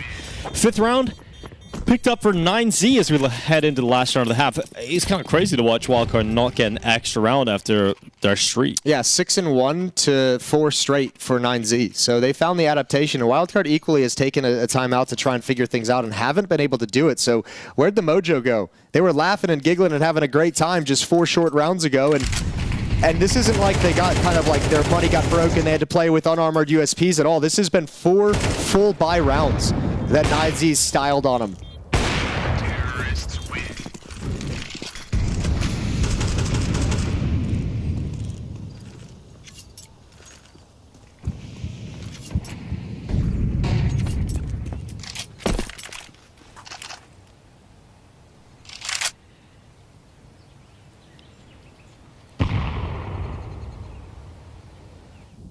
Getting ready to go into Banana 9Z with the flashes in the hands of Martinez. Keeps smoking a Banana, followed by further utility, but it's actually missed. Ooh, that's not good for Wildcard. Buddha's still able to stand in Banana without taking any damage, and now he's getting ever closer to the sniper, and the flashes do come over now, but Fuzi back into the angle. This time connects the shot on Max. An opening kill gathered here for Wildcard as they look to convert on a 7th round win at the turn of the first half and put an end to this streak. But Huaso Peak, an important fight picked up by Stanislaw as Wildcard increased their advantage to 2. It's a commitment towards the A-bomb site. They have to stay on this side of the map, and a double setup in pit with 1 player in sight. It feels real good for Wildcard in this setup. Yeah, no smoke for JBA though, so he's going to have to swing. He's just going to burn, dude. Yep. 12 HP, still alive at least. Stanislaw in mini pit. He's down, and suddenly, just like that, all 3 defenders go down without a single kill. Jesus, dude, as if this half couldn't end any worse. 5 on 3, and you just get obliterated again at the A-bomb site, and that defense is supposed to be pretty solid. Good kill from Fuzi. Susp is coming in as well, excuse me. Yeah, he's had a quiet map here compared to his Nuke performance, and now Fuzi, oh, flick up, and they've still got a chance, but it's Martinez to try and close this one out, and Susp just comes right through that smoke. So they do get the round regardless. So you struggle in the 3v5, and then you win the 2v3. Yeah. It doesn't make any sense. Not a whole lot of sense going on right now. It's huge to win that round for Wildcard, just to get a feel-good round right at the end. You're not going into the second half on a losing streak. Good way to stop that run from 9Z. A nice recovery. Winning the pistol, losing 6 in a row, but then going on a hot streak where you figure things out. The slow play was the solution. And Fuzi's off just doing too much work before they have to commit to the retake through the smokes. Nicely done from Susp and Fuzi. The Swedes putting in work.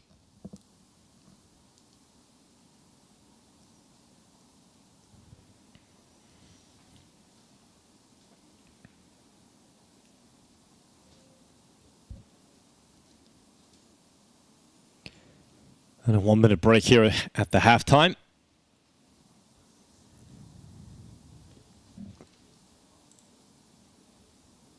Vertigo about to get underway with KRÜ versus Nouns over on the PGL 2 channel. And we have got FlyQuest Gorillas. There was a match that was going down over on the C stream. Gonna spoil that result. So 5, 4, 3, 2, 1. FlyQuest won it, Jason. Yes, they did. They got the job done. Yes, they did. And quadruple overtime, I believe it was. So we're not going to have that own face in the game. Not this time.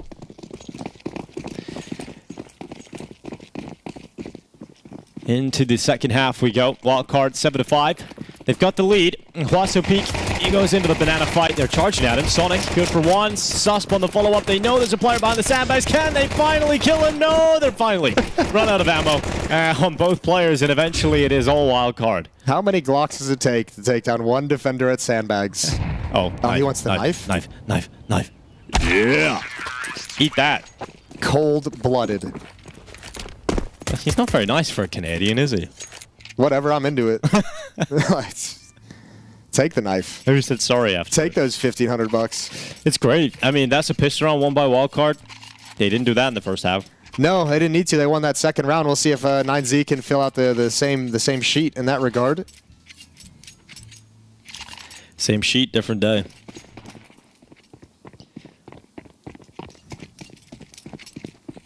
We got Martinez. He's got himself the scout out. Scoot. Scoot. He's going to go for the fight down mid, and it's not going to work out for him.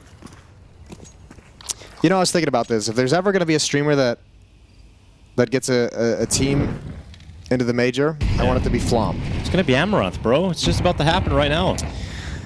I guess that's true. Yeah. I guess that's a good point. Yeah. It's Amaranth. Everyone knew it was going to be Amaranth. All right, but my vote still goes for Flom. Well, your vote doesn't matter, Jason. Yeah, that's true. That's very true.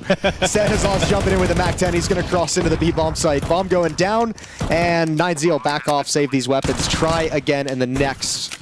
Some good damage to that smoke. Sus down to 10, but no reason to stick around. So 9-5, a 4-round lead.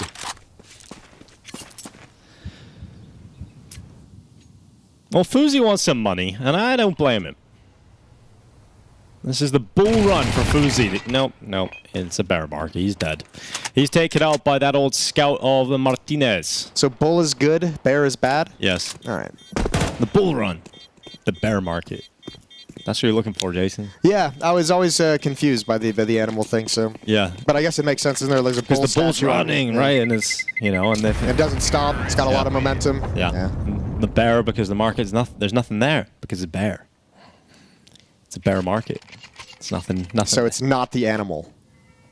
No. All right. But I can see why you would be. I mean, you could use both analogies, I guess. You know, the bear and a bull. All right. Cool. Well, if it's clear to you viewers at home, do not take any financial advice from me. Round 15. Wildcard trying to run up the score, looking for double digits here.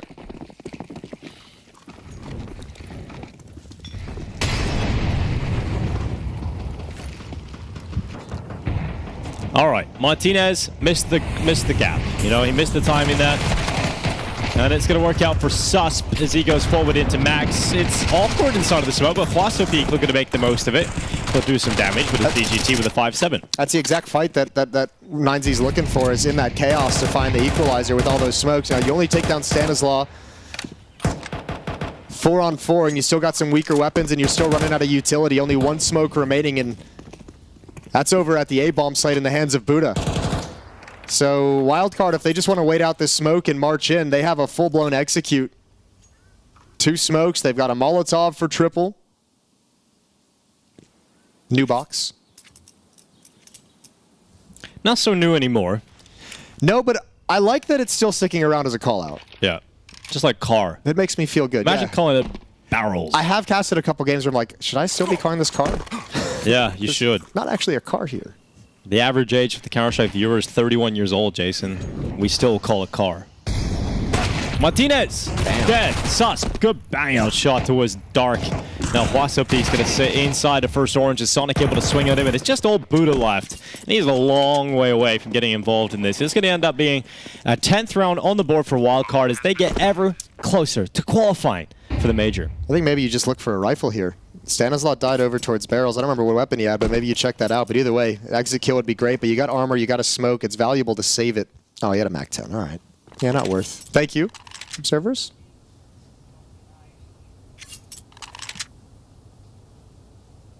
Got a big old team of observers here. How big? Large. Okay. You don't have any actual numbers? Well, we had some of the extra ones for the Asian stuff as well, so True. I'm not too sure, but we have a good team out here. Gonna bolster the squad. 10-5. Terrorists win. Wildcard, an unlikely team to go 3-0 to qualify. Mamma, guarda che mi beva, Dio. Stai flippando. Didn't sound happy. Nope. Don't need to speak Spanish to understand that. But I think we all understand American, Jason. So we can listen into Wildcard's comms. This guy was just wearing a giant GoPro on his head. Is that the angle? Is that someone just hired to sit in the room? That'd be awesome, actually. I could sign up for that. I would take that job for like one map. I think I'd get What more. would your rate be for that? I don't know. It'd be a lot. Same as casting. Damn, free? Just happy to be here. 10-5. Looking good. Martinez, let's see if this AWP can start making a difference for 9Z. They really need it to. It's going to look down into middle. A lot of damage being done here on some of the wildcard players. Stanislaw in particular taking heavy heat. They've got the apartments. Well, he doesn't really know if he does because he was blind when he peeked into the hallways, but Sonic's going to take it regardless. Martinez's AWP is over in lane. Yep, just waiting at short side. Yeah, playing anti-flash. He sees the standard utility to clear out balcony. The view model to the right of all Bigger's errors. Okay, now he's given up his position, given up the location of the AWP as well. Wildcard staying pat, just disciplined, not moving forward quite yet. They need to apply a little bit of pressure on Banana at the B bomb site. There's a 4-man stack here on this defense because that B player has never seen anyone move. This is a pretty nerdy boost up, isn't it? Yeah. That's kind of a brutal angle. It's actually kind of a sick angle. Hard to get into the position in terms of not getting spotted, but when you hear it and you're just waiting for a repeat. Oh my god. Oh my god, no! The timing! Can you believe it? Stanislaw eventually getting the kill regardless, and Fuzi opens up the archway, and now the players flooding in. Max, oh god, he's got to worry about multiple angles, and he has to spin back. Does well to get one, but eventually taken out, and now the charge is back from DGT. They line up, but no kills. He needed that to connect. That's actually not a bad play. Good effort as well, and now you just have to save. You need to prioritize that AWP. Time to back off, and 9Z is against the ropes. Out of this round loss, it's going to be 11-5 economy. Oh, Buddha can drop a weapon, but you really wanted that extra M4. DGT sticking around way too long, not being able to accomplish anything. And if they lose this AWP, oh no. Oh, you be sneaky. Do not give away anything here, Buddha. Oh, they reload, and he gets away with one, but couldn't get the second on the USP. A nice sneaky attempt there from Buddha, but eventually taken out, and they've lost everything. At least they've got money on Buddha. Yeah, but I mean, look, I think 5-11, you can make the case that they should force buy. But I think also there's a decision where they could just go for a half buy and just try and run it back from 5-12, which obviously isn't ideal. Well, the AWP has been bought, and it's been thrown on over towards Martinez. Yeah, and some 5-7's being picked up, so they're putting a lot of faith. And you kind of have to think about the late round in this situation, too, at a certain point of how you want to protect that AWP. Because if all else fails, you give up the round, but you prioritize the AWP. So you want to keep one of the MP9s, some of the 5-7 or Deagle close to them.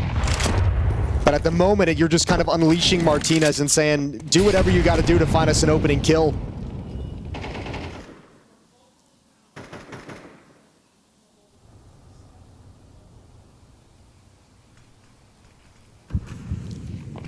Here they come, out of the balcony. Buddha hears it. Can he stop it? No. Blinded, taken out eventually. Hwasopik, nice shot from the side, but needs another one, and that's exactly what he's got. Hwasopik gets a third!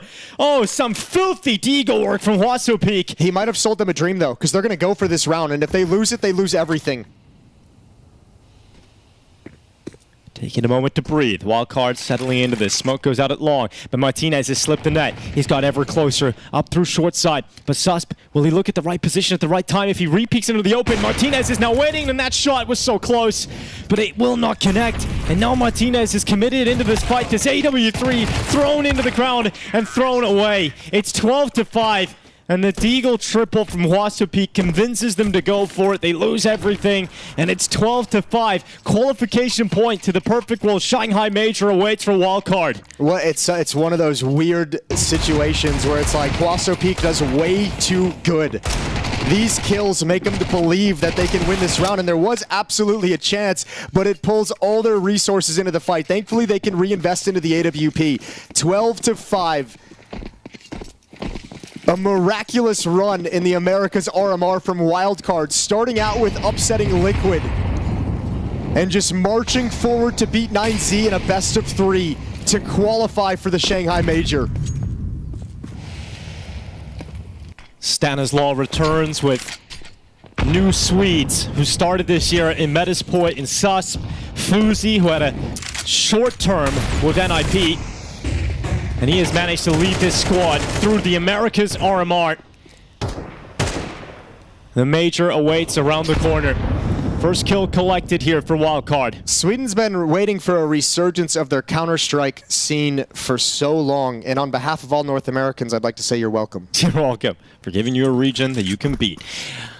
But Sonic as well, this is, he started his career mainly during the pandemic, like you were saying earlier. He never really got the chance to go to the major. Played a lot of RMRs. There was a lot of those.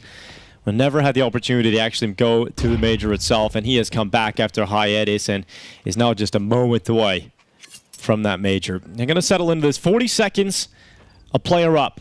Can they close in this moment? They're going to the correct side of the map. There's only one player here. It's Martinez that has to go hero mode. And he's got a chance on the first. Fuzi walks right in towards him. Halls, though.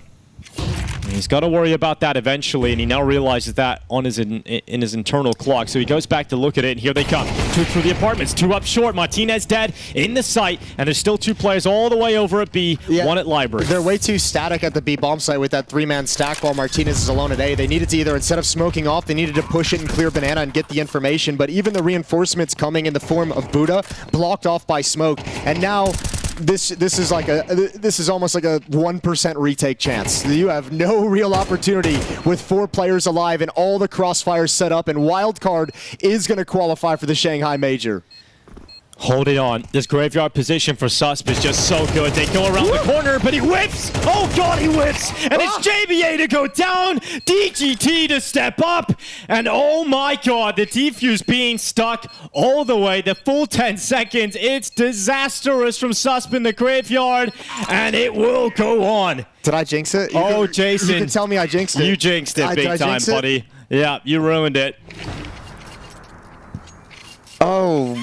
Oh no. Stop talking, man. What happened? Susp just whiffed. I'll take some responsibility, but I feel like that's not all on me. No, look at this. That's crazy. He shot the entire mag, man. For how good he's played through this series, that one. All right, well, look. You still got 6 chances. You still got plenty of time. Why have you done it like that? Caster Curse, Jensen, you know the power of it. Oh, my lord. You be quiet now, okay? Let's give them a chance. 9Z, a lifeline. Let's see if they can run with it.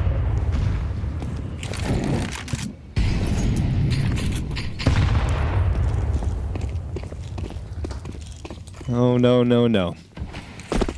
Still a lot of chances, as you said. That just felt like a very good one. I mean, that's the thing.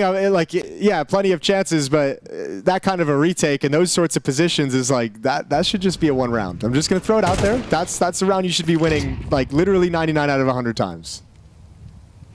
They're not used to this. You know, qualifying for majors. Stan is. Yeah, sure, but he wasn't the one that messed up. True. Susp, looking for redemption. If he had just one-tapped that, I would have been so angry. Smoke going to go up in holes defensively. Martinez getting active with the AWP. Shadow shows, taken down. AWP struggled to have impact so far on this CT side.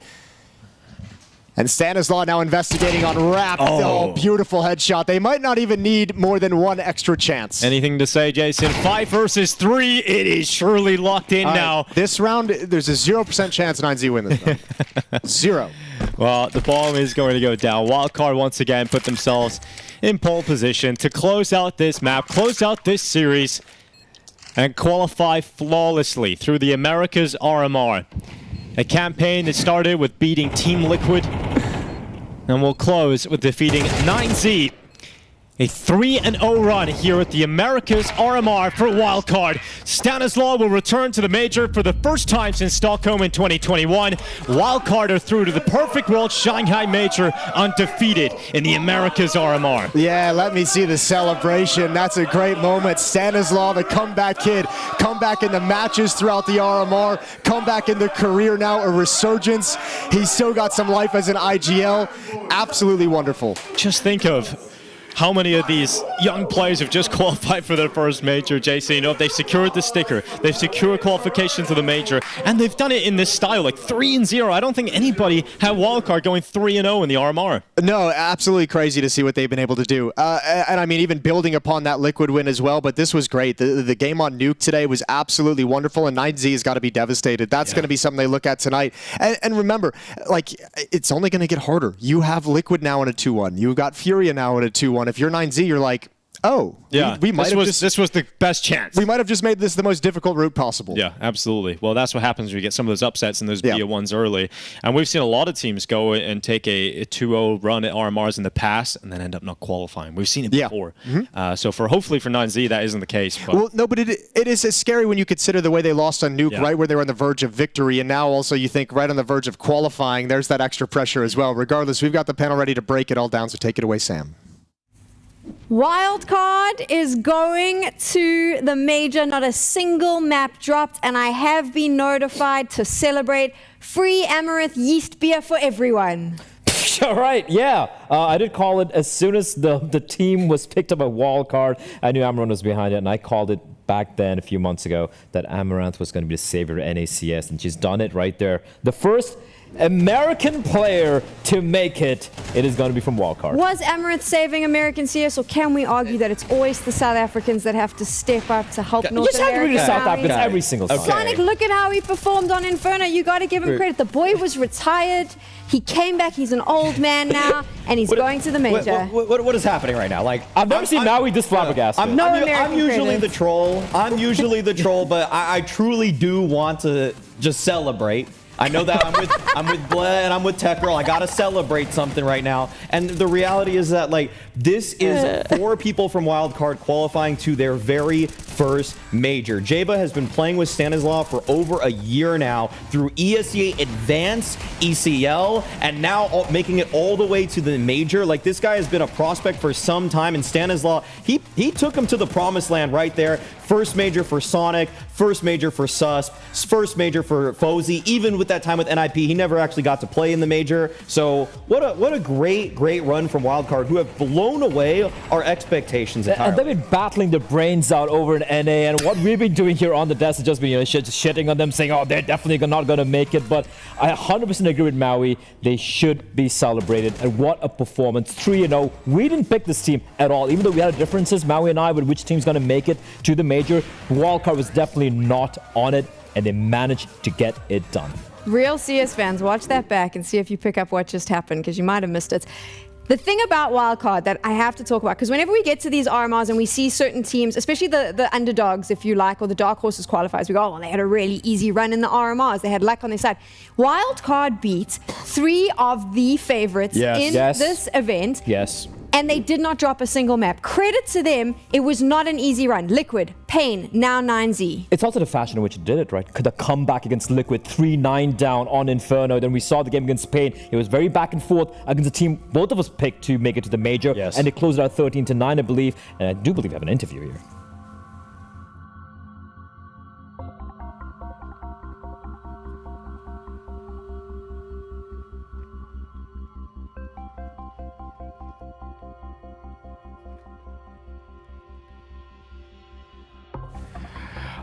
If I know Stanislaw, though. Super entertaining there. I understand exactly what he's saying. I know that you know Stanislaw well, so you can tell us exactly what his answers were. I mean, I feel like, if anything, right now, I saw exactly what happened in the player cams as soon as they won. He hugs Jaba. Because Jaba and Stanislaw have been on this arduous journey through Tier 2, which I'm sure we're going to get to hear more about. He's been on an incredible journey. He's been, his first couple of lands, you know, he was struggling, but he's really growing, and he's growing quickly. He's coming into his own. And then the rest of them, like the 2 Swedish guys, they bring so much experience I didn't expect. Aaron as well, I didn't expect him to be such a good rifler, but he's on fire. And I don't know how he does it, but he just does. We're just clicking. We have really good synergy. All of the roles make sense. Everyone's working really hard. And obviously our coach as well, he preps us really well. And I don't think there's one bad thing about our team right now. And you proved that by going 3-0 and making this work. I want to look at some of the games you have. We'll start with this 9Z one, because it looks like you're going to be down and out when it comes to Nuke. You're 11-5 down, but then you're pulling it back on the T side round after round. Can you talk me through how you were just piecing that together? It's a combination of prep, feeling, my experience as well. I feel like I've really done a lot of good work on Nuke. It's one of our better maps currently. And yeah, I mean, they're a really good Nuke team. I have to give it to them. They have a lot of great results against other top teams. They give us a run for our money, but yeah, I mean, the work that we've put in, I think that's what's carrying us over the finish line in these games. And was there any point of like where you're looking at the team and saying, okay, maybe we can't get this over the line? Was there any emotional changes, or did it all stay positive throughout, even when you were getting close to maybe, I think what they got 12-8, right? And then you still had to claw back further. Was there any down points that you had to bring everyone back up, anything like that? No, I hope someone out there can tally the amount of times we've had to come back in a game, because it's been a lot and it's stressful for me. I'm starting to get gray hairs. I prefer just to win a game from the beginning and not have to come back and go through the roller coaster. But I don't know. We don't do anything specific. We just stay calm. I feel like my calming presence helps, and then also everyone else kind of is really good at staying calm, and they fight for every single round. And every round is a fresh start, even if we made a huge mistake. Like that on Inferno, we had a 5v3 on the post plan on A, and we should have won that round. But then again, we just reset for the next round, close it out, and it is what it is. And for you, taking down Liquid in the opening game, right, it does go into a crazy overtime, but you still pull it over the line. Then you take down Pain as well. Taking down these scalps for you guys, how much does that matter in just understanding your development and where you're at as a team? It means everything, right? Because we're proving to ourselves that we're capable. We're on the right path. We're putting in the work, and it's paying off. And taking scalps, like you said, Liquid and Pain, those are two of the strongest teams, in my opinion, at this RMR, in addition to Cole and some other teams. So... yeah. Yeah, we did it in the hardest way, in my opinion, and no one can say anything because we deserve it, I think. 100%. Yeah, you didn't take an easy route. There was no easy games in this one, but you did take it over the line. For you guys now, what's the plan, though? Are you staying here in Shanghai to wait for the major to come? Do you go back home? How are you going to prepare? How are you going to get ready? We have to figure don't listen to him. Don't drink. Stay healthy. No, just we're going to figure it out. We're gonna celebrate. We're gonna have fun. Yeah. But yeah, just making sure we're still prepared for the next stage. And for now, we're just gonna sit in the moment, enjoy, and yeah, live in the moment. Live in the moment and enjoy it. I like what I'm hearing, and I definitely like what I'm seeing. It's good to have Stand back. Maui, are you a mind reader? You guessed exactly what he was gonna say. I actually want people to know I couldn't hear that. Like, I actually did say he's going to talk about Jaba and his journey, and he did that. I mean, stand right there, just elated by the moment. I like that he brings up calming presence. This has kind of been a theme of the RMR so far. We've talked about the fact that the in-game leaders play such a vital role in keeping the constitution of a roster in high-pressure moments. Yes. And Stanislaw used to be, in my eyes, an unavailable boyfriend, emotionally unavailable. I think that we now see that he can experience joy in some capacity. He's not just a robot.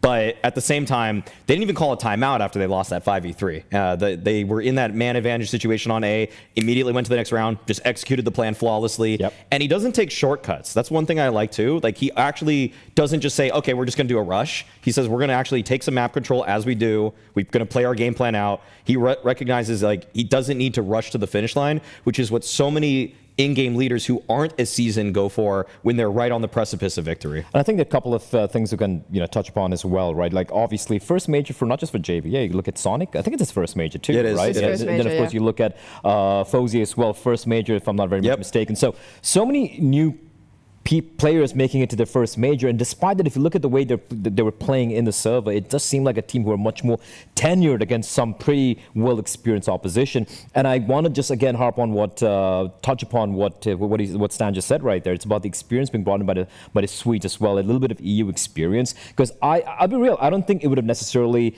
worked out as well as it did here in the server if it was just a bunch of some of the new NA players. If it was like 4 JBAs, it wouldn't have panned out. So I want to give a little bit of kudos as well to, I think, Fozy and Susp as well, bringing a little bit of EU flair and working so well in sync with Stan the Man. 6 spots remaining. Wildcard takes one of them. Who would have thunk? Who would have thought it? That's tough for some of the favorites now. You're looking every time one of those spots gets ticked off, we're going to lose another spot as well by the end of the day.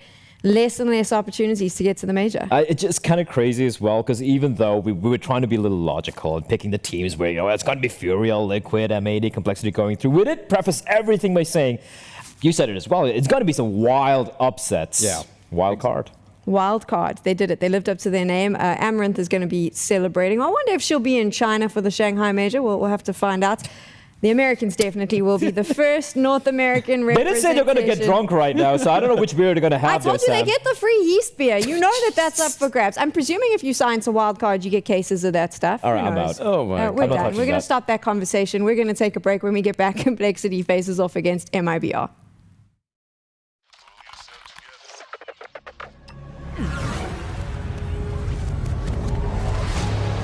The world is changing quickly. Shoot it.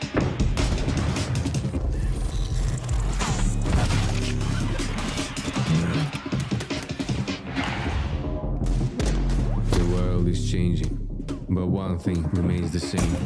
Victories with 1xBet.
There are only 6 spots remaining in the Perfect World Shanghai Major for the Americas region. One of them has been claimed by Wildcard, and another is about to be claimed either by the North American Dream Team Complexity or the Brazilians MIBR. We're about to find out how that goes down in this best of 3. We've had an analyst change. Yanko and Dust are here to break this one down, and I'm pretty excited because both of these teams were considered favorites coming into this to claim those spots, Yanko. So it is posed to be a banger matchup on paper. Yeah, it should be a really good matchup. I think Complexity, absolutely one of the 3 teams with Liquid and FURIA that you put at the top of the list. MIBR, depending on how you rate the South American teams, right? You're probably expecting them to squeeze in 5th, 6th spot, something along those lines. But yeah, 2-0 game, and we saw it in Wildcard versus 9Z. You know, you can't take anything for granted, really. Already had a good amount of upsets, even in the best of 3s, so should be a banger. Yeah, I mean, only fans of Wildcard should be pretty happy about that one. So hopefully Complexity fans will also... Told you, it's the best North American team. Could be, very well could be. When you take a look at both of these teams, what do you love? Let's start with MIBR. Sure. Okay, so coming into this, what do you love about MIBR? When you look at them, and if you were to be a fan, what was it that you would pull out? Yeah, I mean, I think that the thing that you really have going for Made in Brazil right now is that they have one of the best aggressive riflers in this tournament, and that's Insani. This is a guy that I feel like is almost kind of punching above his weight as far as the team he's on, but what he's actually capable of individually. So I'm a really big fan of that. I'm also a big fan of Exit, the fact that this guy used to be an IGL. He's an older guy. He's more of a veteran, but he has found a way to thrive, you know, playing a new role now. Obviously, him and Drop kind of swapped not only the IGL position, but also kind of who's playing the extremities and who is more a part of like the main attacking group on the map, and he's been able to do really well. I think for me the big question is if Lukosi can just click on, this team can go very far. Let's pose a different question to you, Yanko. If you are the opposition to MIBR when you're looking at this lineup, where are the weak spots that you may want to poke a hole in? I think for them it's just a little bit figuring it out with the new player, right? Some of the roles have changed around.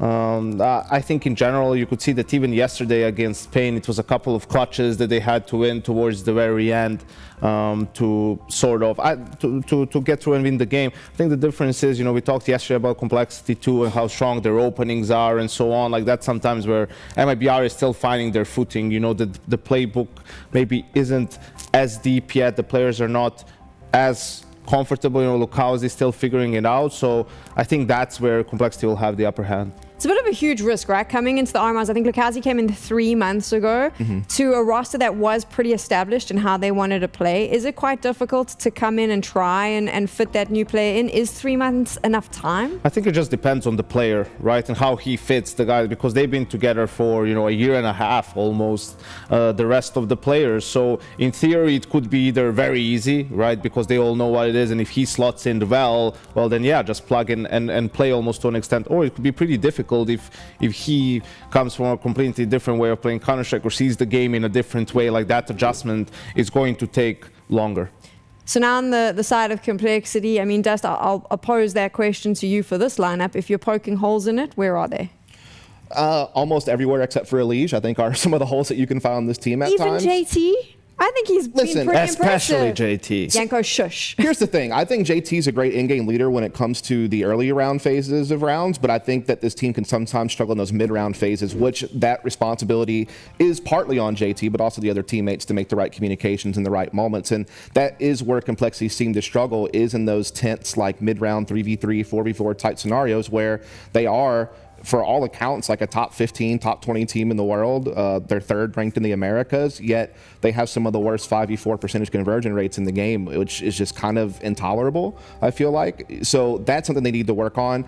The good things I'll say, though, is obviously they have Elige, one of the best entry riflers in the world, and they do have a fine opera in Halzerk, and Grim has been getting a little bit better. I feel like his individual form these last few tournaments has finally made him a proper 3rd person they can count on to be a supporting cast to Elige and Halzerk for fragging. Can I poke a little hole in your defense there? So Elige, as much as you said he's no hole, it's no secret that his attitude sometimes can bring a team down. When he's not happy with how they're performing, it's very obvious that the rest of the team struggles. You know what also brings your team down? Losing 5v2s. Fair enough. That brings your team down more than someone. You know, we talked about this a couple of tournaments ago. Is like at some point, you probably tried everything because it kept happening for complexity, everything. So maybe, you know, putting some gear into some of your teammates and you know, asking for some accountability is the last thing that you can go up against. Because if there's a problem the main problem for complexity is their players, it seems like they just wander off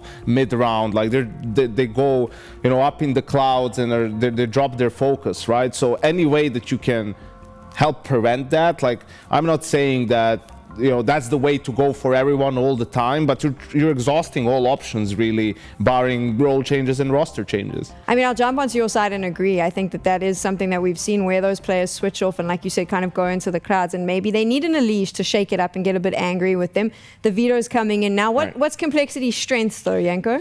I'll just say, though, for a team, you know, you're saying the Complexity would be the perfect team for it because they also don't mind, you know, apparently when people desk slam all the time. So shouting, you know, just do everything. Maybe the coach can actually borrow the do not peek bat from Sir Scoots and, you know, whack them every now and again in some of those situations. But yeah, I was wondering in the veto, what will MIBR pick, whether it will be Nuke or Ancient. Those were the two options for them in this one. And for Complexity, Vertigo, sort of, are they going to go for it here as well? Like, they're one of the few teams that actually picks Vertigo and plays it pretty often. They decide to go for it. I think probably Anubis as the final map.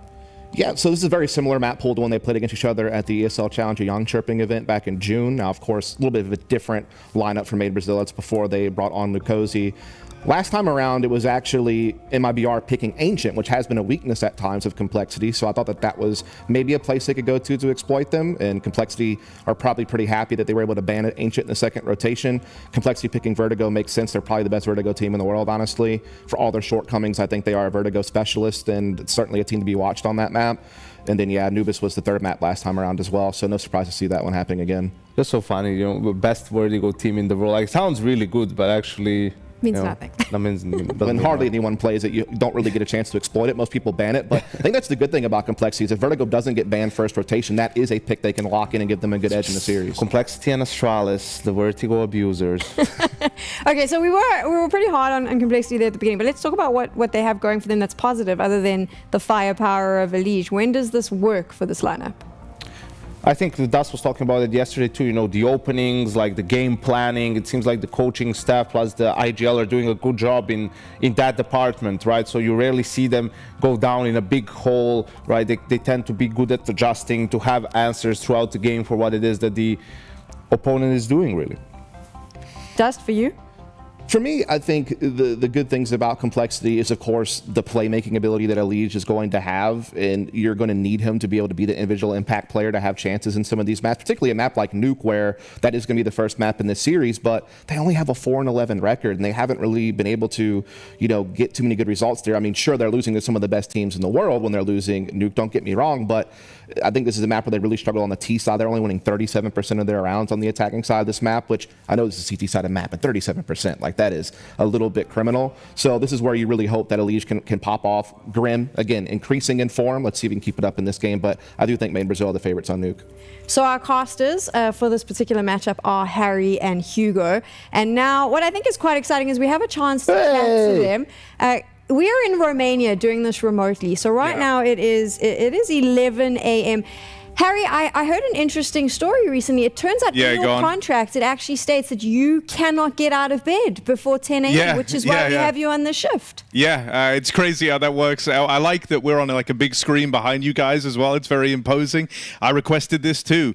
I don't want to start early. I'm kind of like a NA player in that sense. You know, if it's if it's earlier than like 9 a.m., I ain't interested. So yeah, I'm winning right now. Let's grab a Starbucks later, Harry. Yeah, all right.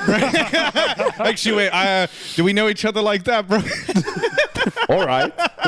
No, I'm cool. Hugo, how you doing with the little lion, bro? You still got the bed hair going on? Yeah, man, I can't fix it. It's impossible. But I'm ready for an NAV Brazil game, Harry. It's always entertaining. It's fun watching the CS. How do you think this is going to play out? I mean, I always ask the analysts for predictions, so let's find out how the casters are feeling, boys. We got #1 Grim fan in the house. Dude, I mean, I don't know. I think I'm happy either way, but I hope that Col are able to win. I kind of like this idea that ever since Elige left Liquid, there was all these questions around it, but now it'd be, you know, I mean, last major, obviously, they literally had to kind of cannibalize them early on to get there.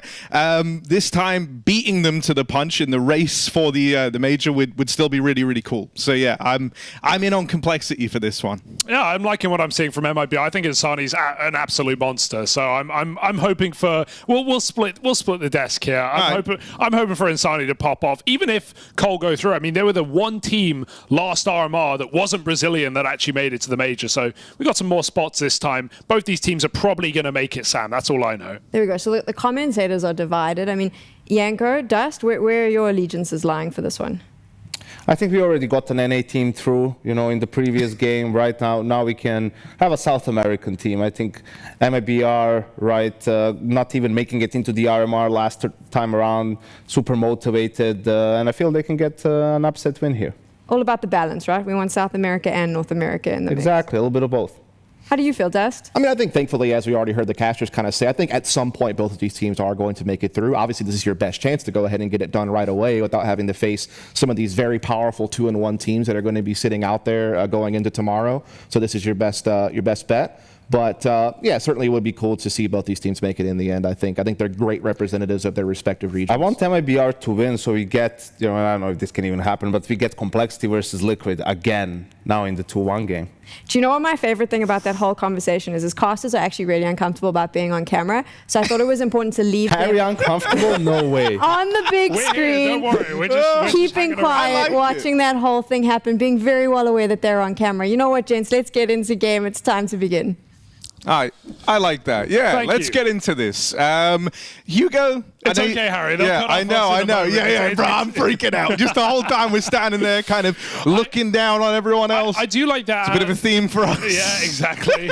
Good one. I do like that angle Yanka comes in with, right? Like the idea that we get that Cole Liquid, as we've been calling it, the cannibalization of North America. And yeah, it is a scary place with Furia and Liquid still down in the running, sitting 2-1 after losing their opening BO1s. I think that's a very scary place to go to, Harry. No one wants to lose a match. Just take this clean 3-0 run and get to the major in style. That's the goal for Complexity and MIBR as we get into this pistol round.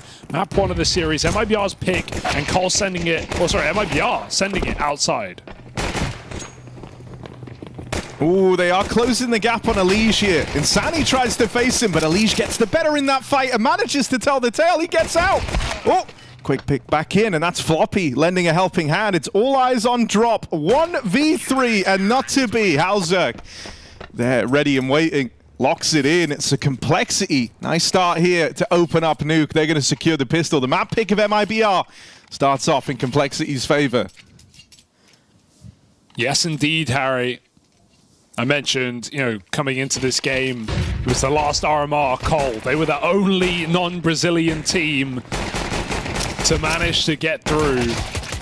But we saw success at that major. We saw the Brazilians and Complexity grant this region a couple more spots. So I'd say they're good for it. I mean, MIBR weren't a part of that, right? So it's now a world where they're going to try and get some good out of what everyone else fought for back in Copenhagen. I do love that play for Luke Halsey. The jumping Zeus out of hut, trying to get the hut roof player. It's peekaboo. Cole on 2.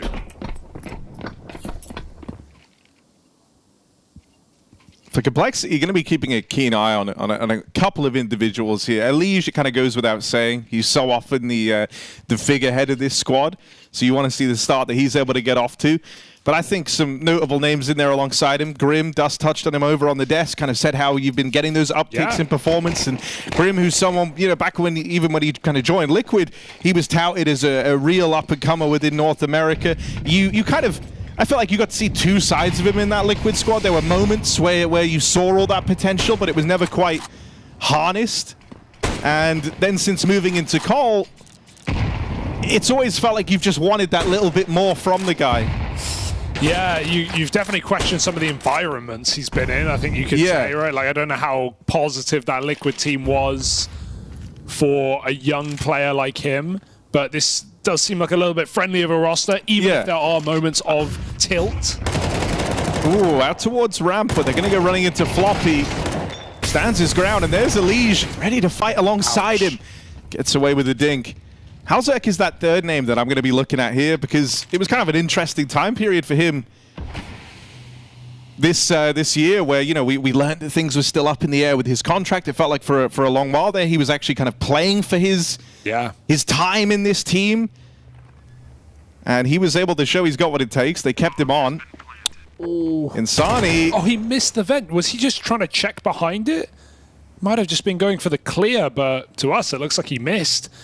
And Insani hears that lurk, or hears that rotate on the lurk, and he can come in on late ramp. So Halzerg, oh, he read it, but just a second too early. And now Insani, he's got the round-winning timing. Even if Halzerg were a double kill right now, this backstab is the last thing you're ready for. Position revealed. Halzerg takes it. Exit just trying to buy a few more seconds. A kill is fantastic, and this is that late lurk. And there's a smoke. Insani's got an HE. He'll go right on it. He's got to get that kill instantly, and he will. MIBR float in this round just enough to bob in that water and save themselves. Great lurk for Insani. I mean, for the MIBR squad, when we kind of look down the line of folks to keep an eye on, Insani is very much the guy leading the conversation there. Cool story behind him as well, obviously coming from the MIBR Academy squad before moving into this. And I remember his debut back at Katowice. He kind of stole the show. Yeah, this team is kind of the angle of the Katowice, not the Katowice, oh, hold this thought actually. No, it's a good time. It's the Academy kids all grown up now, right? Because it's not just Insani who's putting on, you know, record-breaking performances on especially those Challenger lands. We saw him go crazy in Australia, but also Drop, right? Ex-Academy player for the FURIA side, now an in-game leader. You know, they're all grown up now, Harry. The kids are out of school. They've moved out of the house. Yeah, I love the idea of Drop going to IGL. When he joined this team, it was Exit. But I think even when we kind of learned about that transition and his change to it, it's just the Exit. I don't think him IGLing came as like a product of necessity as opposed to it being something he necessarily wanted to do. And so I think all of them were quite glad when that got offloaded onto Drop. Yeah. And Drop, I want to. It feels like he's taken to it very, very well. You know, it was always going to be a bit of a grind undertaking that leadership responsibility, but it was something he said felt like it kind of came naturally to an extent. You know, he noticed he was already being very communicative, already kind of outlining plans anyway. So just that formal handoff of actually giving him the reins.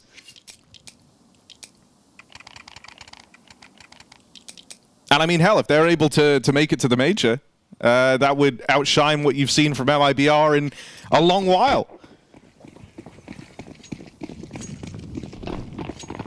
Absolutely, since Antwerp, last time this organization made it.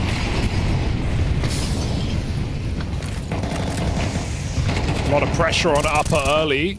Got to be very careful not to get smoke spammed. A wrong step on this top site at Nuke could be a 5v4 and a lost sight. So JT just about dodges that, holding for a door push. MIBR static in the lobby. 4 players here, 1 holding the outside push. And Sonic can play late if he wants. Well, they're trying to bait for Halzerg with that re-smoke on Glaive. It's in a nice aggressive off angle, and that allows Cole to dedicate 3 players to upper if they want. In fact, the rotate going ramp. So 2 and 2 is fine, really, with double top roof, or double top hut. Cole are well set up for anything MIBR are going to throw at them. Couple more nades go in, more pressure, but this is not a commitment. Cole now just have to consider that there could be a player down lower, but that's a fine concession. Halzerg now, oh, he gets impatient, and that's exactly what MIBR wanted. They waited over a minute for that play to happen. And so with a 5v4 now, the world is their oyster. Floppy's going to get tested here, only with the MP9 as well. Plays the drop down straight away. Elige, is he often going to see him here? That first portal call, that first rotate in. Puts Elige back on the ramp room, and then Floppy goes ham on the SMG. I mean, Great little interplay between the two of them.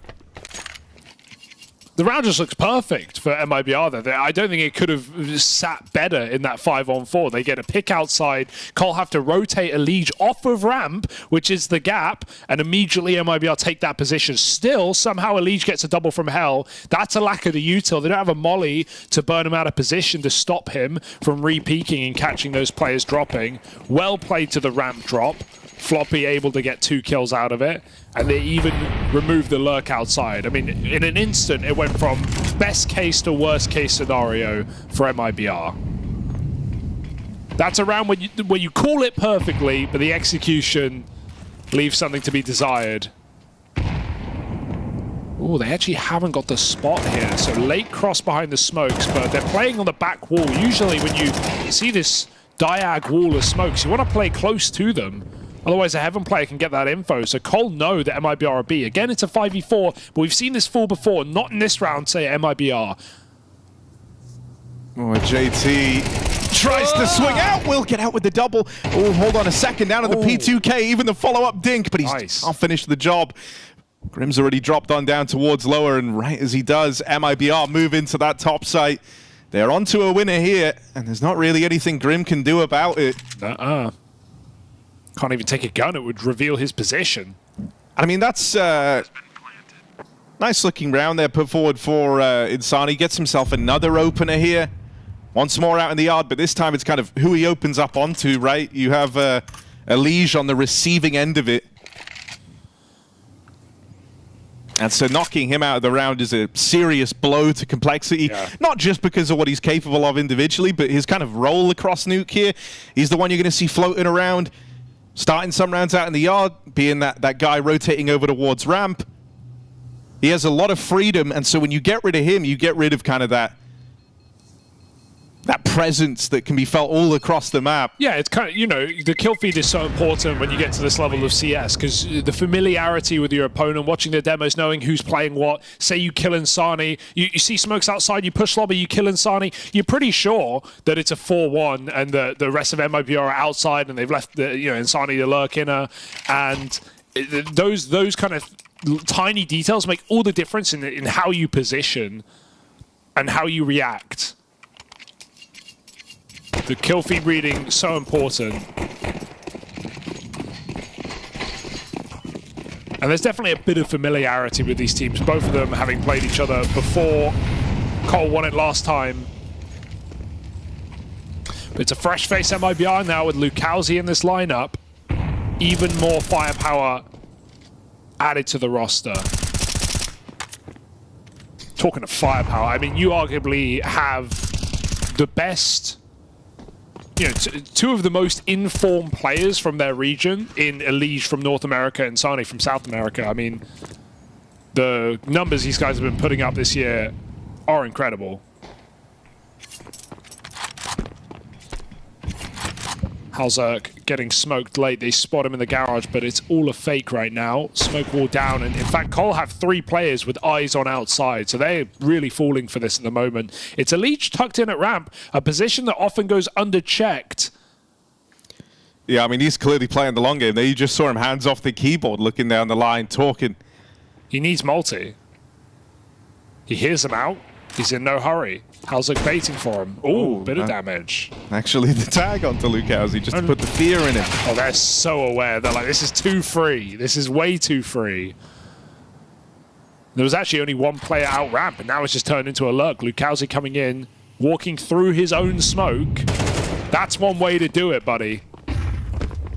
Oh, Grim, hang on! They all line up in the door, small choke point, and as JT tries to have a Grim moment of his own up through ladder, he will get locked out. Floppy drop down B right off the top, trying to tee up Elige over on the ramp side, and so that's going to leave him far out of the conversation here of attempting this retake. MIBR up in the lead.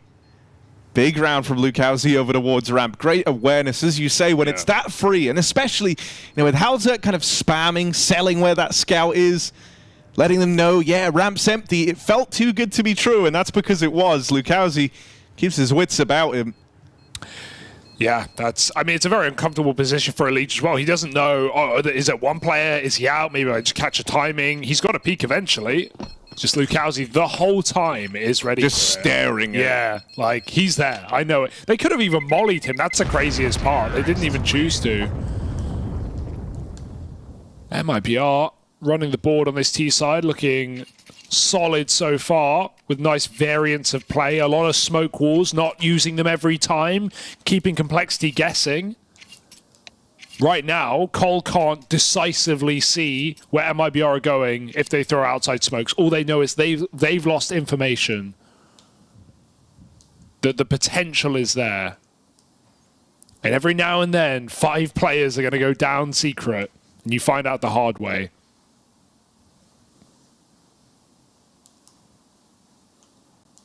I mean, I think that's even one of the things that's been interesting about the drop change to IGL. It feels like he tries to call a surprisingly, refined game. I think just when you look at where he came from and the leader that he played under in Art for the, like majority of his forward-facing Tier 1 career. Art obviously known for some of his out-of-the-box thinking and aggressive plays. Quite an extreme style, and not one by the looks of things that Drop was keen to try and replicate. Oh.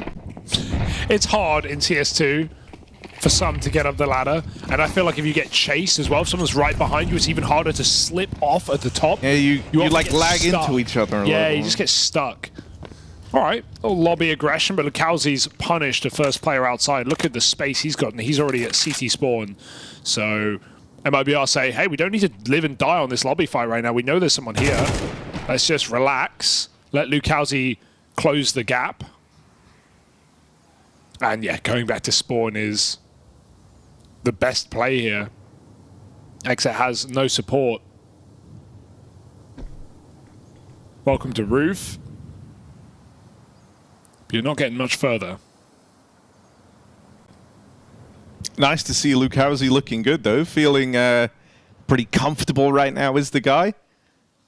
Right up there alongside Insani, topping the charts. That's what you want. Oh.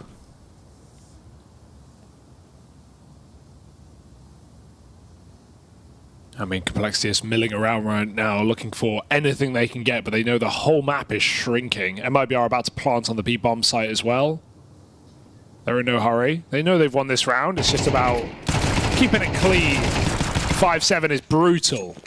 And Exit with a bit of a whiff. We'll give over an AK. That's a good save. Floppy can get away as well. Supplement the money for later.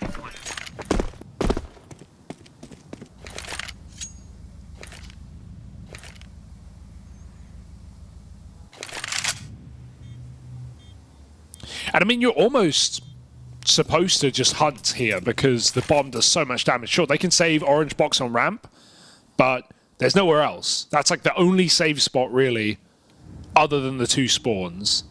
You can go top secret. But MIBR, they'd rather build up their own money. They don't have a lot, in fairness. Keep 4 alive. Allow Cole a bit of respect.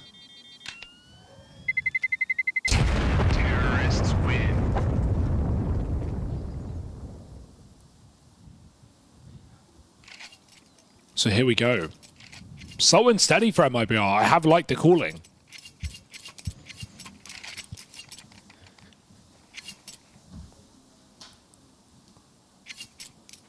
Yeah, I mean, they're in the kind of power position right now on their map pick on the T side, right? They have Complexity in the dreaded economic spot that exists for CTs. Yeah. What, existing? Yeah. It's rough out on these streets. It definitely is. Do they really do up-tempo, or is this just a poise for control early? JT eats that Molotov. Maybe they want to actually go off this one. Lucauzi walks out hot alone with no flash. That's a little bit out there. 3 players just getting removed from the round in an instant. And the Liege knows that Insani could be in this position with the first smoke down. Gets an entry, but he's not getting any further thanks to a Liege. And a good swap off the top of Hut for Grim. Changes position, and Cole keep it nice and clean. I mean, that was a weird one. Yeah, MIBR trying to change the tempo a little bit.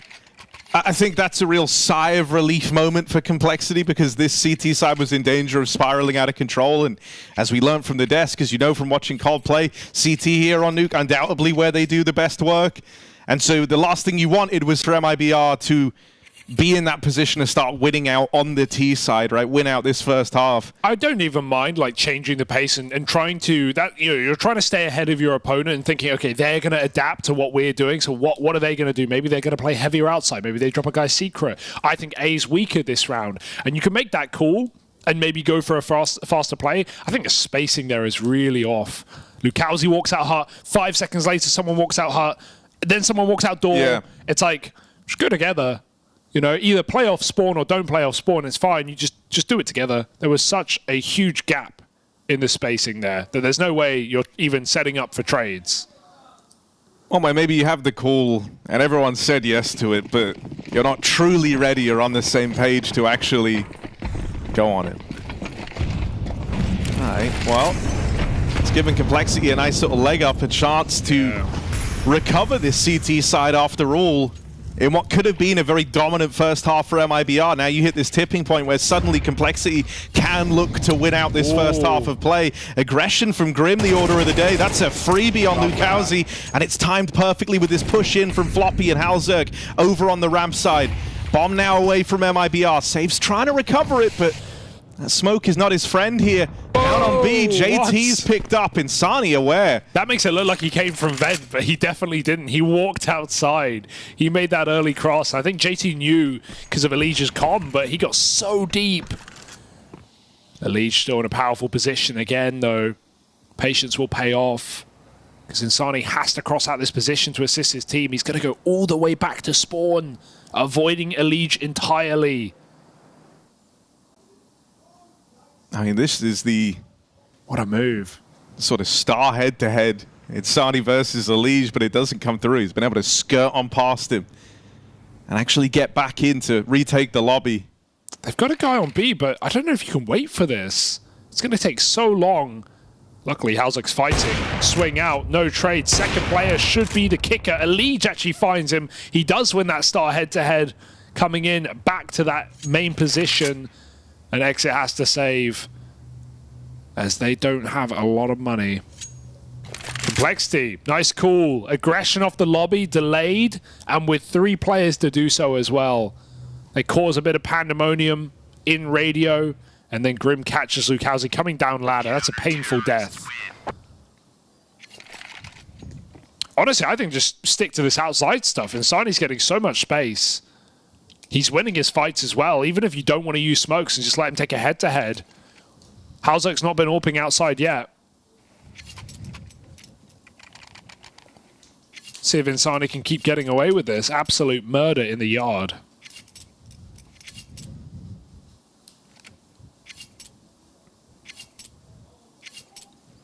MIBR, a second timeout called.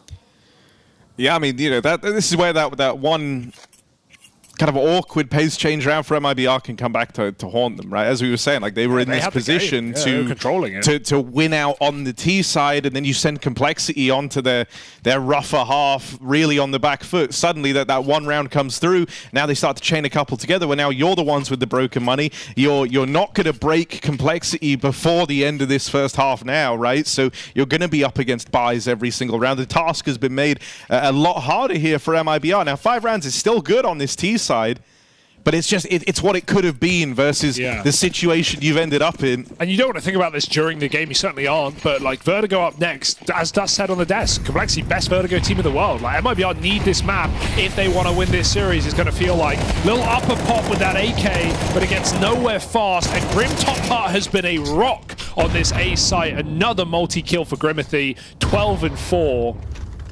He has not let them into his site.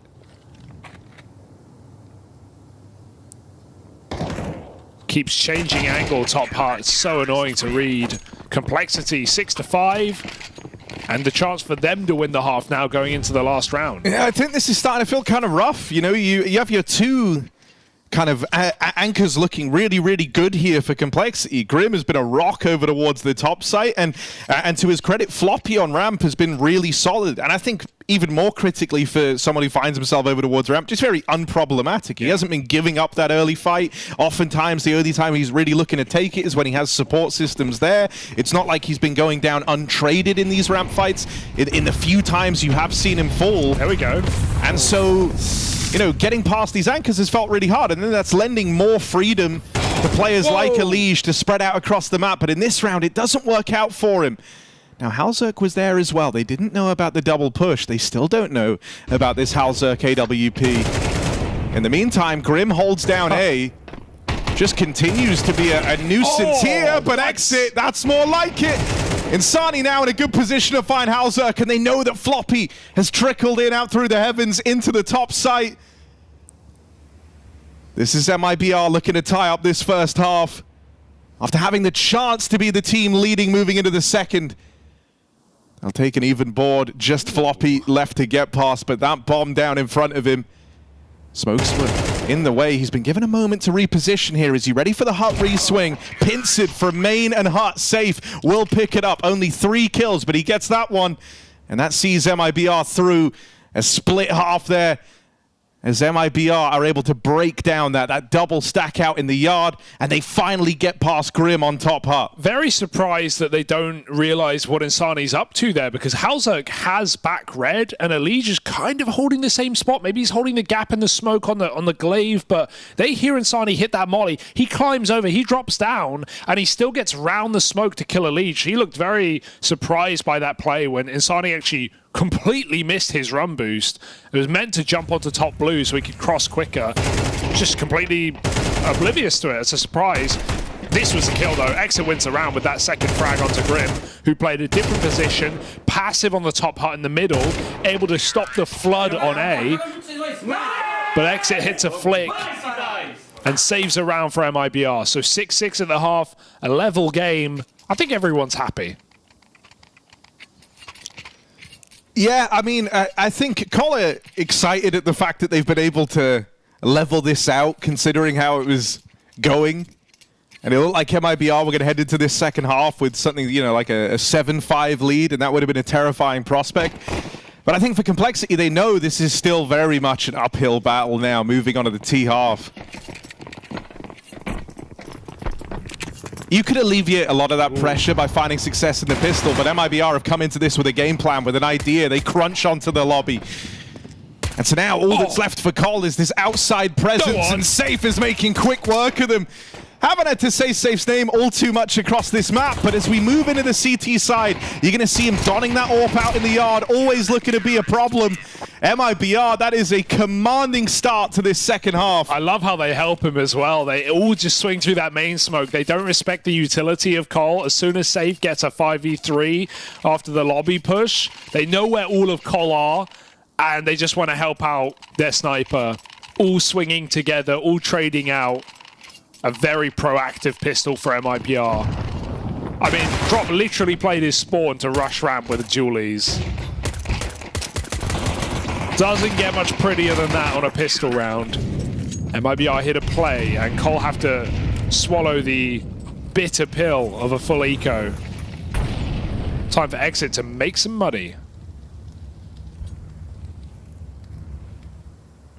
Although he dropped off Hut. They heard that. Oh, this is... Okay, recovered. Bomb down, bomb down! Can the ramp player stop it? Drop, go quick! Yes, he can. Elige tried.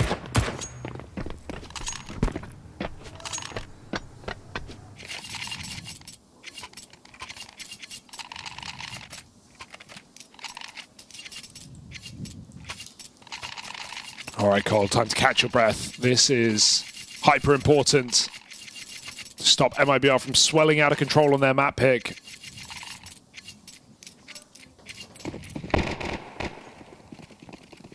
And it's always scary, these rounds, because you know there are SMGs in play, so part of you is just calling to watch out for this lobby push. MIBR is in their best interest to make a move early in the round.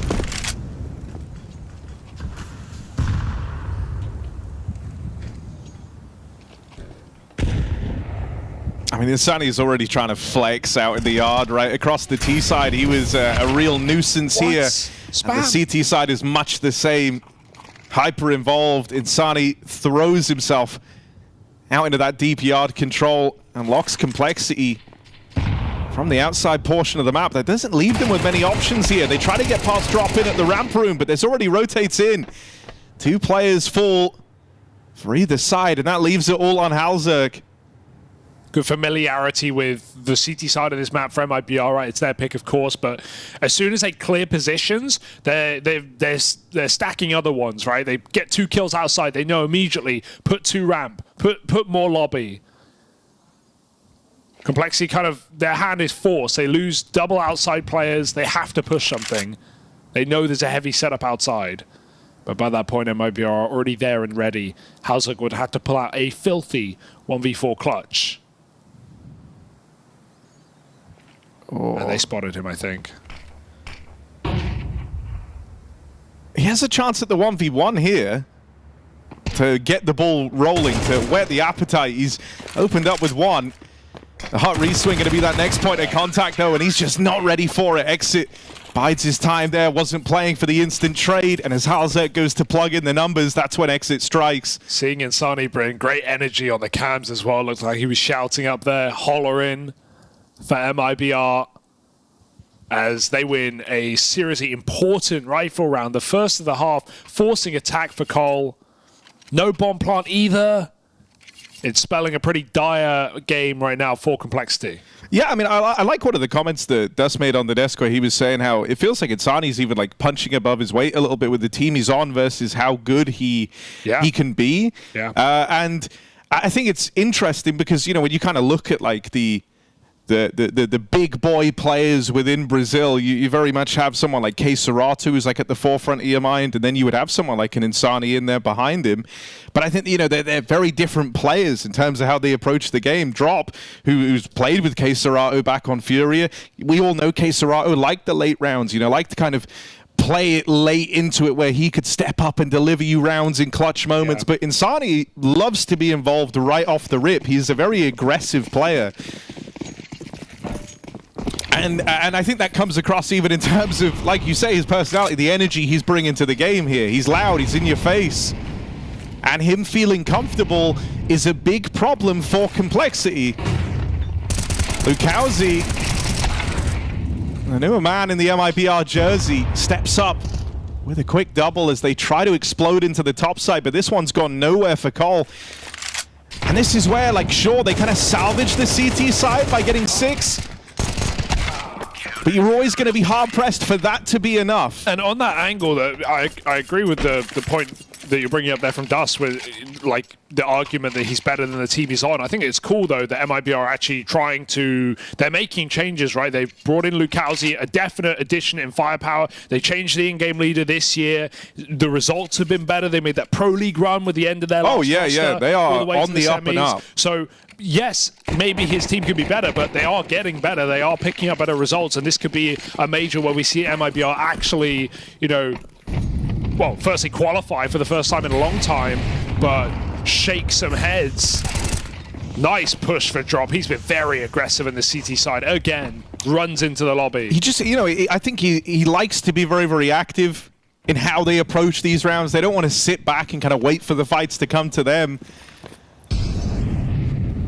They love trying to get one step ahead of the opponents, and I think for Complexity that causes you problems. You know, you're trying to run this outside control round, but now you've lost your inner lurk, and so as a result, like, you have no information what's going on in the lobby. You know that MIBR have a bounty of info to play around here. They've already got 2 players down at lower to kind of go alongside that. So suddenly, sure, you have the yard, but you can't win the round from here.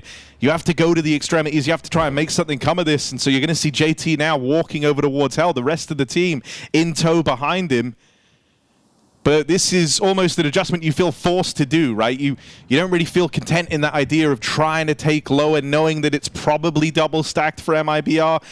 You're going to go hunting and see if you can strike anyone from this top side first. Oh, that's all right. Classic Molly down the ladder. It always happens. But Insani has a pretty dirty position. That would have bought you some nice time. Oh, dear. Drops picked up Halzerg down in the base of Hell, and Insani will get checked, but it makes it so easy for Lukowski. Great crossfire between them. And that round is all drop. The active push into lobby right off the rip, and then the turnaround to mop up that flank in through hell. This CT side has been stellar for MIBR. Yeah, where's it gone? It's just disappeared, hasn't it, this second half in an instant. A rush into lobby into the pistol.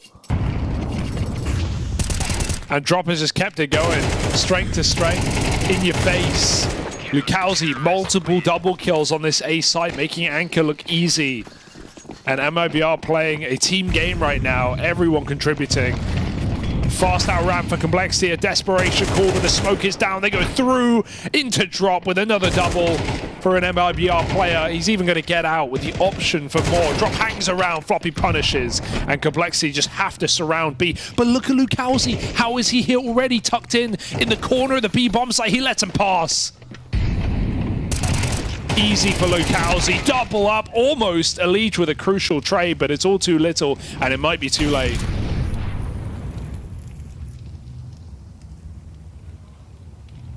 It's another round where Halzerk is left in one of these awkward 1vx's. And as is often the case, MIBR is still pushing and prodding. They know where he is. They know he's out on a limb here over towards ramp. Bomb away from him as well. And Safe has just moved into a great position there, ready to help Insani. Like, even if he falls in that fight, which Insani doesn't often do, you had that instant trade potential. It's a very safe way of playing out the 3v1. 15 and 8 on Insani. He's having a hell of a game. With now how one-sided this is starting to feel in the second half. Complexity yet to pick up a T round and might never. Lukowski, similar score, and Drop with the impact in the CT side alone. So here we go, a last-ditch attempt. Complexity tried a quick rush, it got nowhere. And now Safe's even got the AWP to make matters worse. Complexity don't have a lot of util to break this AWP off angles, but the gun will have to do. Elite finds him from top silo, looking for a double up. There's more fights outside for Elite. Oh, chases it. That's got to be enough. Yeah, 3 kills from Elise. Surely that is what brings Complexity into this T side, but it might not be enough. Grim and Floppy have got to finish what Elise started here just to keep Nuke alive for Complexity for even one more round. Lukowski has such good timing. There's the backstab. Grim secures it. Elise Drop left up in this all alone, and they double swing. Complexity, they leave it all to Elise. And it at least keeps Nuke alive for one more. Right, first T round, but it's not where you want to be. 5 more in a row required without a blemish allowed on your record. MIBR, and you just know they have an aggressive round in them, like a call to make, another lobby push. In one of these next 5 rounds, they're going to do it. You're never safe. Good util early into upper, and Complexity actually going to push the issue. Pre-fire on the top hub player, full blind back of the site, and Complexity break in.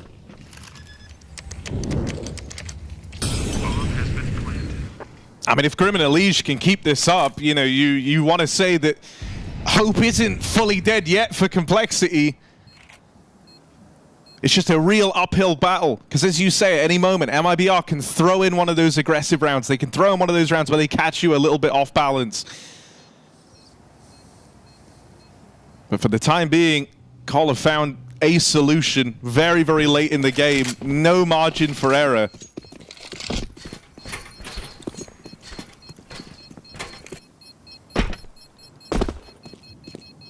And it's that old Liquid duo reuniting in Complexity that are having to do it right now.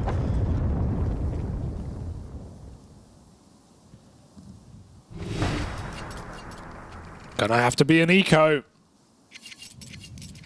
That's the bad news for MIBR. Even this is hard for Cole though, right? Like, just because of where the game's at, and you know that 2 guns got saved, you kind of have to approach this Like, you're up against the rifles. You don't want to get caught running into one of those guys set up on the M4s and suddenly a multi-kill goes against you. But on the flip side, it's like if you go too slow, maybe you end up falling prey to one of these aggressive rounds with the pistols leading the charge in a push. It can feel very hard to know what the right option is at this point in the game for Cole. 2 guns, CT side can absolutely win you around on Nuke. Yeah, not just because of how mobile you can be and you should be in these rounds if you have a rifle surrounded by pistols, but also because, exactly as you say, you push the wrong position, you go into a choke point. We've seen a lot of double kills from Lukowski from drop. You can absolutely win this round if you're MIBR. So, yeah, Cole have to be cautious. But they know what's on the line. They know what they're up against. I just think, the last 2 rounds for Cole have been these very, very quick, very explosive, led by individual plays, and it's going to be hard to want to replicate that here, but they go back to it. A fast run down to the top site. Insani not finished off back in main, and there's one of those M4s getting involved. Complexity believe that if it ain't broke, don't fix it. Down a man, guns getting swapped over. MIBR with nothing to lose in a try for this top site. They even have a kit. So don't get too comfortable, Complexity. Insani's got the flash. He's going back into spawn right now to throw that for the heaven peak. Oh, no. Drop actually goes ahead of it. And now you still have that flashbang. This is insane value that they've been able to get out of that peak from Drop. There's the flash to tee up the push. Drop moves in. Can he find even more? The captain of MIBR doing all he can to make this round happen. Insani low on health, and yeah, they write it off. They call the save. They gave it a damn good try. Complexity breathe a sigh of relief as they narrowly avoid disaster in this round. That's terrifying. Absolutely. 5 on 3. If only that backside player is blind, and suddenly MIBR are cooking with gas. But Complexity live to fight yet another round and keep this stream alive of 6 in a row to take us to overtime. They're halfway there. Full buy for MIBR. Orp out. Halzak the same. Damage doesn't really matter for MIBR on the way out. Cole have everything they need. Hope and a dream. Halzak going for a spawn peek as well, but it's Drop just blocking.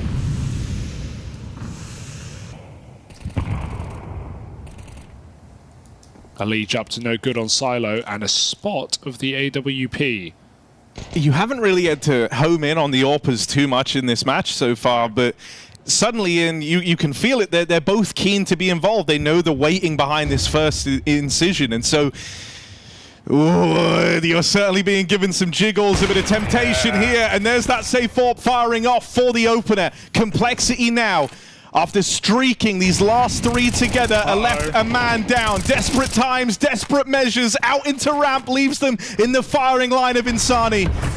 Halzak's AWP wanted to try and open, and now it's one of the only things left at the close. It's him and Elige that are going to have to dig deep here for Cole.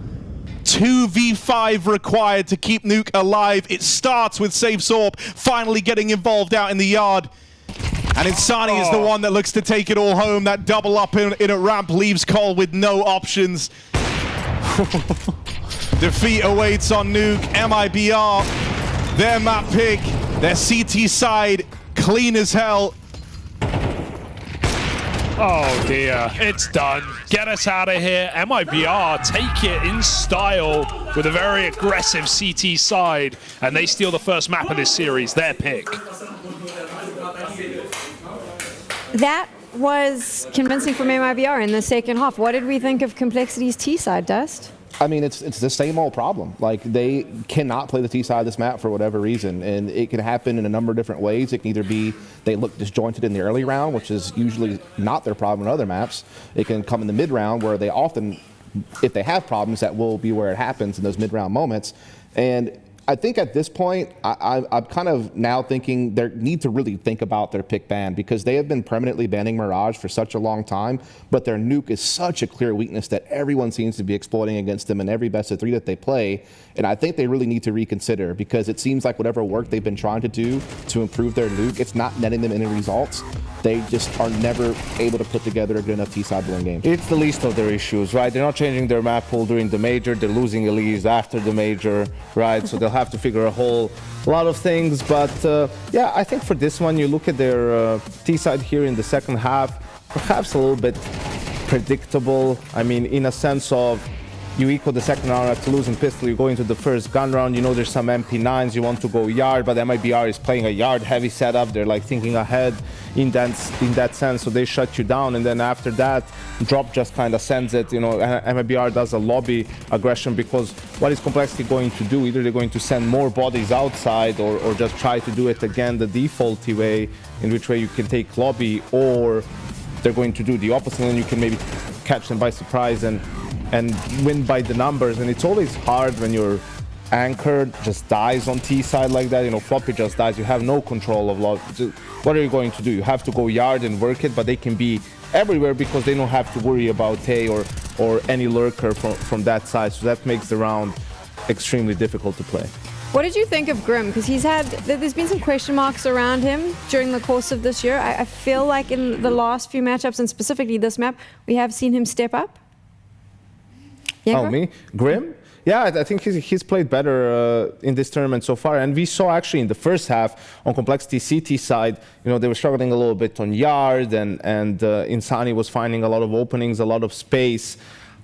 And when they started winning rounds, it was a little bit due to Grim, who's the A player, because MIBR had a good call to change the pace. He was on point, shut it down. Then a little bit of aggression in the reset round towards lobby, just clearing that out. So that's really what allowed Complexity to stabilize, because despite winning pistol, it was MIBR who was up 5-3 at one point in that first half.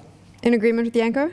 Yeah, I agree. I mean, look, coming into this series, it was kind of known to me that Nuke was going to be made in Brazil's map. They're a very strong team on this map. Their core four has had a lot of success even against top teams on Nuke in the LAN environment. They're very, great on both sides of the map. They went over half their T rounds, which is pretty incredible on a map that is very CT-sided.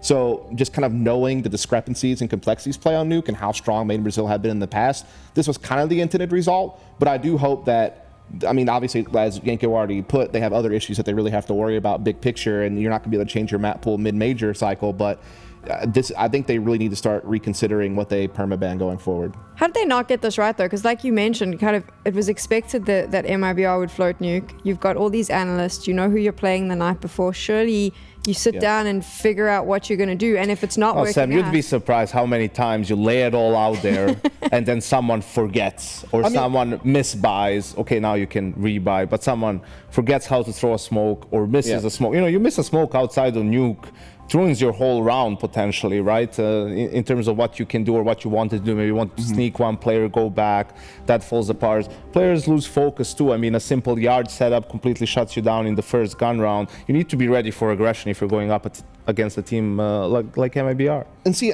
for me personally, just going back to the pick ban really quick, I don't think that Made in Brazil were much of a threat on Mirage anyway, even if they would have floated it. I think they could have banned Nuke first. I don't think Made in Brazil would have gone for Mirage. They haven't looked at good on the map. You're not going to float your permaban. Never ever. At the RMR. As bad as their Nuke has been, you're not against a team that plays it. the map. You're just not doing that ever in your life. I'm just saying Made in Brazil don't really play Mirage in their own right. They ban it second rotation quite often.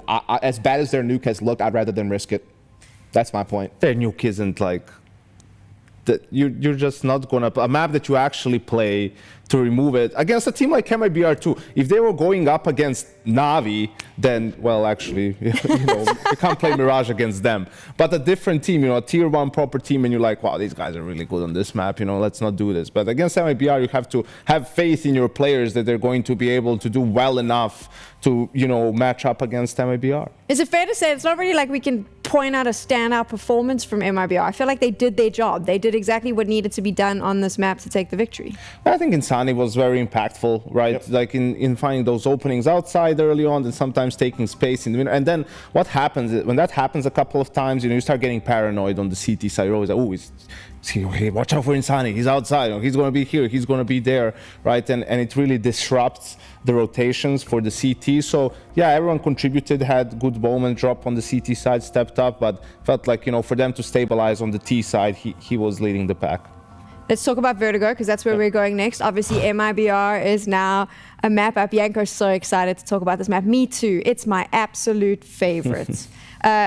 Complexity, though, they like it. They play well on it. They should be able to even out the series. Yeah, I think so. I mean, look, I'm not a Vertigo enjoyer myself. I would love to see this map get blown to bits. It's been changed a million times over the years, and it's never been good. So I'd love to see it go, and hopefully it will be soon. But Complexity like it quite a lot, and they've put together a fantastic resume on this map throughout the course of the year. 19-6 record. Definitely the most versed team on Vertigo. They're also the team that, when the map changed and other Vertigo teams kind of started getting away from playing Vertigo, Complexity stayed on top of the ball. Like, they adjusted to the new change to the map. They're very fluent on this map on both sides. This is a map where, you know, we've been talking a lot about Grim and how he's been improving his form. He's a guy that's going to be playing that mid position on both sides of the map. And he's very good at his timings. And he's also able to get into the mix and trade fragging as well on their execute. So I think as long as Leech keeps up his normal, good, solid A defense and entry work, I think that Grim can be the supporting cast they need.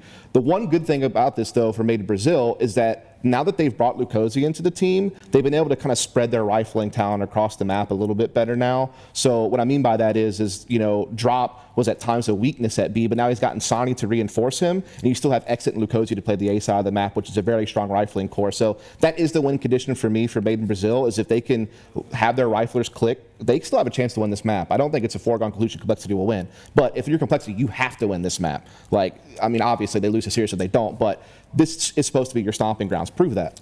We'll see Anubis, but you know, for MIBR in their case, they played more maps with Lukosi than Complexity has played with their lineup in the last 3 months, which is kind of wild, right?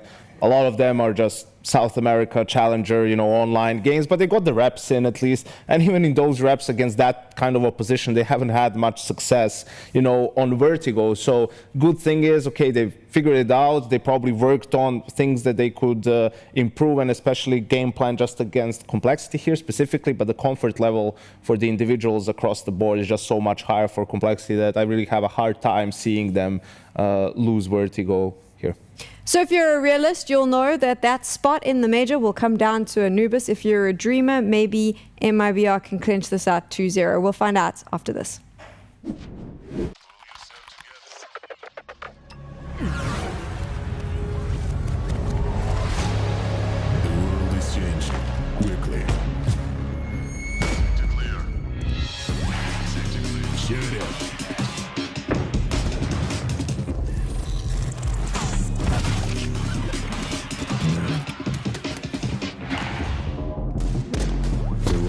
Changing, but one thing remains the same: victories with 1xBet.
Well, after Nuke and a masterclass from Insani and Lukowski, MIBR only sit one map away from the perfect world Shanghai Major. That being said, we now head to Vertigo, where Complexity are the best team in the world. Yeah, and I think oftentimes you wouldn't feel very worried for Cole here, right? This is their stomping ground. This is where they're meant to do their best work. It's their map pick, and you know, there's a bunch of reasons why you should feel pretty safe looking to Complexity here to be able to turn things around.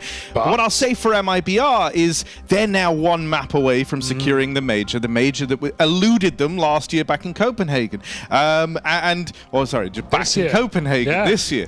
And for Vertigo specifically, sure, they don't fare well on it domestically, but weirdly enough, in the past, whenever they've faced EU competition, they've actually done very well for themselves, including a super close loss, admittedly, but 13-11 to this Complexity squad back in Yongshiping. So when you think of it like that, and that was with Breno in the squad instead of Lukowski, he himself is very well versed in Vertigo from his time on Fluxo, and I think he brings more firepower to the table here. So I don't think this is going to be plain sailing for Cole. I want them to prove us wrong. I want them to come in and kind of throw the hammer down and really offer up the Complexity's best heading into Vertigo.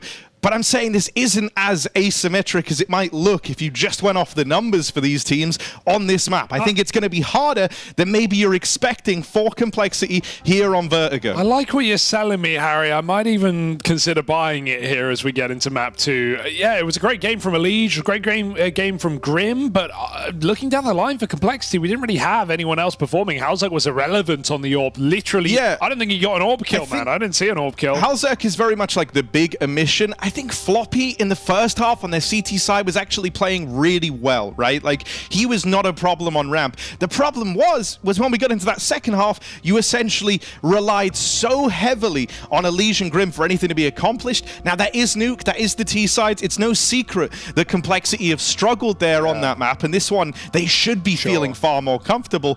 But I don't think this is some guaranteed 3-mapper that maybe you think it is when you see the Vita. What I do like is that MIBR are certainly going to inject some aggression into this game and dare I say randomness that at least it might feel to be on the other end if you're on Cole's seat, because some of the pushes that MIBR like to make and just across all maps, and we saw it in Nuke there on that CT side, really do catch you off guard. Look at how Drop was pushing into the lobby in that pistol round, into the first gun round as well, or the second gun round, sorry.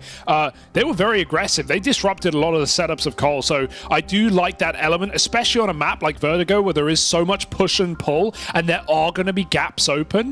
I think this is a great map for a bit of, you know, timing pushes, feeling pushes, making plays when Complexity is setting up, especially when you look over towards A. Just the gaps exist literally on gap, and the ways you can walk through smokes and just play double setups, I think that benefits MIBR a lot if they want to try and catch Cole off guard. Yeah, I think something interesting that we haven't really had to think about too much from that first map is just which AWPer is going to get switched online first. You can say that Safe found more impact in the long run on Nuke, because down the stretch, he did get them that, like, opening kill in the final round that started to tip the scales in their favor, but neither AWPer really had anything to look at on Nuke. On Vertigo, I don't think you can afford for your AWPers to have no impact. I think it's going to be harder for them to be in that position as well. You want Halzak feeling the confidence to get involved early, try some of those spawn-based peaks to secure you opening kills, and the same can be said for Safe.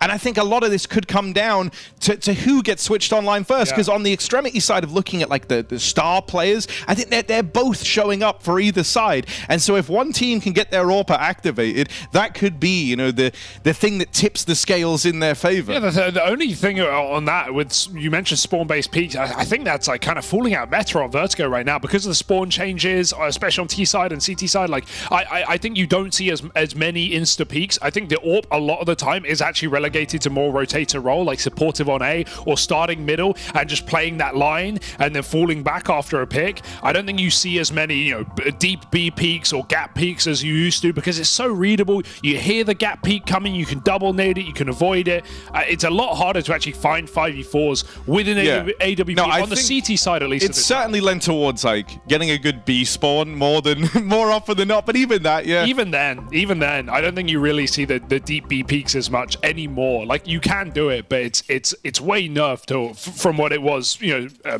whenever that last spawn change advantage was on this map. I don't know. We'll see how MIBR and Complexity opt to use it. It definitely feels like more of a tool on the T side if you want to win the ramp control fight. But one thing we know Cole like to do is just throw lurk smoke, have a guy in spawn throwing flashes, and just run up ramp. Let's see when we hit the gun rounds. Right now it's pistol for Complexity. Feeling it out. Slow and steady. They've got a B execute ready with 3 players here and also a mid component to make things interesting. JT's actually lining up a very far back Molotov, I think for the connector, and he's going to flash this B pop. Oh, Grim dead over in middle. So they lose, one serious element of this split, and now JT, he's going to try and swing out, but he falls in mid, and this pistol round is a 5 alive, flawless pistol to open up Vertigo for MIBR. Much the same to how they looked in their CT side of Nuke. Obliterated. It's always going to feel like you're walking into stacks on this map, right? Because it's so quick to rotate. Unless you're in a game where, they're very heavy on ramp and you need to dedicate 3 players, there's essentially just a rotate player. Like, you're always swapping your mid guy over to another site and filling that gap with whatever's quiet. So MIBR are going to be all over the place on this CT side. That's a lovely shot. May not be an AWP, but Halzog doesn't need the big green to find a 5-on-4 in this round. Yeah, the fact that we've had impact found already from both the AWP players on either side of the coin, safe with 3 in the pistol, and now Halzog securing that gnarly scout opener here.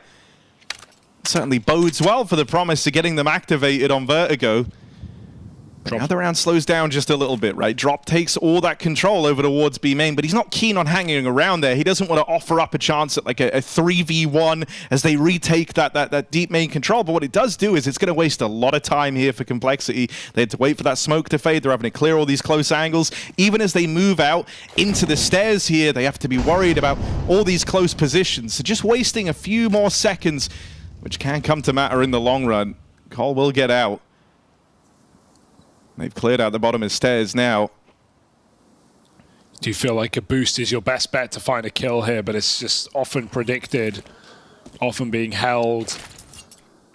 Gonna get some util into B, and maybe give time for Grim to lurk middle, but it's being covered still by Safe. There is simply no easy way in right now with Drop hiding a back quad. He's being baited for Insani. That's ugly, but he can give it up. Wait for this back quad player to strike, and Drop will do exactly that. Insani assist. We need that mid lurk here and now, but it doesn't do a thing. And Halzog, a couple of blinders on the scout is all he'll be able to pull out in this round. MIBR, get rid of that force buy with ease. That was also a force off the back of no plants. So Complexity digging a shallow grave right now. Double nade. I wonder if that's for gap. Or maybe they have a mid lineup.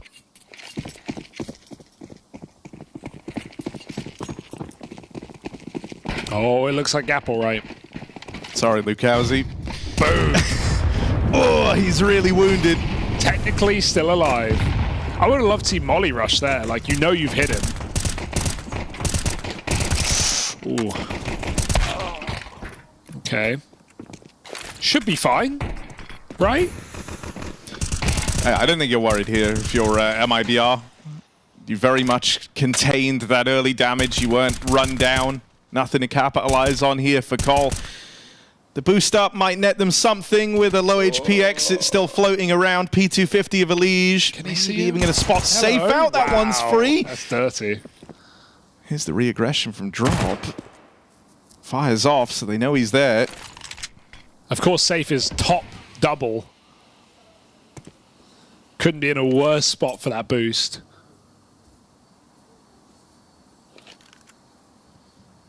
It gets weird if, like, Elige is even able, not even a kill. Like, if he dings someone on a peak there, it gets really awkward because exit's already low, but with that going against them, now it's nice and easy for MIBR. So they'll still lock that one in with a little bit of damage down the stretch. 3-0 start as Complexity bring the guns back out. And Halzog will get to don that AWP. Will they even give him the chance to find this opening kill? Let's see the routing of Safe and Halzog. See where these AWPers want to start. Wouldn't surprise me if Safe is literally just playing safe in middle. There he goes, holding the standard AWP line. Pressure on B for Complexity is the name of the game. Through the Molotov with a smoke, and they'll meet a fight there. Insani just trying to get out now. He's done some damage, but he's taken even more. The grenade on the way out is perfect.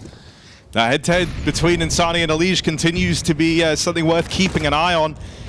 Halza Corp had a chance for the double, and that would have alleviated so much pressure for Complexity. The one kill's still nice. He's very much still in the round here. Lukowski, though, getting aggressive. They're not ready for this. Knives are out in at the bottom of ramp. Isn't prepared for a second player. Grim's already slipped the net, and so that kill comes through, opening up the ramp play, opening up this move in towards the A site.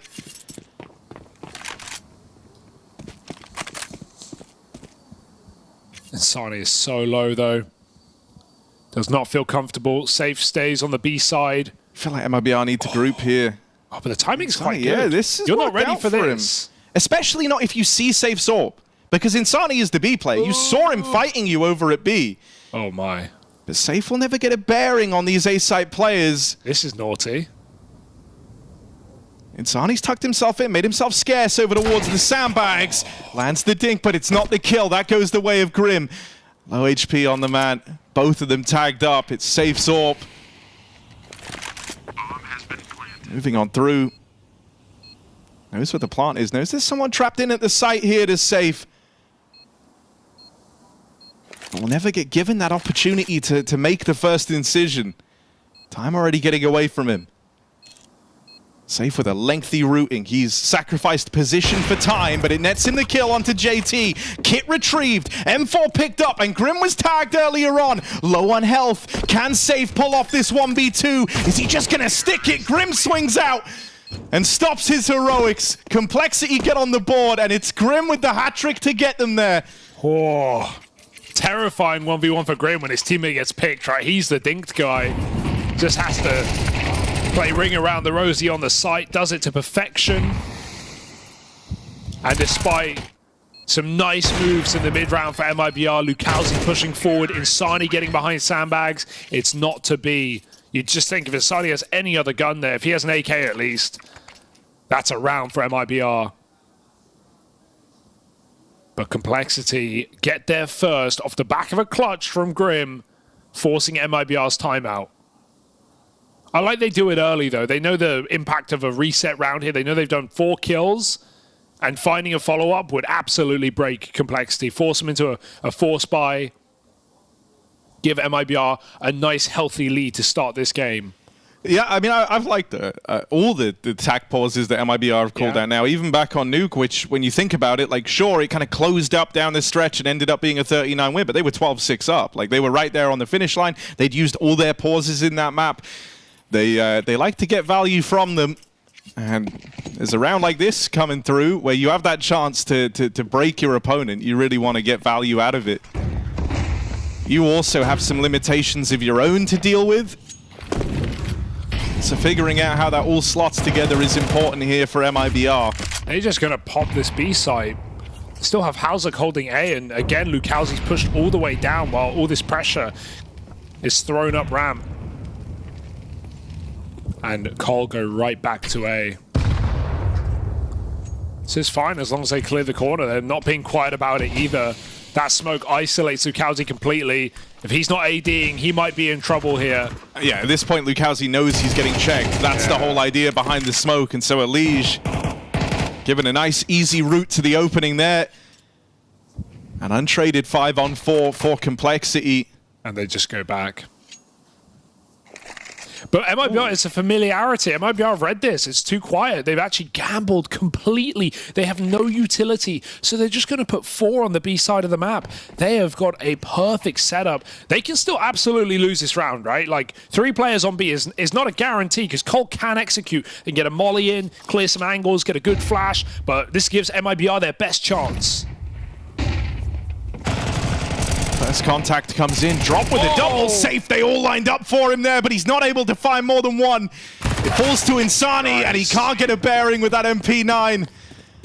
Complexity walk into the stack, and they live to tell the tale. A second round found as they break the money of MIBR. This is what I was saying earlier. You basically always have to be ready for a stack on this map, especially on the B-bomb side. Not because of just how quick it is to rotate, but like those moments of silence where you're pushing and pulling, and at times it does just feel like you're picking a random bomb site to end on. You get an A kill, you go back B. You get an A kill, you slow, you recommit A. It can just feel like RNG at times, especially when you're on the CT side. So making those gambles are a great call, but even they are not enough to guarantee. Whereas you do that on a map like Inferno, you're just going to win the round with the right gamble. Imagine having 4 on a bomb site at Inferno. It's over. It's Jova.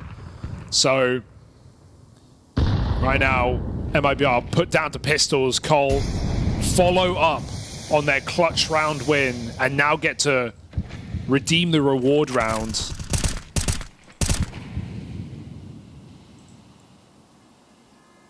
They've got all this space. They should get that bomb down ASAP. And MIBR just going to flood, it looks like, after this HE.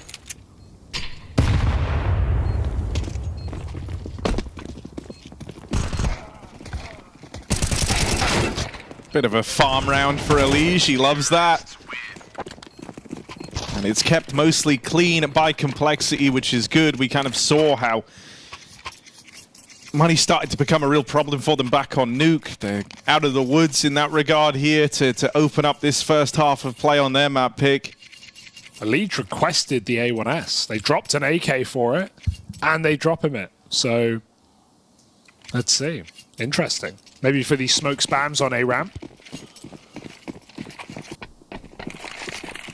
Does feel nice playing with an opponent's weapon.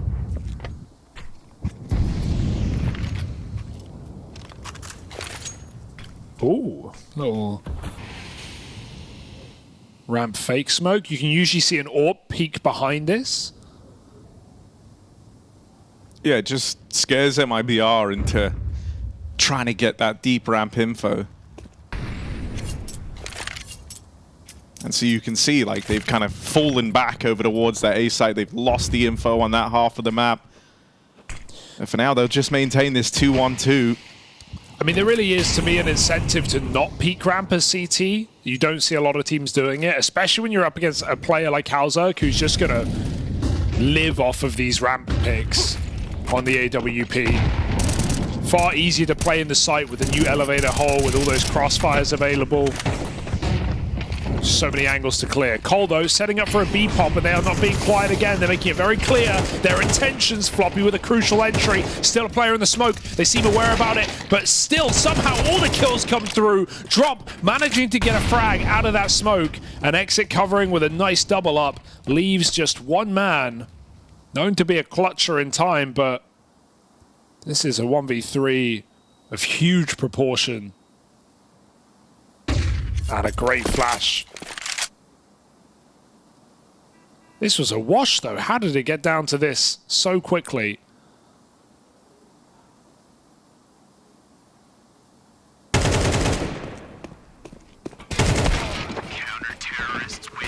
Drop really wasted so much attention in that smoke, because I think Floppy absolutely knew about it. But he gets a deep entry. It doesn't matter. The whole of Cole are trying to flush Drop out of the smoke, and he still gets a kill for his chance. Awkward round for Complexity. They a timeout.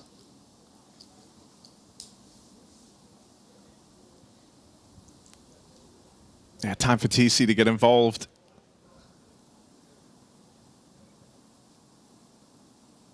See him there pacing around, getting some choice words in for the squad. Because you don't want this to start to flip-flop back the other way, especially when you've kind of been in this power position. But that round there ends up being pretty darn clean for MIBR. So you don't want this to feel like a turning point.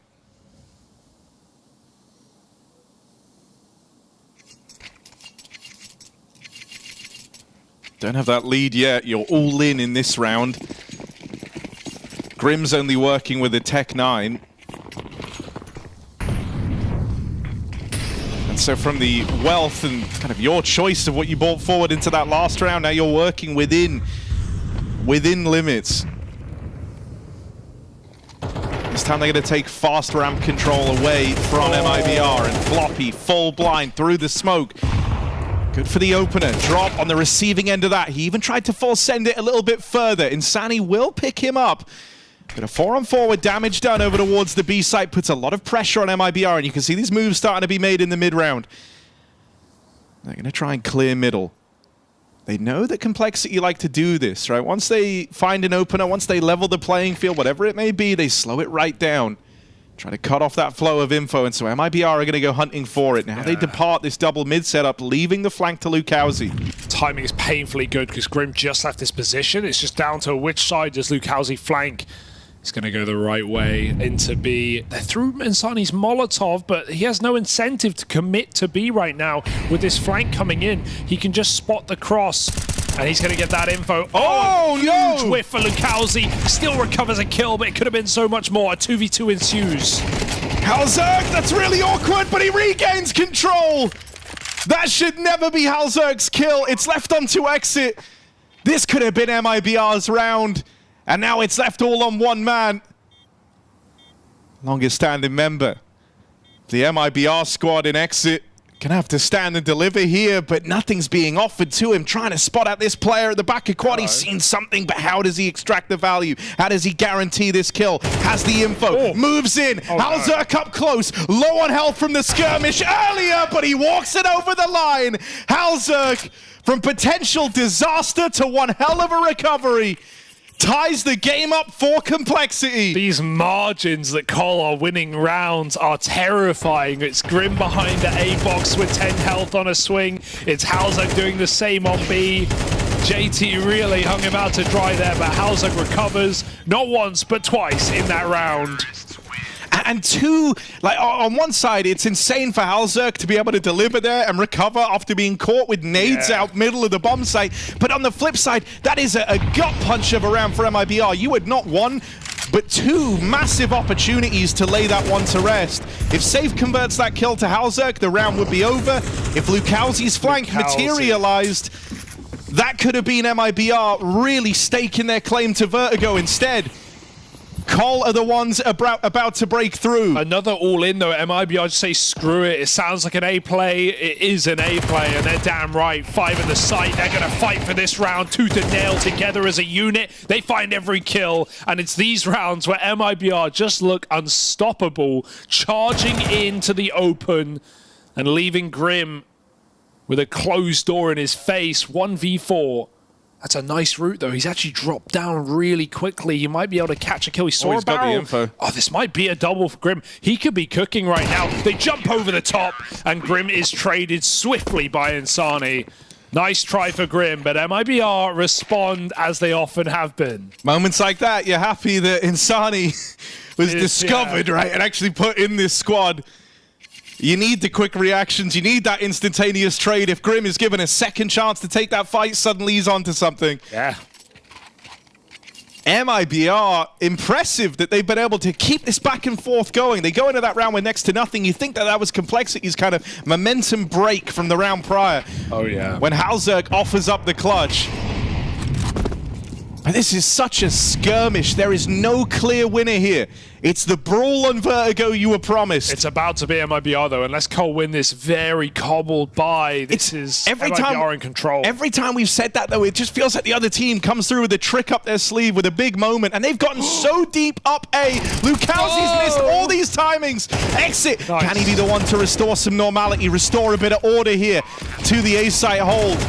Bomb plant in, sure, but a man up for MIBR. They've got the firepower, they've got the manpower. Now they've got to break through these pistols, but up close, it's Floppy turning the tide, takes the back rail, falls out to exit.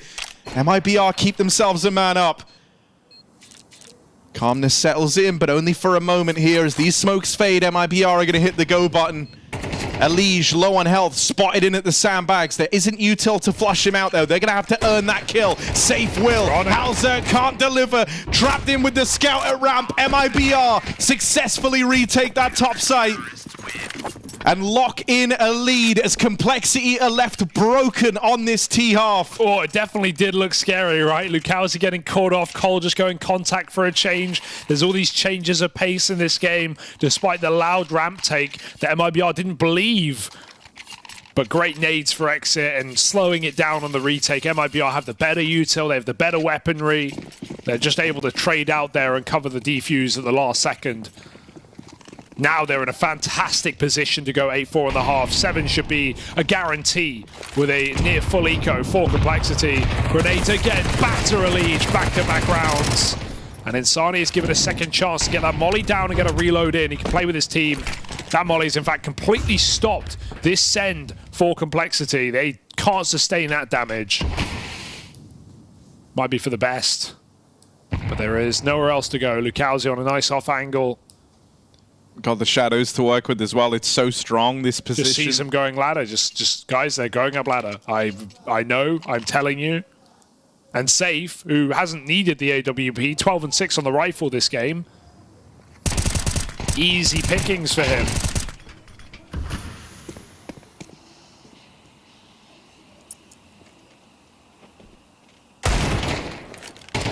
Lovely shot for Floppy, but gonna need 3 more of those, please. Coming right up.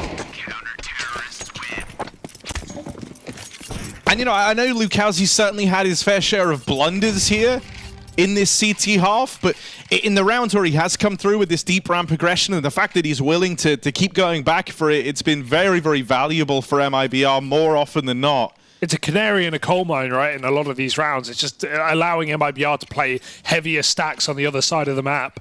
Like, this B site has been full every time. Even in the rounds Cole have won, right? They walked into a 4-man B hold and won it. Here we go, last round of the half. Cole kind of need this, man. This is their map pick. This is their chance. MIBR putting up a hell of a fight, and again, down the B stairs. Trading out, dropping a lot of trouble with that second spam. Doesn't leave him with any ammo. MIBR had to do their best work here on the CT side, but I think the difference between an 8-4 half and 7-5 can't be understated enough. Like, Cole have enough rounds with 5 on the T side. But if MIBR do get on to this wild, crazy 8s round, then suddenly Vertigo could be in their wheelhouse. There's the backstab for Safe. That AWP finally able to recover 3 on 3, but the A site's lost. Complexity move in with Elige leading the charge. Deep in through spawn, Halzerk dead as Lukowski finds him on the rotate in. This might be a round where Elige has to save the day as he's set up back in spawn.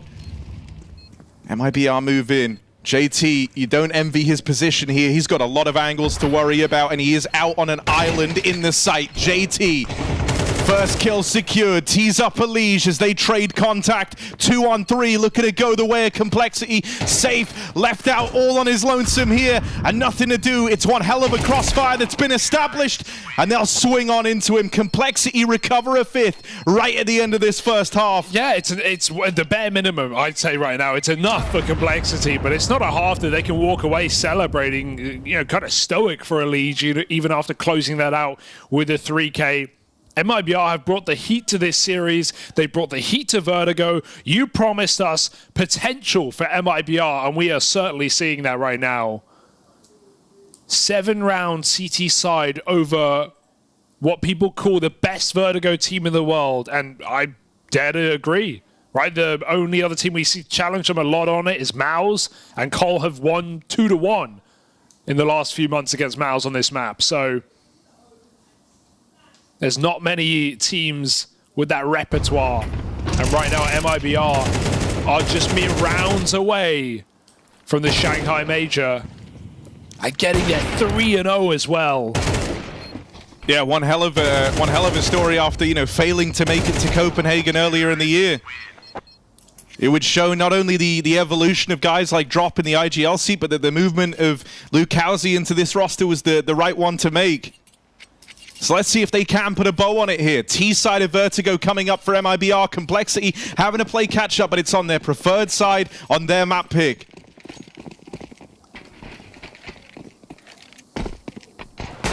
Elige just swinging for the fences, but won't commit to that.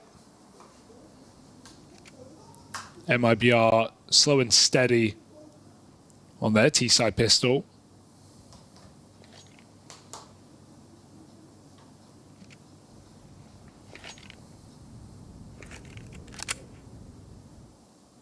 Grim with Julies is nice because they've seen a P2K, so they might think he's on a more passive line than this.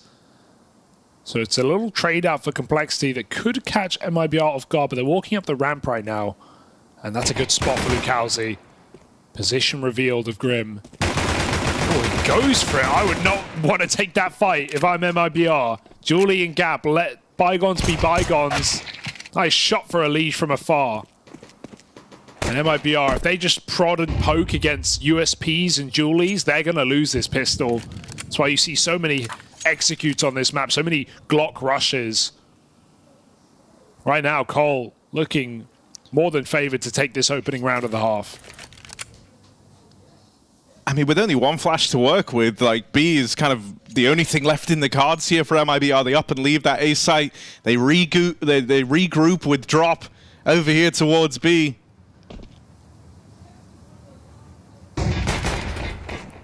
JT, he's got a lot of support here to defend this B site. Grim's Doolies, last seen over on the catwalk, fire off up close.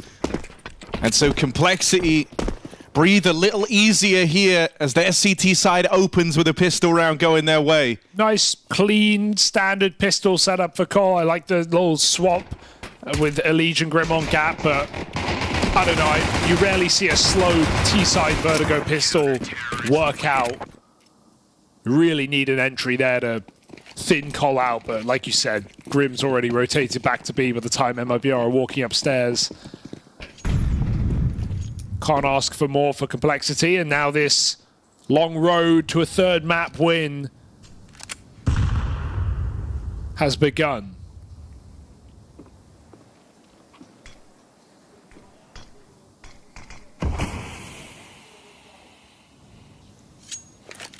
MIBR chatting away for the next round and just trying to waste some utility for Cole. Every little helps.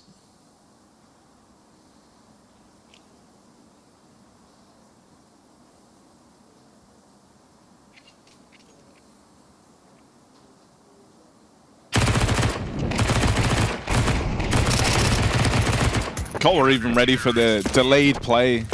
Right, they held that molly the whole time onto JT. Good awareness to MIBR when they hadn't gone fast at the start. We're just going to look to do something poppy late. And so now it's a tie game, but MIBR take the eco in that last one. They spent a lot of time talking over what they wanted to do here.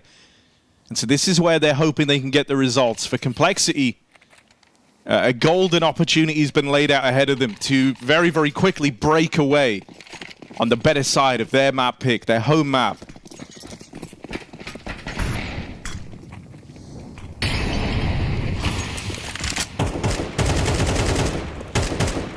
See what MIBR were able to cook up in that little live tack.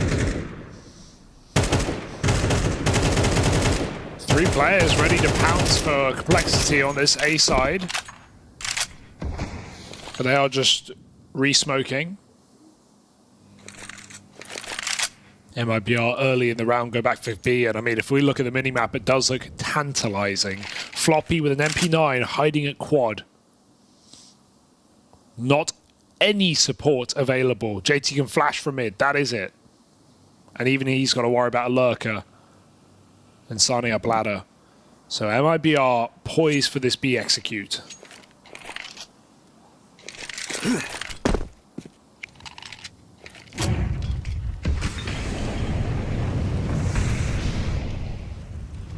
Complexity are remaining really stubborn about this. They're still maintaining the AAA hold in spite of the util coming out on the B side of the map. Not for long, though. Halza just deeps peaks ramp, and that's going to trigger the rotate away, but that is actually where MIBR are looking to go back to. Oh, one more jump would have done it. Instead, he thinks it's a B hit. He's running away right now. Safe even gets a kill. That's going to sell it. They are going A. Halza 20 seconds to hold the line. He can't do it.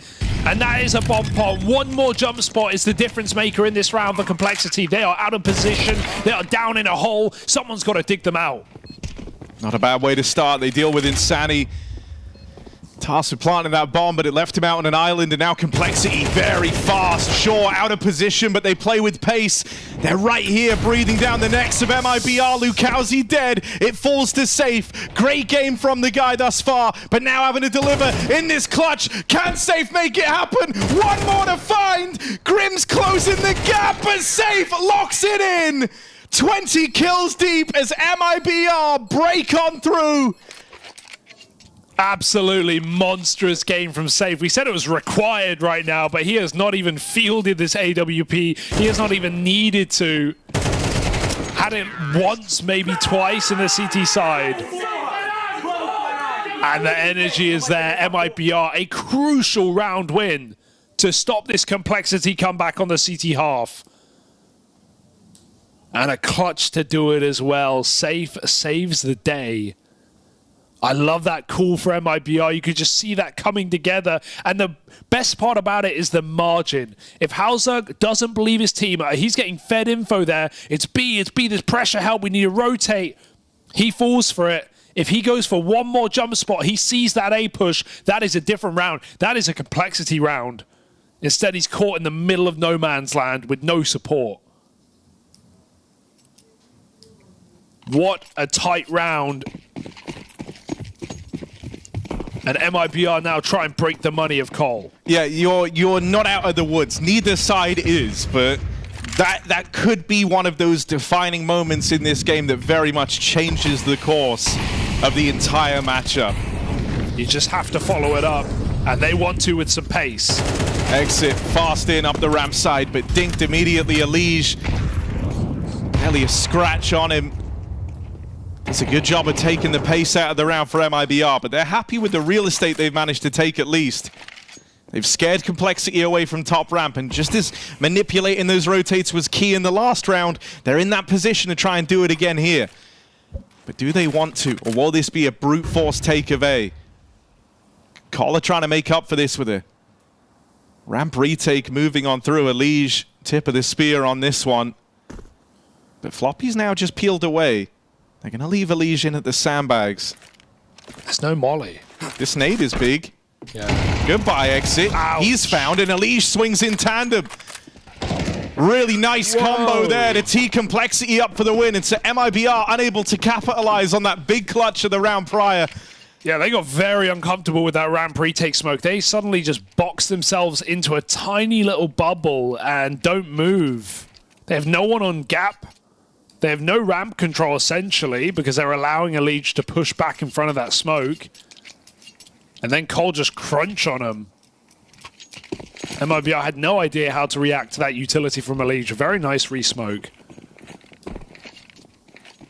And it's them who take the beating. Despite winning that clutch round, they have nothing to show for it now. So a short-lived celebration as now Complexity sit favorites in map 2 of this series. Anubis would be a banger. We know MIBR love that map, but they don't want to go there.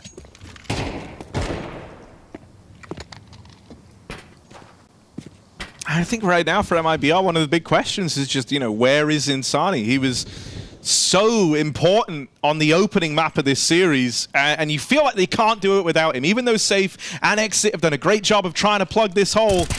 Elige, that was nearly all 5, backs turned. But it has still given up a 3-on-3 gun, gifted over to Safe. With the game he's been having, he's the man you want. They're going to go back in towards middle. But Complexity never let up here. Floppy is still keeping a watchful eye on mid. If Safe gets a clean kill, though, got to be worried.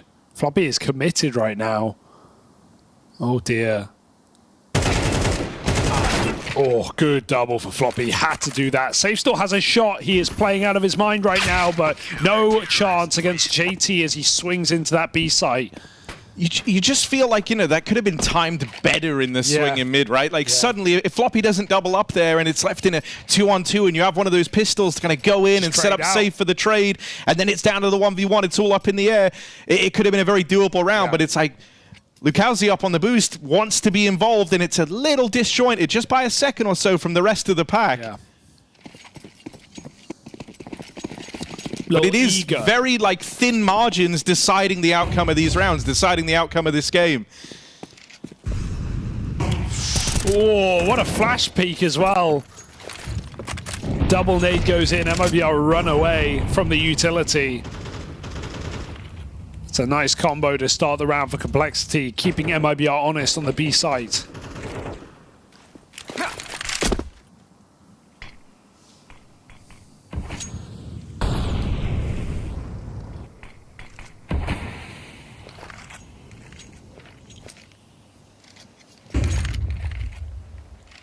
And this is Vertigo, baby, stuck under the map. Wondering, where do we throw our darts?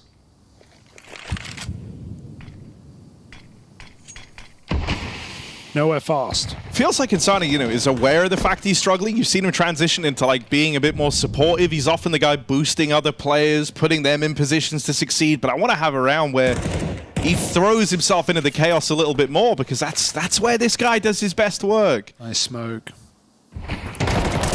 Drop dead as he got boosted up, trying to be that first port of call, but there's no chance to trade. That's the problem here. With this smoke down, they're not able to capitalize around Drop's death, and with Dukazi falling on the A-lurk, it's left him with nothing here. Yeah, he heard two players rotate, they were boosted, they ran, he got a kill, but then they trade him. So as MIBR fall back off B to join up with Lukowski, he dies in the interim, and it's just, now you're again stuck between sites with neither.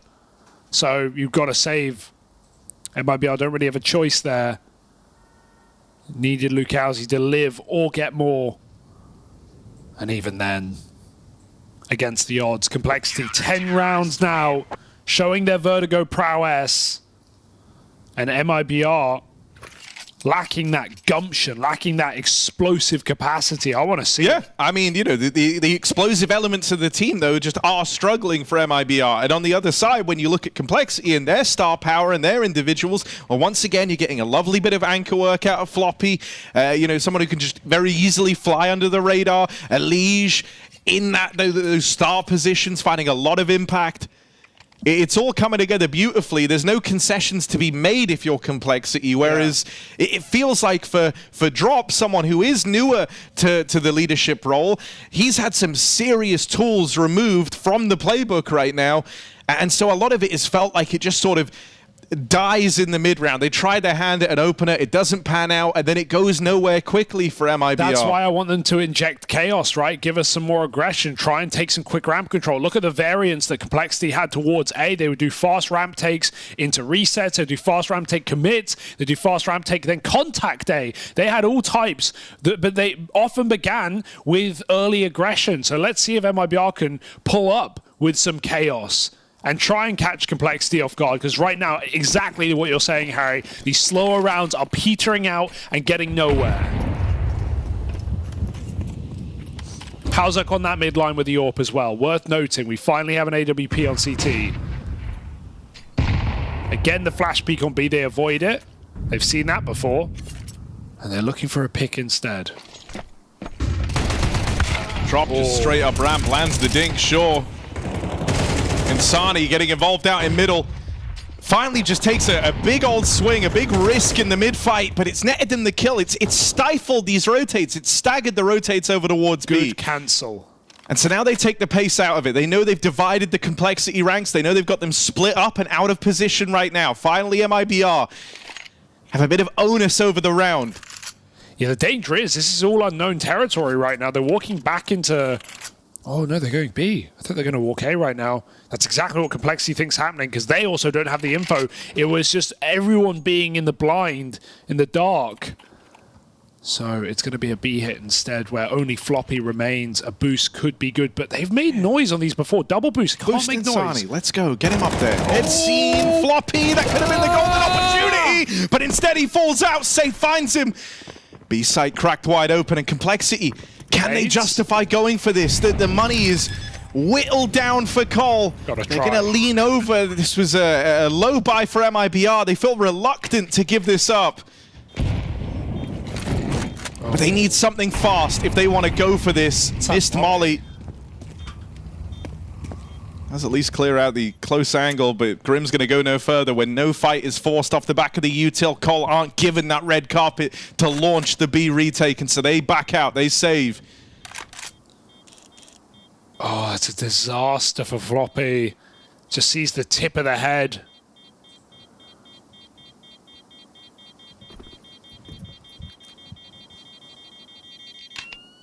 I know he only got 1 kill, but if that round gives Insani just a little bit more confidence, like, this can be a very different game, right? Like, the only reason this is competitive right now, or at least a large part of it, is Safe has been able to save them in so many mid-rounds.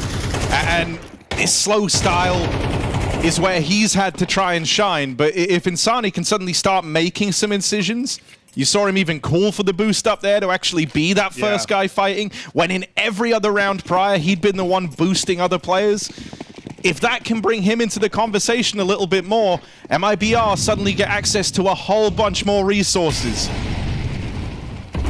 And so it's a bit more commanding over here towards ramp. They swing out early there. They're waiting to see if Complexity give them these fights. Now they're straight up through the ramp side. Halzerk at the sandbag's been spotted. Double molly, but collateral in. Halzerk, quick work made of the A play, and there's a leash to back him up. Complexity still have more tricks up their sleeve. It's not just MIBR gaining tools now. Halzerk throws his hat into the ring, and that collateral sends MIBR packing. That is unbelievable. Just when you think the tides are changing, that MIBR can steal this map away at the dying hours, Halzerk lines them up after they nade Molly sandbags. That could not have gone better for him. It was the only way he could have survived, is exactly that. It's a bit of chance, but he still had to hit the shot. And then Leech covers, so he gets to fall back. He doesn't get traded. There's no way back in this round for MIBR. It's dead as it begins.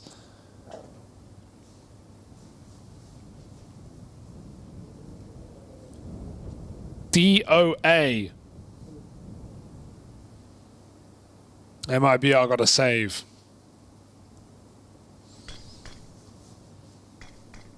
And even though Cole, it felt like they weren't quite here with a 5-round T-side, barely getting that. It's a very different map now, showing their experience on Vertigo. There can still be more twists and turns in this now, but I don't know if MIBR will recover when you lose a round like that, when you're so close to kind of, you know, twice over now, having to try and break the mold and get through Complexity. And right as it feels like, as you say, like maybe the tides are turning a little, you get collateraled and the round is robbed from you in seconds after you've made the right decision. You have Halzerk dead to rights. It's this moment that Cole and MIBR will both remember here. MIBR have won 2 rounds this half, and in both those rounds, they've had Cole on the edge of reset. If only they followed up, they would have put them on pistols, they would have pulled this game back, but they've been able to do it neither time. They buy full here. They had to. They saved 2 guns exactly for this purpose, but right now, Complexity licking their lips at the prospect of ending this game. Lukowski jumps up ramp and finds Halzerk. Grim almost commits for the trade, but Complexity trust, even in a 4v5, decide to give up the ramp. They can recommit. Boost is a nice idea. No one's further up yet. And they clear it out completely, but is this misinformation? Is MIBR recommit late to the ramp again? Contact. Elige, back turned on Insani, exit. Good for the trade at least, keeps MIBR still in the conversation here.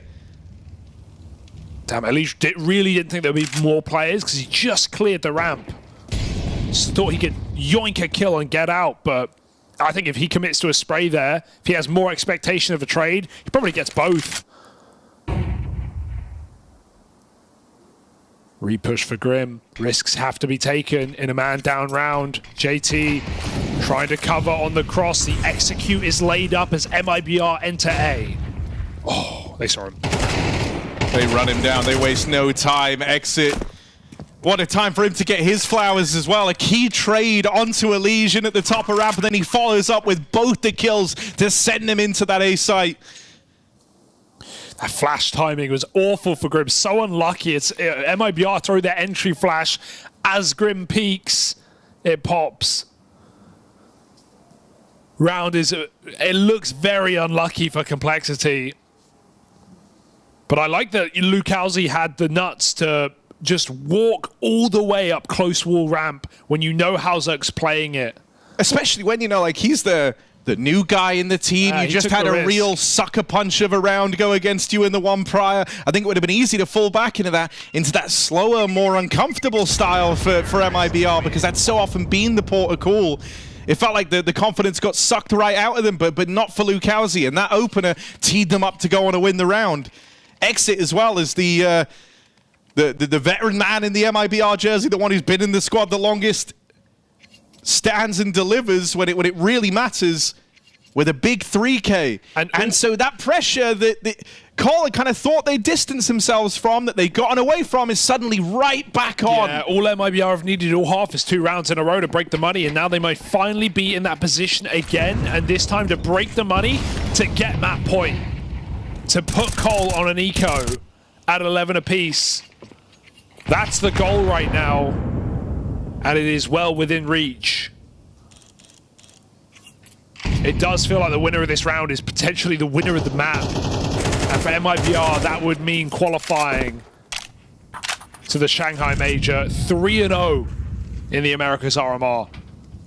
Would be a statement to do it over Complexity, though less, on their best map. But Complexity have one more full buy to deny that. It's finally a head-to-head on the orb, the first of the map, and the consequence is massive. Elige spams out the young gun, exit dinked as well, and Elige gets out better than Halzerk.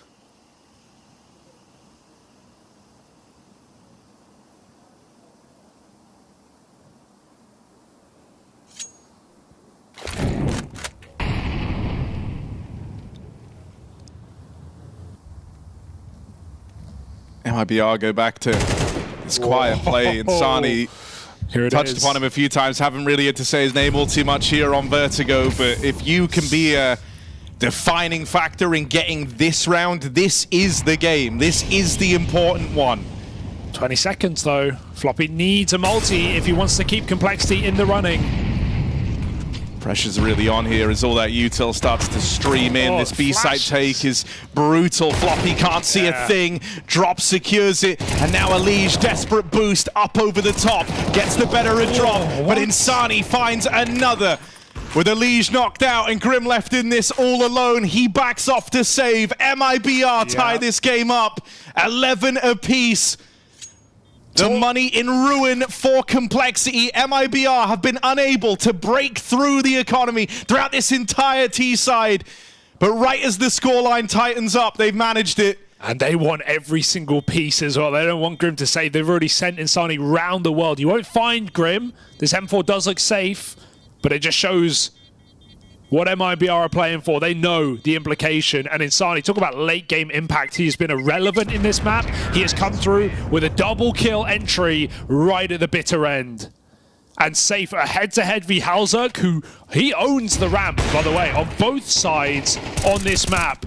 Picked the first time safe tries. And that's it. Complexity. A rifle. In theory, USPs around it, unless they want to go for a crazy buy. But they make the right call. The nature of the game changes for Complexity here. I don't think they can play with desperation. You have to hope you have the ability to win this in OT. But first, you've got to get there. Grim with the hero rifle. Oh, if they just go insta-execute B, that's such a... I love it. It's such a ballsy call for MIBR. They know that Cole, even with a stack, won't have the weaponry to stop him. It's going to have to be cheeky plays like this, hiding in smokes, playing close corners, grabbing kills with pistols, but Floppy's getting obliterated by nades. It is stacked. There is a chance for Complexity, but it's looking like a 5-on-4 in this B site. The rifles here on Grim. The util has been so punishing. But it really is that big ticket item on Grim that you're worried about as all the pistols fall, the rifle's gone as well. Floppy up close, just good for the first. See ya. And Elige left standing as the lone survivor of complexity on this hero gun round right before the end. 1-on-3, hidden in the smoke. MIBR teed up to move onto match point. And they put a stop to Elige, locking in. Match point first, complexity's map pick hangs in the balance. A spot. The major in Shanghai is just 5 kills away from MIBR, and that's after failing to make it. Unreal.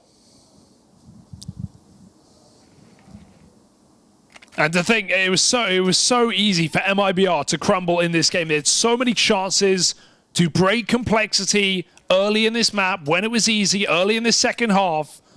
They couldn't do it, and it's right at the dying end. Had they got it in them to close this series and to qualify, or can complexity keep the dream alive? Complexity knew, the odds are they don't win that last round. They never went into it, with that. It's the goal in mind. They knew they were playing for overtime here in their heart of hearts, and so this is the fight they had to prepare for. This is what they had to bring to the table. They've got to win this one and then try and take it in OT if they want to long this series out. In the last few rounds, you've lived and died by the Halzerk AWP getting involved early. This time it's that same flash play back and towards the stairs. Floppy gets the info. There's a lot of bodies outside of this B site, but so often MIBR show this presence and then go quiet, then go through the motions, fanning out across the map, trying to push and pull Cole around. Oh my god. This time, though, it's looking all in over towards B. What? And with JT falling, it ends up even odds. Grim on the rotate over, puts a stop to Lukowski. MIBR, they've lost the pace. They've lost that element of surprise. The rotates are moving over. Grim flashed in, tries to level it, but will fall at the hands of Exit. And so a 2-on-2, MIBR. Can they finish the job? It's Elige and it's Halzerk. The two that you thought stripped it all away rounds ago over towards ramp. Now left to try and lock in OT. But it's the two top fraggers for MIBR, Safe and Exit. And they are taking their time on this. They split up, not fighting together. Safe is trying to keep that illusion. There's two players here. He's fired off on the AK. Now he's swapped out to the AWP. He is fully sold that this is the B play, and that gives Exit room. But can Safe make life any easier? Tag onto Halzerk. What a sell. Does he go back now? Yeah. He doesn't look to hang around, doesn't look to try and thin the herd. Instead, he now wants to rejoin Exit. He's done a great job in selling this fake over towards B. The plant is guaranteed here for MIBR. The plant should be locked in. Oh no. 7 seconds left. Exit. Stick it. Stuck around for the fight, but now he's got a plant. Halzerk swinging out, tries to put a stop to this, and that's when Safe arrives. It's just Elige, and he can't manage it. MIBR, they can rely on Safe. They can rely on Exit. They're going to the perfect world major in Shanghai as they beat back Complexity, NA's finest, 2-0. Your first Brazilian representation at the Perfect World Shanghai Major. It will be MIBR. Not a single map dropped throughout the Americas RMRs. A masterclass there, taking Complexity down on their own map. Holy hell, that last round, it was so close, it was so nerve-wracking, but they were able to do it. Yeah, I mean, again, I was kind of talking about this before the game even started. Vertigo was not a foregone conclusion for Complexity. Look, yes, it is true that Made in Brazil don't have the best track record on this map on land. They haven't played that much since they made the Lukowski roster change, but what this map allows them to do, the way it sets up, is it lets people like Exit and Lukowski, even though they've had to change their roles to make room for Droppin' and Sani, on this particular map, Exit and Lukowski get to still be those aggressive riflers on these big bursty side executes and be strong riflers, defending both the sites. And so I think that they got to play to their strengths on this map as individuals. And short of like that one failed Lukowski flank on the first half, they played a phenomenal defense, and then they came up clutch on the attack. Just wow, what a performance from MIBR and Lukowski there, from playing with R just a couple of months ago, failing to qualify for the RMR, to now being at the major with MIBR. You can see how much it means to him. And man, sure, like there was always a chance for MIBR to win Vertigo, but you're thinking, okay, they have to win both pistols, reset them, something along those lines. You're not thinking they're going to grind it out on T side with a come from behind win, really. And I think ultimately what it came down to in that comeback on the T side, if you can describe Brazilian CS and their philosophy with one word, it would be patient. Right. And they were definitely more patient than Complexity. A bunch of those rounds came down to something happens early on, there's a trade, it's a 4v4, whatever it may be, and then they're just waiting for Complexity to reaggress, to try to make a play, and that's what they were able to do. This is actually a round from the first half, and the plan for the CT side was just gamble, right? Like they understood that, okay, we need to take some risks. They're actually opening with 4 players towards the B bomb side. They have a bunch of MP9s. It was a force buy for them because Complexity didn't have a lot of players left alive. And basically what's happening is at this time, they're rotating back because they didn't see anyone on B. The Complexity didn't put any pressure. They're just walking up A ramp. And now there's 5 players on B at this moment. You can see they're just swarming MP9s. They just go push through the smokes, push. Let's all fight together. And they just completely mop up. I think Complexity was, surprised, first of all, that they're even buying because this isn't, they already got reset. So you're thinking, okay, now they have to eco one to have a buy. MIBR just really risked it, sent it all in with this buy, and then gambled. Okay, it looks like they're going to the other side. Let's just go there. If they outplayed us, if they faked us out, we'll just save and try to win the next round. So this was really the one where it felt like Complexity finally won the back and forth and were able to stabilize and get some momentum, and MIBR stole it right back. Complexity is going to be kicking themselves in that second half, though, and how they were losing this match. Yeah, I mean, here's the thing. Like, Complexity, as we said, a Vertigo specialist, perhaps one of the best Vertigo teams in the world. I think they have the track record to kind of prove that. But when you look throughout the course of this game, I mean, first of all, they just came out flat on their attacking side. Again, if it wasn't for that failed flank from Lukosi in the first half, they may have not gotten the rounds that they did on the attacking side. They just did not look themselves. And then, look, it all comes down to that final, 6-round stretch at the end of the second half. And Complexity did a good job actually forcing Main Brazil to slow down. Main Brazil don't normally play this map very slow. They usually like to just go for quick bursty strats because they want to maximize, Exit and Insani and Lukosi. It's just an aggressive rifling front that can just go in and take trades very quickly off utility. But they had to temper themselves and play a little bit slower, throw some B fakes, pressure, kind of fall back, maybe double up on it a moment later. And so I thought Complexity were doing some things well, but I have to give credit to Main Brazil for one, adjusting their game plan from a faster paced team to playing slower pace in this particular matchup. And another thing I want to point out is, yes, obviously Safe had a fantastic game, 26 kills, but the other big thing that leaps off the page to me is one, Exit, a guy who had to change his role on this team, played fantastic as an entry fragger on this map in particular. And look, even though Lukosi and Insani overall had their struggles on this game, they never gave up, and they had massive impact kills in that final 4-round stretch to win in the game. Can we just put a bow on the conversation around MIBR that we've been having for the last 2 days here at the RMRs, which is, I had a lot of questions around this change if it happened too soon before the qualification. Before I ask that question, we actually have an interview now, so let's head on over to James Banks. It was my dream to play, and the first RMR that we played, we lost to them, and I was so sad. In the second RMR, we couldn't do it again. So it feels like I'm very, I'm very happy that we could make it to the major, and I'm happy about my teammates. They were amazing in this race, and I'm happy. I realized my dream. A dream come true. And I want to just look at this for you. You joined the MIBR Academy roster. We did our first interview back in January, I think it was, 2023. We were all very hyped about you. You had this amazing skill and ability. You stayed on MIBR this whole time and worked through it. Other players were changing around you. What do you feel is different about this team compared to some of the other teams you've had together with MIBR? I think since I joined the team, I'm evolving each time, and like the Insani from now, it's so different from the Insani that joined the team, and being able to follow through the adaptation of every team that we move, every move that we make, it's very, very good, and I can feel that we are evolving each day it passes. So I think we have to stay focused and stay sharp to the next games.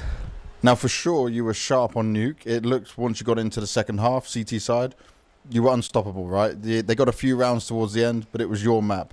Vertigo has been such a bad map for MIBR. You'd lost it 4 times before this major. What changed? Have you been working on it? Yeah, I think Vertigo was the map that improved a lot on our bootcamp for the RMR. So we were confident and we were playing it really well. And I think the teams that we were going to play against, they didn't know it. Yeah. So we're feeling good playing the map. We are confident and we have good calls and tactics. And it worked pretty well for us.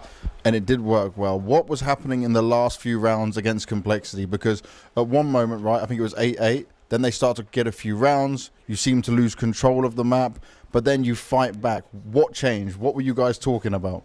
On the first half, when we were on City side, we were playing really well. Yeah. So we were feeling good, and we had a pretty good side. It was like 7-5, and then it turned like 8-8, and they made like 11-8, and it was getting difficult for us because we knew what we couldn't know like what we were doing, but we could adapt it because we could like keep our mindset very high, and we talked about it and we fixed every wrong move that we did, and I think we could adapt very well to their playstyle. Now, the fact you've gone through the Americas RMR 3-0, what does that do for your confidence as a team? Yeah, I think we showed that we are a pretty good team and a pretty solid team. So I think now teams are scared of us, and like going 3-0 on an RMR is not easy. No. And I think we just have to keep doing what we're doing. We have to keep working hard every day and every night, and then we're able to do it. Everyone is able to do it. For sure. And you said about keep working hard. Are you guys going to stay here in Shanghai, keep practice here, or are you going to go back home? What are you going to do? No, we are going to stay in China. We are going to keep training here. I think that's because we are having a good time here, and to fly back home, it's a long way. Yeah. So I think it's better for us to stay. What do you like about China so far? I mean, people are nice. Here on the hotel catering, you have good food, and we have good places to walk. We have a park right around here. Nice. I wasn't able to go to the center and visit some places, but now you got time. Yeah, now we got time. So I'm having a pretty good time here. Awesome, man. And anything you want to say to the fans out there? Eu queria agradecer a todo mundo que torceu. Todo mundo sabe que é um sonho para mim. A gente está trabalhando muito duro e fiquei feliz que a gente conseguiu passar 3-0. Estou orgulhoso do time, orgulhoso do Nuke, do Beat, do jeito que está acompanhando a gente aqui. Todo mundo, em todos os jogos foram excelentes. A gente conseguiu manter a confiança, todo mundo se elogiando. A gente sabe tudo que a gente passou para estar aqui, tudo que a gente trabalhou. E queria agradecer por tudo e vamos para cima. Obrigado. A young talent, a very skilled and deadly team right now. Oh yeah, you got more? Assim, queria agradecer a minha família, principalmente a minha família, meus amigos que estão acompanhando. Sempre estão me mandando mensagem. Muitas vezes eu não respondo porque é corrido e eu não consigo dar muita atenção, mas sabe que eu amo todo mundo que está assistindo, toda a minha família, todos os meus amigos. E é isso. He said something about family. I know nothing else of what was said, but family is always important, especially believing in young players and talent coming up. But MIBR 3-0 and through to the Shanghai Major. Magical stuff. Banks might not be able to translate it, but I'm under the impression Yanko can. Yeah, I mean, at the beginning, he was just very thankful to his teammates, to the coaching staff, to everyone in the org. He said that, everyone was working real hard coming into the major. They had a lot of confidence in the work that they put in, that he felt they played great games, played on a really high level. Let's go to the next one, thanking all the fans, people who were cheering for them, apologizing to friends and family a little bit, not getting to all the messages. It's been pretty intense out there, but yeah, I mean, you can tell just how much, Insanity, only a year and a half that he's been playing Tier 1 Counter-Strike was his first international LAN, really, so MIBR has been struggling. This is the first time since Antwerp that they're actually able to make the major, couldn't make it to the RMRs for Copenhagen and so on. So yeah, it's been an uphill battle, but you know, they persevered and managed to get it done in an extraordinary fashion here. So as a CS fan, I was very excited a couple of months ago when Lukazi got onto this lineup. I actually thought it was a huge upgrade for them. I was excited about what we would see, and then it seemed like a little bit of a struggle. It's something we've spoken about during the RMR, so just to put a bow on it now, when you take a look at this lineup, moving into the major, should the other teams that qualify be scared? Do you think that they're finally finding their rhythm after what you've seen here at the RMRs? I think you're not really scared, but you're not taking them for granted. I know people will say you're not taking any team for granted, but sometimes going up against teams, you know, like just coming to the game feeling whatever happens, we're winning this game, right? With MIBR, with what they've shown here, especially on Vertigo, you're like, wow, like these guys can have actually figured it out, you know, come up with a good plan, had good ideas, executed on a high level. Individuals are playing well, and when you see that, you're like, okay, we're going up against a real team on the other side. Dust, for you, let's wrap up the conversation around MIBR and Complexity. Obviously, MIBR taking that spot, but Complexity still in the running. They've made their life very difficult now. This was their opportunity for a nice, clean, smooth run into the major. You drop down, FURIA's down there, Liquid's down there. This is going to start being really tough for the American hopefuls. Yeah, I mean, the fact that you lost on Vertigo of all maps to end the series 0-2, and Anubis should have certainly been down the chute as a third map and have a chance to, like you said, play a Made in Brazil team that haven't really gotten to stabilize. I mean, there's maps they still haven't even played yet with Lukosi on LAN. So they are still going through this transition process where Complexity has had the same lineup for such a long time. Vertigo has been such a staple for them that, yeah, this is certainly going to hurt. But I will say this, like, there is 7 spots available. 2 spots have obviously already been taken. 5 now. A Wildcard and Made in Brazil getting them. So I do think with the 5 spots that are left, they still have a pretty good shot to make it. Yes, FURIA and Liquid are out there. Yes, there's some other good competition out there as well. But this isn't the end of the world. You just have to shake this one off. And that was a pretty tight game. They had their chances. They just, you know, crumbled in a couple of mid-round moments. But I would say that they still have a good shot to still make it through. But for the Made in Brazil side of things, I mean, I think that the more they get comfortable with Lukosi, the more that, you know, Exit continues to prove that he can swap roles and still be a very strong fragger. I think that they are in a really good position right now. They have a lot of talent in all the right roles. Drop seems to be doing a pretty good job as an IGL in most of those situations. And he has Exit to lean on as a secondary caller who has experience being an IGL in his own right. So yeah, they look like they have a ton of talent, and now they're expanding their map pool. That's big. I mean, that was one of my question marks about Made in Brazil coming into this, was I felt their map pool was severely limited. Now they're showing that they can play Vertigo. They can back that up with their Nuke, Anubis, and Ancient, and so they have some options now. Complexity basically did what Complexity always does to their fans and disappointed them. Yeah, I think it's concerning when you see they got outplayed by MIBR. It's not, you know, they got lucky, this happened, that happened. They got outplayed on both maps, and especially that happening to you on Vertigo after being up in the game as well on the CT side. Like, that's a problem. The way those rounds went in the end, you have to sort of bounce back immediately, because depending on what happened in the case Red Canids game, they're playing either FURIA or M80. Right, like you know, on paper M80 is the easier one, but that's not an easy game by any stretch of the imagination, right? So if that doesn't go your way, all of a sudden you're in the 2-2 game, and you might have to win 2 best-of-3s to even make it into the major, right? So just shows you how cutthroat this is, and that you have to be laser focused 100% of the time. Let's take a look now at the results from today here on the main stream. This is what you've been watching. Of course, 2 spots claimed. Wildcard, the big surprise, and now the Brazilians, MIBR. We have North and South American representation at the Perfect World Major. And then Liquid and FURIA doing the business. This was a nice change from yesterday. These were clean, clinical wins to keep them in the competition. Yeah, really good job there by FURIA and Liquid to kind of course correct after having a couple of, you know, scrapes yesterday. Also, legit run from Wildcard. You could not take anything away from this team. They had one of the hardest routes you probably could have taken to get out of this RMR, beating Liquid, you know, beating Pain, and then ultimately, you know, winning that series today against 9Z, who is a team that's done well internationally. You know, Wildcard hasn't gotten to play hardly any lands with their full 5. They had to use a stand-in whenever they played in Atlanta, for example, and obviously someone like, you know, JBA, not very experienced. The fact that they came through and just bulldozed, didn't lose a map against, you know, 3 of the best teams that were in this RMR, That's fantastic, man. Let's pull up the schedule, or sorry, the results from the secondary screen that's currently running. That last game is still underway. I do believe it is 6-1 to Red Canids at the moment. But you can see there, no surprises for me, I would say. I'm wrong. KRÜ did not see that coming. I thought they were just happy to be here playing their best game. To beat Nouns, Yanko, that's nice for them. That's something that they can take home and be happy about. Well, I'd like to hear Dust's thoughts about Nouns being... Nouns needs to get nuked from orbit. That's what needs to happen. I'm just going to be straight up honest with you at this point. I mean, they've had so many opportunities to do something big, and they always come up just a bit short. And now this particular RMR, they only won one map the entire thing. They went 0-3. I think for Nouns, the future is going to be tough for them because, for one, I think George is going to be a target for a lot of the other teams in NA, so they might lose him. So if you're Nouns, you have to try to do the best you can to keep George. Obviously, Junior is probably the best you're going to do opping-wise in North America, but they're going to have to take a long, hard look at what they do next because I think that they struggle sometimes in the in-game leadership position. Guess what? Vanity's trying to come back to CS2. Nouns, I would look into that if I were you.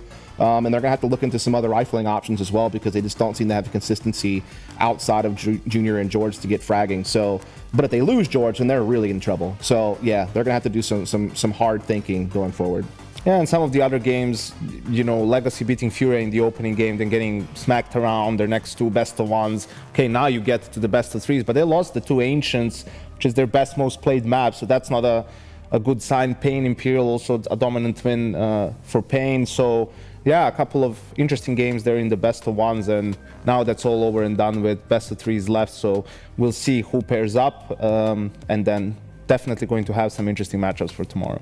So, of course, those matchups we can't decide yet because, like Yanko said, we have to see how that last game ends so we can determine who's going to be playing who. So what I'd like to do is encourage you to follow Perfect World and PGL's social media. They'll keep you updated with the schedule coming tomorrow. And, of course, right now you can head on over to the B stream because that game is still underway. Sponge and Machine are there. They'll be keeping you company.